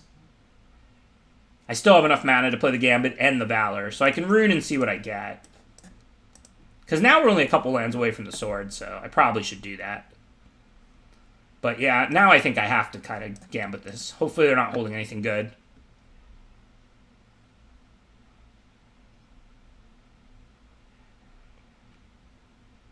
What a sweat. I don't want to attack first, because if they put something big or good out, I would have to hold this back to block or I'd be dead. Alright, though. They put a land in place, so they're probably not holding any creatures, so that's good. So now the question is, do I put the Valor on the Goldmaw champion? I think I do, because if they have removal, as long as it kills it and doesn't just, like, you know, tap it or something, I almost need that 1/1 in play, because then I can put the sword out and block potentially, or just block while I buy time to play the sword for the win, potentially.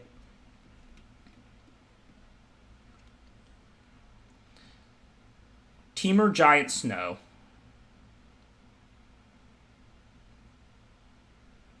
Not great.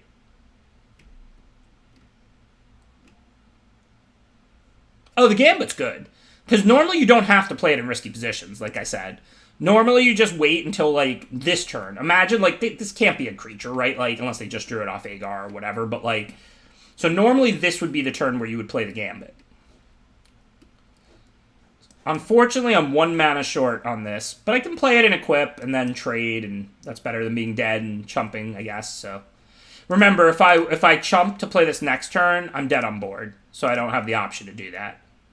If you're thinking, like, why don't you chump and go to 3 and play this? If I play this next turn, tapping out at 3, facing 2 3/3s, I'm dead. What? I thought that thing had Vigilance. This doesn't give Vigilance? Oh, the Angel token has Vigilance. Yeah, week 1 punt. So if I trade and go to 3, I could draw something and still be in it. I thought it gave Vigilance, but the Angel token it makes has Vigilance, and I've yet to cast it without making the Angel. But it doesn't give Vigilance. That's a punt. Hit the punt counter. I deserve it.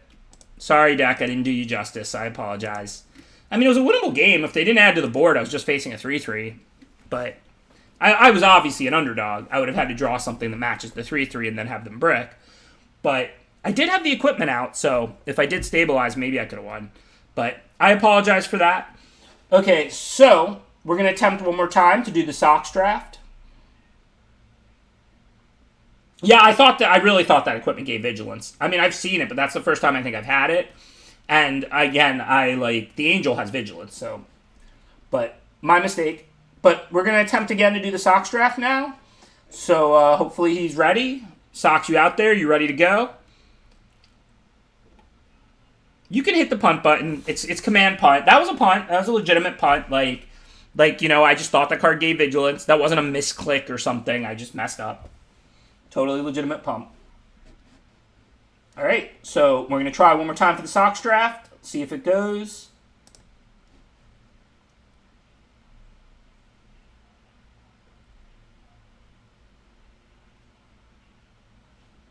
What we're going to do now, this is a bonus. I did the same 3 drafts I always do. I'm going to do 3 more drafts of Kaldheim tomorrow. Hopefully we'll win more. But what we're doing right now, our top channel points reward for 200K, you can do a draft on stream that I will just commentate, like the same as if it was like a top 8 Grand Prix draft and I'm commentating it or whatever. So the first person to do it, Red Sox fan, has been a reg in this channel since day one. Really appreciate it. Really glad that he redeemed here. And if he's ready to go,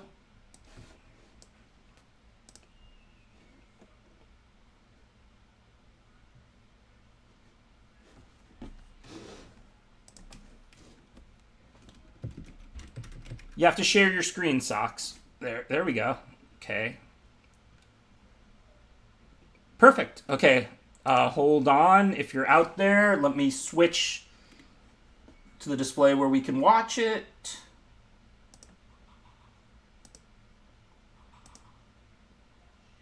Oops. Give me 1 second. But this should be good now. Here we go.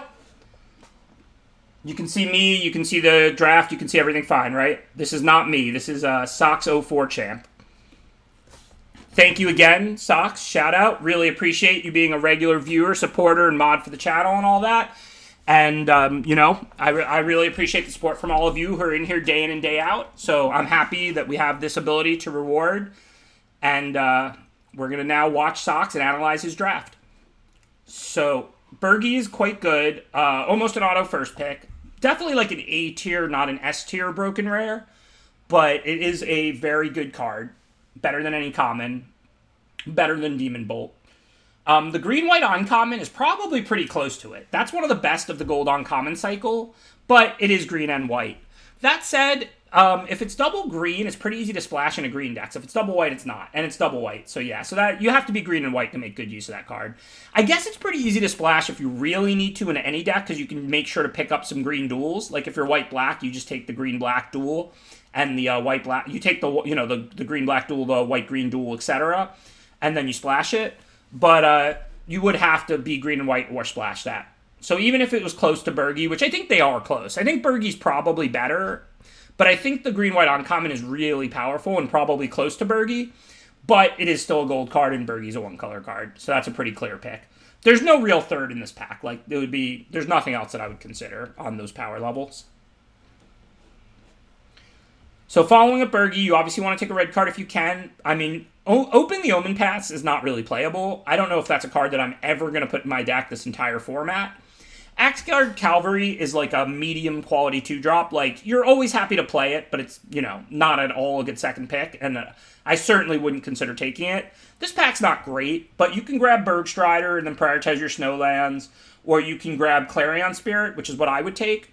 I think Clarion Spirit is a fantastic card in red-white aggro. The cards are cheap. The bodies are really useful to wear all the equipment and auras. So, I think Clarion Spirit here is a pretty clear choice for me. Bergstrider is quite good as well for blue-red Giants. That's what blue-red does. Blue-red is Giants in this format, and it's pretty easy to pick up a few Snowlands. You have the whole draft to do it. But I think Clarion Spirit, you saw how well it performed both times against me when opponents had it today. It's like exactly what red-white wants. It's up to Sox whether he can hear me or not. I don't know the answer. I mean, Sox could easily have my stream up or whatever, or he could not. Like, it's totally up to him. It's not like I'm watching his opponents. This would just be the same as coaching. Like, I'm just watching him. But, he can have the stream up or not. It's whatever he prefers. For the record, we do this on or off stream, and you can listen or not, whatever you prefer. Okay, so here it's interesting. The best card in this pack by far, I think, is Boreal Outrider. That card is really good. Like, if you have a Snowland of a color out, every creature you play for the rest of the game comes into play with +1/+1. But he does have a good white uncommon and a good red rare, and Frostbite's a good red common. It's not like taking Axeguard Cavalry. So I could definitely see a lot of cards here. I also think the blue-white uncommon is fantastic, and Clarion Spirit is quite good, and if you have to drop Bergie because you're not seeing red, so be it. But with a Frostbite in the pack, it definitely makes sense to just take the good red common with your red rare. So I think you could justify Outrider or the 2/2 flyer or the Frostbite there. And I don't think there's anything wrong with any of those picks. Well, you can listen after back bar. The point would be if you wanted to have your draft analyzed and not, get biased by the picks, because who cares about getting a better deck in the one draft, right? It's the feedback. So, it's a stream, it's recorded. You can just, not listen, and then afterwards you can go back and watch the whole draft and see what I would have done different and hear all the thoughts. So this is interesting. Glittering Frost is a good follow-up to the Boreal, and Snow is quite good when it's open. You also have Bounding Gold with to follow up the Clarion Spirit, and Bounding Gold is excellent removal. It works really well. The fact that it's enchant permanent, can get equipment, can get anything, it's just quite useful. So I think I would lean towards the Bounding Gold because I really like Clarion Spirit, but actually the Boreal came third pick, so maybe that's more of a sign that Snow is open. And you might end up wanting to splash or something. So I think Glittering Frost is definitely reasonable. I think I would have probably took Bounding Gold, but I think it's pretty close. This pack doesn't seem great for him. Master Scald is okay. There's a decent amount of artifacts and enchantments, and people do play the kill, but unless you have, stuff that goes to the yard, like auras and whatnot, you're not always getting stuff back. Equipment doesn't die that often. I do like Lindworm a lot. I don't really like fifth picking it, but I might do it here because it's a pretty weak pack. And if you do play red-green or green-white here, you're not interested in, the Raptor for, this green-white deck with Snow stuff. You're not that interested in these little red creatures that are really aggressive for a red-green deck. So this is a disappointing fifth pick, no matter what you take, basically. But I think that the Berserker, if you're going to take one of the red commons, makes sense. The Lindworm makes sense. I think I would honestly probably go with the Lindworm. You already have Glittering Frost, which helps you ramp, and I actually really like Lindworm. I'm not trying to say it's great, you should take it super early or anything like that, but I actually think it performs quite well. Big bodies have performed pretty well in this format for me, and the Gain 4 really makes it impossible to race you with flyers.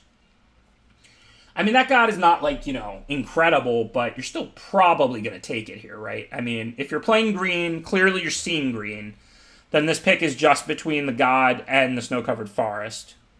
I guess you do have Glittering Frost and Boreal Outrider. I don't really know how good that god is. Yeah, you could definitely take the Snow-Covered Forest here and be right. I think it's close. I feel like this is a close pick. I think that god's not great, but it's still good. It's a fine 4-drop creature.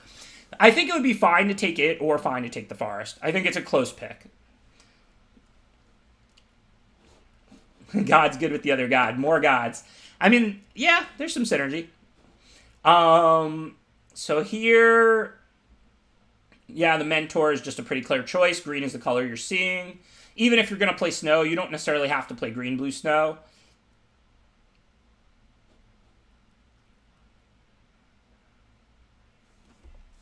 It's kind of funny how the gods, vary so much. I guess that's good, because it means you have to analyze each one. You can't just go God Windmill Slam. I think they did a decent job with them in this format overall. They haven't seemed like they're really, too hard to ever beat. Sometimes they win the game, like the 5-4 one that my opponent played last time. Here you got to pick between the Changeling and the Plains. I don't really like the Story Seeker here. You're not sure if you're white, but you can still, maybe Light Splash white or use the Snow-Covered Land even if you don't play white. The Changeling is very solid, but the Snow deck is not that interested in the 2-mana 2/2 Changelings. Why did everybody just type F? What was the F?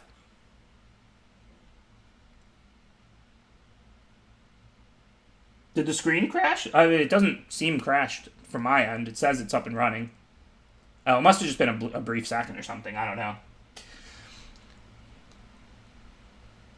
Okay, so, yeah, easy Eyesight Troll here. That's why I thought the Plains was a reasonable choice there. The Guardian Gladewalker, it's okay. The Changeling has a lot of upside in the archetypes that care about creature type and stuff, but Snow doesn't tend to care about that very much. And if you have a Boreal Outrider, you do want to be prioritizing Snow lands and Snow stuff, because, that's a game-winning card if it's unchecked and you're giving +1/+1 to every creature that comes in. So yeah, it looks like when I'm doing a draft on stream, like live, it's hard for me to do everything I always do because, again, there's so much going on when you're streaming. But one thing I like to do in the middle of packs is kind of do like a meta, like what are we seeing, like what are we not seeing. Remember, we first picked Bergie. We didn't see much red. We didn't see much white after we second picked Clarion Spirit. But we've seen green every single pick. So if I'm Sox right now, I'm thinking to myself, I'm definitely playing green, and I have no second color. I'm open to a green blue snow. I'm open to a green red with Bergie. I'm open to a green white with Clarion Spirit. But basically, from Sox's perspective, we know we're 100% to play green. We're not dropping green. All of his cards are green. And we haven't really seen a second color yet. Now, one piece of strategy that's really useful when a draft goes this way, you don't want to really try and pick your color at the end of pack 1. You want to be open at the start of pack 2 because you can draft a broken rare in any color that way. Some drafts, you don't have that option. Some drafts, you see 3 blue cards, 3 white cards, a blue-white gold card, and your blue-white at the end of pack 1, and that's fine. You're blue-white. Hopefully you'll see it. But if towards the end of pack 1, you have one solid color like Sox does here, where he's 100% to play green, and basically no second color, you do want to consider yourself just open and stay open at the end of pack 1 into the start of pack 2. At least just for the first pick or two, because that means you have the ability to draft any card in the set. That means any S tier or broken rare. Alright, that said, no S tier broken rares for Sox, but we do have the Elixir, which looks pretty good in his big green deck. He's definitely not an aggro deck, more of a mid-range green deck. Other than that, you can't really consider any of the green cards. Snakescale Veil is fine. I mean, it's substantially better than +1/+1 until end of turn hexproof, but I mean, I wouldn't take it over Elixir for a non-aggro deck. I think Elixir is one of those cards that, like I said, if you just envision 4 mana gain 10 as both what it's going to do most of the time and the worst it can do for you, if your deck would want that, then it's a good card. Because that really is like the floor. Like, obviously you might draw it on the last turn of the game and then when you need a creature and lose, but if you play it like on any reasonable point in games, the 2 adds up every turn, further extending the game. So if you have a good late game, Elixir's a good card in your deck. Now, if you're an aggro deck, a red-white, a black-red, tons of 2-drops, 1-drops, etc., Elixir's not playable in your deck. Because that deck doesn't want to gain 2 a turn every turn, right? But, like, in a deck like Sox's here, I wouldn't Windmill Slam Elixir, but I consider it a pretty solid card to play. So here, yeah, there's Sculptor and there's Snow Mountain. That's basically... And there's another Clarion Spirit. So you're basically deciding between those. The Spirit doesn't look like it's going to be that good. At the time, it was a good second pick to draft a red-white cheap aggro deck like the one I just had. But now it looks like he's a green snow deck with a good late game, Boreal Outrider, the God, the Elixir. So I think the Sculptor makes sense. If not, maybe the Snow-Covered Mountain, because red is your most likely second color. You do need to start getting some snow lands. Like, you can't just expect to always get those late. So, I think this is a reasonable opportunity to pick up the snow-covered blue-green land or the Frostbite. I assume those are the only 2 things that Sox is going to consider here. I like the Spirit a lot on power level, Sam. I just don't like it a ton in a green-white, like, snow deck, let's say. Like, obviously, I'd still play it. It's still good, of course.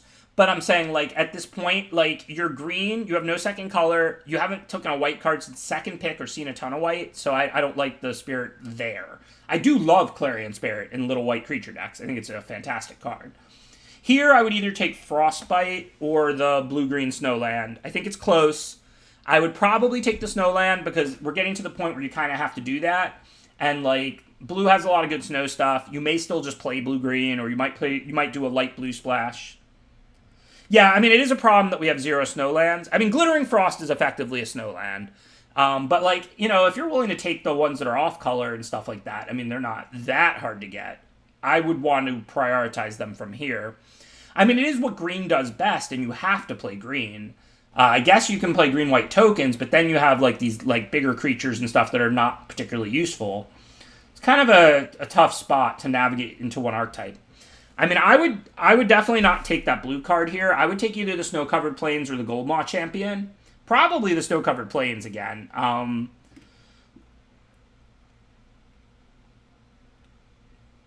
You really do have to grab those Snowlands if you want to end up with them.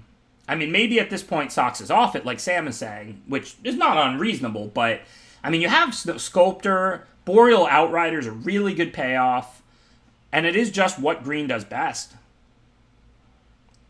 Yeah, you could definitely go a green-white tokens pass with 2 Spirits, 2 Mentors. That's definitely true. But again, you do lose a lot of value on the Boreal Outrider, on the Sculptor, and just, the green that you expect to see the rest of the way. But it is true that you do have to get the Snowlands to play snow. Looks like Sox caught a break there, though. Now we're seeing Snow-Covered Forests, which is the best Snowland, of course, for us to see. It's the one we want to have a lot of in our deck.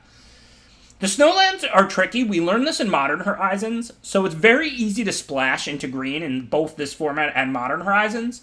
So you're really happy to pick up like a Snow Mountain or a Snow Island for your 1 mountain or 1 island that you're going to play. But if you get like 4 Snow Mountains, let's say you're green-blue, and you get like 3 Snow Mountains, you can't necessarily afford to put 3 colorless lands into your deck for your 1 red card splash. So you always want to value the Snowlands in your base colors the highest by a lot. So here it looks like, yeah, the Frostpire Arcanist is a good card with removal, but not what a heavy green deck wants, so buying the monsters makes perfect sense.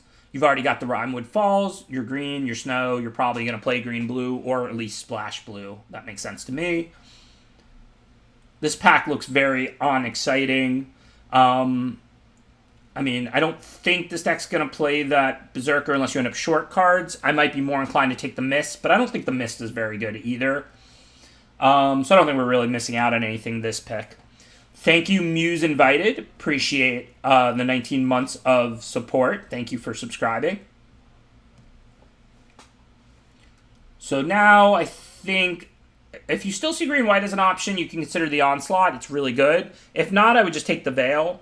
Don't sleep on Snakeskin Veil. To be clear, I don't want to make it sound like it's some amazing card. Like, you're definitely always taking Packmate and the Fight spell over it, but it is a solid playable.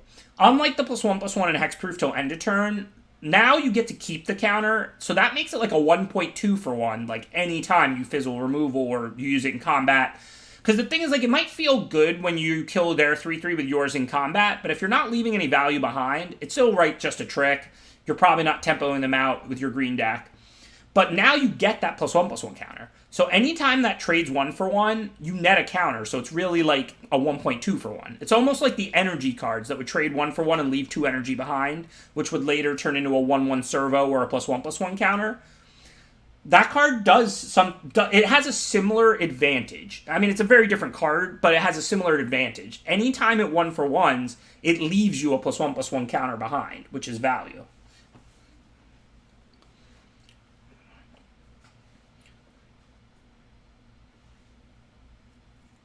Yeah, this has been a tough draft. This is actually a good one to commentate. I'm glad this draft happened like this. I mean, I'm rooting for Sox to win. But, like Sam was pointing out, like, green-white tokens was an option, but then that doesn't make great use of Elixir and Boreal and some of the snow cards. But, like, he hasn't seen a ton of snow cards, but he has some good ones. This has actually been a really interesting draft to cover, so I'm happy that this went this way. And by the way, after the draft, let me know what you thought of this. If you think this is a good reward and will be a fun thing to do, like, one of a week on stream or whatever, or if you think, like, it's not good and, like, I should remove it or whatever. Anyways, here, so I definitely wouldn't take the Dwarven Hammer. I think you're committed to snow at this point. I would probably take the Icebind Pillar because it's any snowland to use it and only a blue to cast, and you already have a blue snowland so you can splash it. Otherwise, I would take maybe the Elf Saga. That card's really powerful, and we do have a decent amount of elves, and that card's very easy to splash as well. I would personally take the Pillar because you already have a Bind the Monster, and you have a green-blue snowland, and you're looking to play snow with what you have here at the start of this pack. But if I wasn't going to take the Pillar, my next choice would probably be the Green-Black Saga, the Elf Saga. You have a decent amount of elves, and that card's single black, pretty easy to splash as well. Here, this is a really sad second pick if you take the Ice Tunnel, but it might be right. You do need the Snowlands. Otherwise, the Basalt Ravager. I mean, Basalt's going to be different than your other types already, so it's probably not going to work out that well. So I think I just take the blue-black Snowland and cry. I don't know. I mean, I don't know what else you can really do at this point. A couple of people just said that. I don't know what happened. I don't know what you're hearing. I don't know if there's some weird setting or something. Like, Is it still going, or was it a one-time thing? Because I haven't done anything on my end. We need you to move that Reckless Crew so we can see the pack socks. I don't think he can hear us, but there we go. All right, so Reckless Crew isn't playable unless you're like really, really about it. Rimewood Falls, obviously the best snow duel for you if you're blue-green. Mistwalker's fine in any deck, but this is just a clear Rimewood Falls, I think. Shimmerdrift Vale would probably be my next choice out of this pack. Or as LSV calls it, Snow Evolving Wilds. Yeah, these packs haven't been great, but our power level's not that bad. I mean, we already got that like Boreal Outrider. We got an Icebind Pillar this pack. Hey, there's a Morite. Am I right? Snow is what's up. So, I mean, this is a Windmill Slam. Even though it's double blue, like, you're green-blue Snow at this point. Breakneck Berserker is a fine filler aggro 3-drop. It's not even an exciting card. Maybe you'll splash Burgie, maybe you won't. But this is just an easy Morite. And it's an easy second Morite. I mean, maybe you take the Snow Forest. You do really need Snowlands, but Morite is pretty good. Clone for 5 is not exciting. Clone for 5, get 2/2, get +2/+2 permanently is exciting. If you clone a 3/3, you have a 5/5. You clone a 5/5, you have a 7/7. You clone a flyer, it's a huge flyer. I think that it's not crazy to take the Forest here. But I think he also has a decent amount of Snowlands to activate the Pillar now and the Boreal. It's not like he has the cards that require you to have, like, all Snowlands. You just have to have, like, a Snowland in play every game.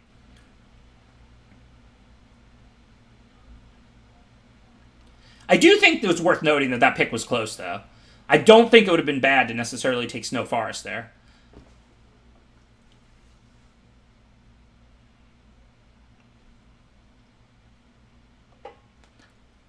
This is tough. I mean, even though the Glades is cool, you can't take it. You have to take Snow-Covered Island or Sculptor of Winter here. I think, again, it's a pretty close pick. I'd probably take the Snow Island. The Sculptor's pretty good, though. He does spend his mana pretty well. I do want to talk about something with that Gates, though. So the way the lands work, since they tap to add the color, the color they tap to add, they have to sack 2 of a different color. They're not that color. You can use them with splashes pretty effectively. Because, like, if you're blue-green, and let's say you splash, like, 1 Bounding Gold and 1 of that white land and, like, 1 Plains, if you draw the white land and you search out your plains or play your plains, you can then crack it for blue, blue, white. Because even though it's a white land, it costs 2 blue and only 1 white to crack. And then if you don't draw your ability to sack it, you have like the spell in play tapping to add a colorless mana. So they actually remind me of the land spell modals from Zendikar in the way that, like, you know, if you use them on the splash, they're like a colorless land, or you can crack them when you draw another land of that color. Yeah, here I would take the Slumberbound for the same reason. Again, he can do a very light red splash with Burgie and play the Slumberbound, and then if you can crack it, cool. If not, it taps out a colorless. I would have took the Slumberbound there.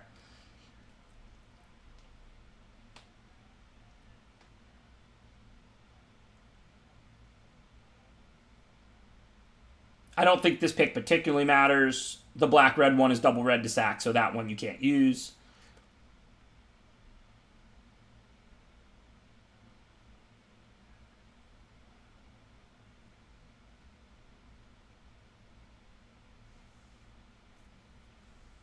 I don't think this pick matters. I think Mammoth Growth is like a fine playable trick if you're a green aggro deck, but I don't think there's any shot Sox is going to play it.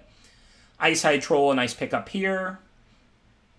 Mentor is always fine, because that's a card that can help you clutter up the board, give you bodies to chump, and like really stymie the aggro decks by getting 2 bodies in play on turn 4. I think this is a pretty average deck. Could have been a lot better if there was a few more Snowlands for him. I don't think there's anything he could have really done. I think 100% he has to play green in this seat. So Sam pointed out green-white tokens was an option if you take the second Clarion Spirit. I agree with that, but I do think you miss out on basically getting a good use out of the Elixir and the Boreal Outrider, potentially. I mean, you can try and draft green and white Snowlands and still play the Outrider. It can be a good card in a green-white creature deck, of course. You don't have to be snow, you just have to have some Snowlands. I think overall it was a pretty tough draft to navigate. I think I would have probably ended up green-blue Snow, too. Because he never really saw red. Like, a little bit of white, but not much white. No black. got hit in the face with green. Just basically, it was almost like a mono green seed. It was almost like you're supposed to play mono green and just draft every off-color Snowland, and then just have all your cards be green, basically, and you can just play like 8 off-color Snowlands or something. I don't know. I might splash the Red God. I might not, because the back half is a pretty good late game card, right? So like, I wouldn't splash for the front. It's funny because I think with Bergie, you play the front half a lot in your red decks because it's just a 3-mana 3/3 with all that upside, right? Like, the fact that every time you cast a spell, you get a mana, it lets you double spell on turn 4 and 5, and it's really powerful. In this case, you're not at all excited about splashing for the 3-mana 3/3 part, even though it's a really good 3-mana 3/3. But the backside is like a game-winning late game card, right? You can just discard a land, exile the top 2, and then play them. So, like, I think you could splash for the backside into a snow control deck, which is definitely what he has here. This deck is good at the late game. It's got Elixir. It's not beating down at all. It's just like kind of a snow mid-rangey, late-gamey kind of a deck. Definitely wouldn't play King Harold's Revenge. Again, that's like if you're like a green-white tokens deck or something, maybe, but not a good card. But like, if you're looking to push and damage or something, but I think that's a pretty easy cut. So then it comes down to like playables. I mean, I definitely don't want to play 3 mountains that aren't snow just to play the Red God. So I certainly wouldn't do that without fixing. That just doesn't seem worth it. I don't think that it's that good of a card. And I don't think Sox got much fixing, right? He didn't get the 3/2 that searches for a land. He's got the 1 glittering frost. I don't know. I probably would try not to splash Bergie here just because you don't have ways to search out a mountain, and you didn't even get like red snowlands that you want to play. The 5/5 for 5 is fine. I like it more than the 5/6 flash that comes into play tapped, unless you want a giant or something. I would certainly play it. I don't think it's like horrible to play the 5/6, but I would certainly play the 5/5 over it. I don't love the 5/5 because I really like the 6/6. When you have another common that's just way better and 1 more mana and kind of blanks it in the big creature battles, it's hard for me to say I like the 5/5 for 5.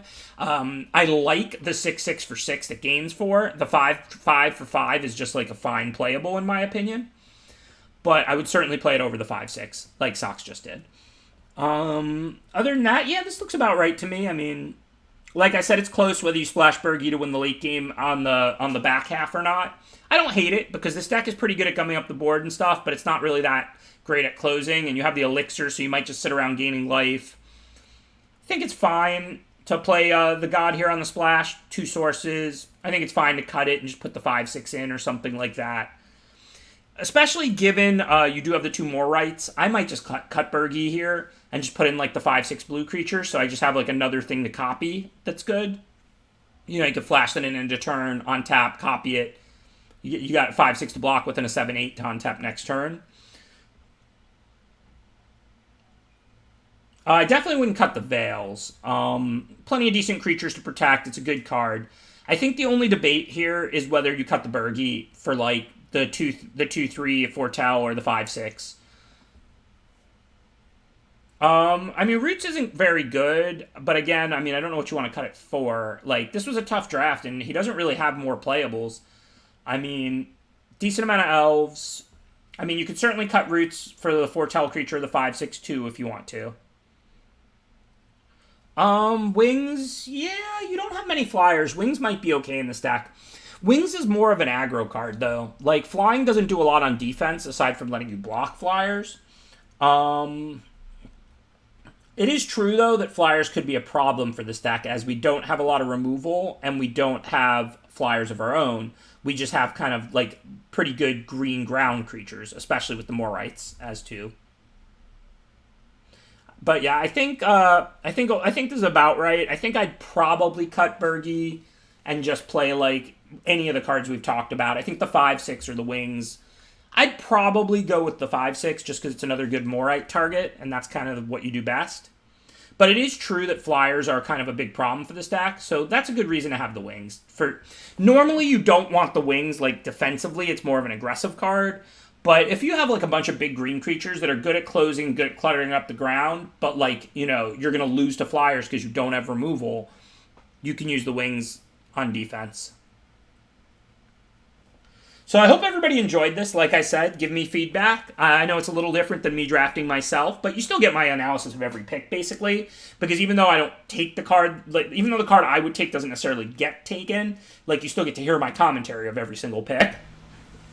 So, like I said, any suggestions for rewards, feel free to shoot at us. This was the first time we've ever done this, but I thought this was a good top-end reward. Because, channel points are free, but you build them up slowly, and if you're a rig, I want to, pay you back. I want to say thank you. So this felt like something that, 20 to 30 minutes, on stream, fun, useful for everybody. I don't know what's up with the sound glitches. I'll look into it, but I really can't explain it. I haven't done anything. I mean, maybe I just raised my voice and my mouth pointed towards the speaker at the same time or something.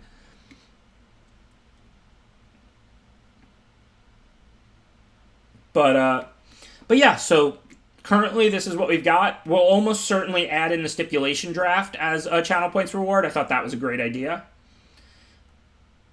Yeah, we are screen sharing via Discord, which I'm going to switch out of now.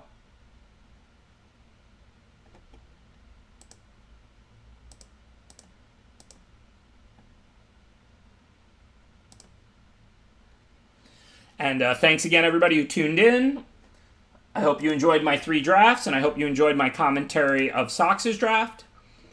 Like I said, something a little fun, a little different.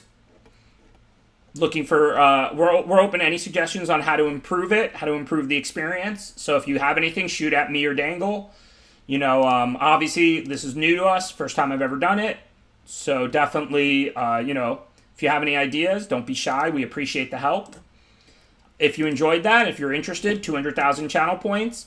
It's free. It's just the channel points reward. And other than that, I'm going to leave you with a raid like I always do. And I will be back on tomorrow, 3 p.m. Eastern, for 3 more Kaldheim drafts. For now, who should we raid?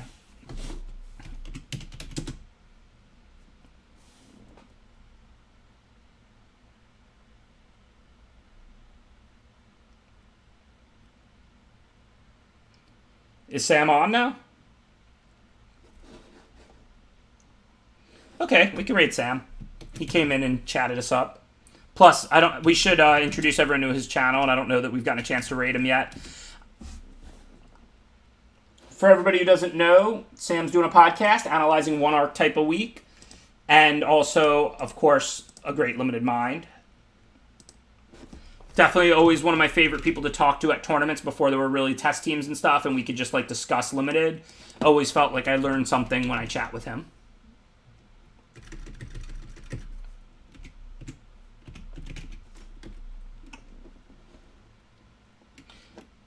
Yeah, Nerd Girl's gas too, but I've rated her a bunch of times, and this is a good way to introduce people to Sam's channel. So, let's see, Samuel H. Black is the channel. Okay, I will raid that. So thanks again, everybody, as usual, for your support. Hope everybody enjoyed the stream today. And I will see you tomorrow for 3 more Kaldheim drafts. It's a lot, but it's also, Delarius, it's also a 30-minute or so, live on stream reward. So we thought it was supposed to be expensive.